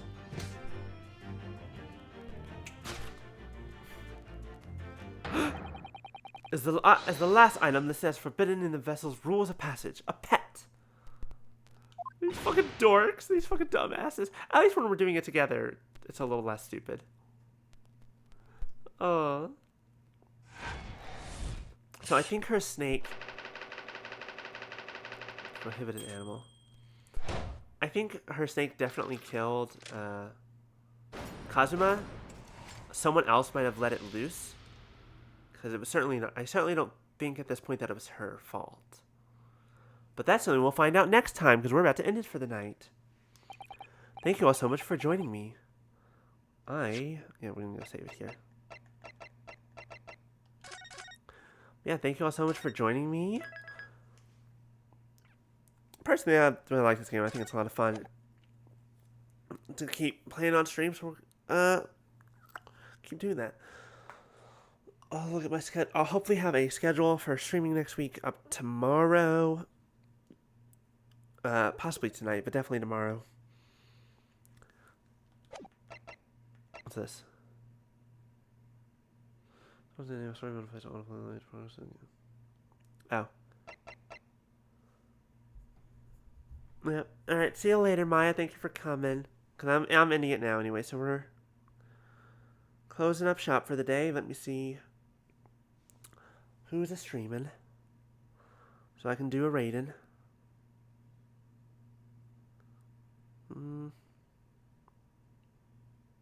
Who's this again?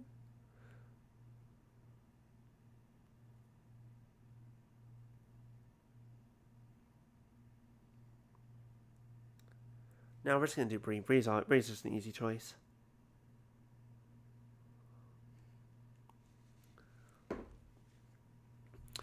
Alright, so let's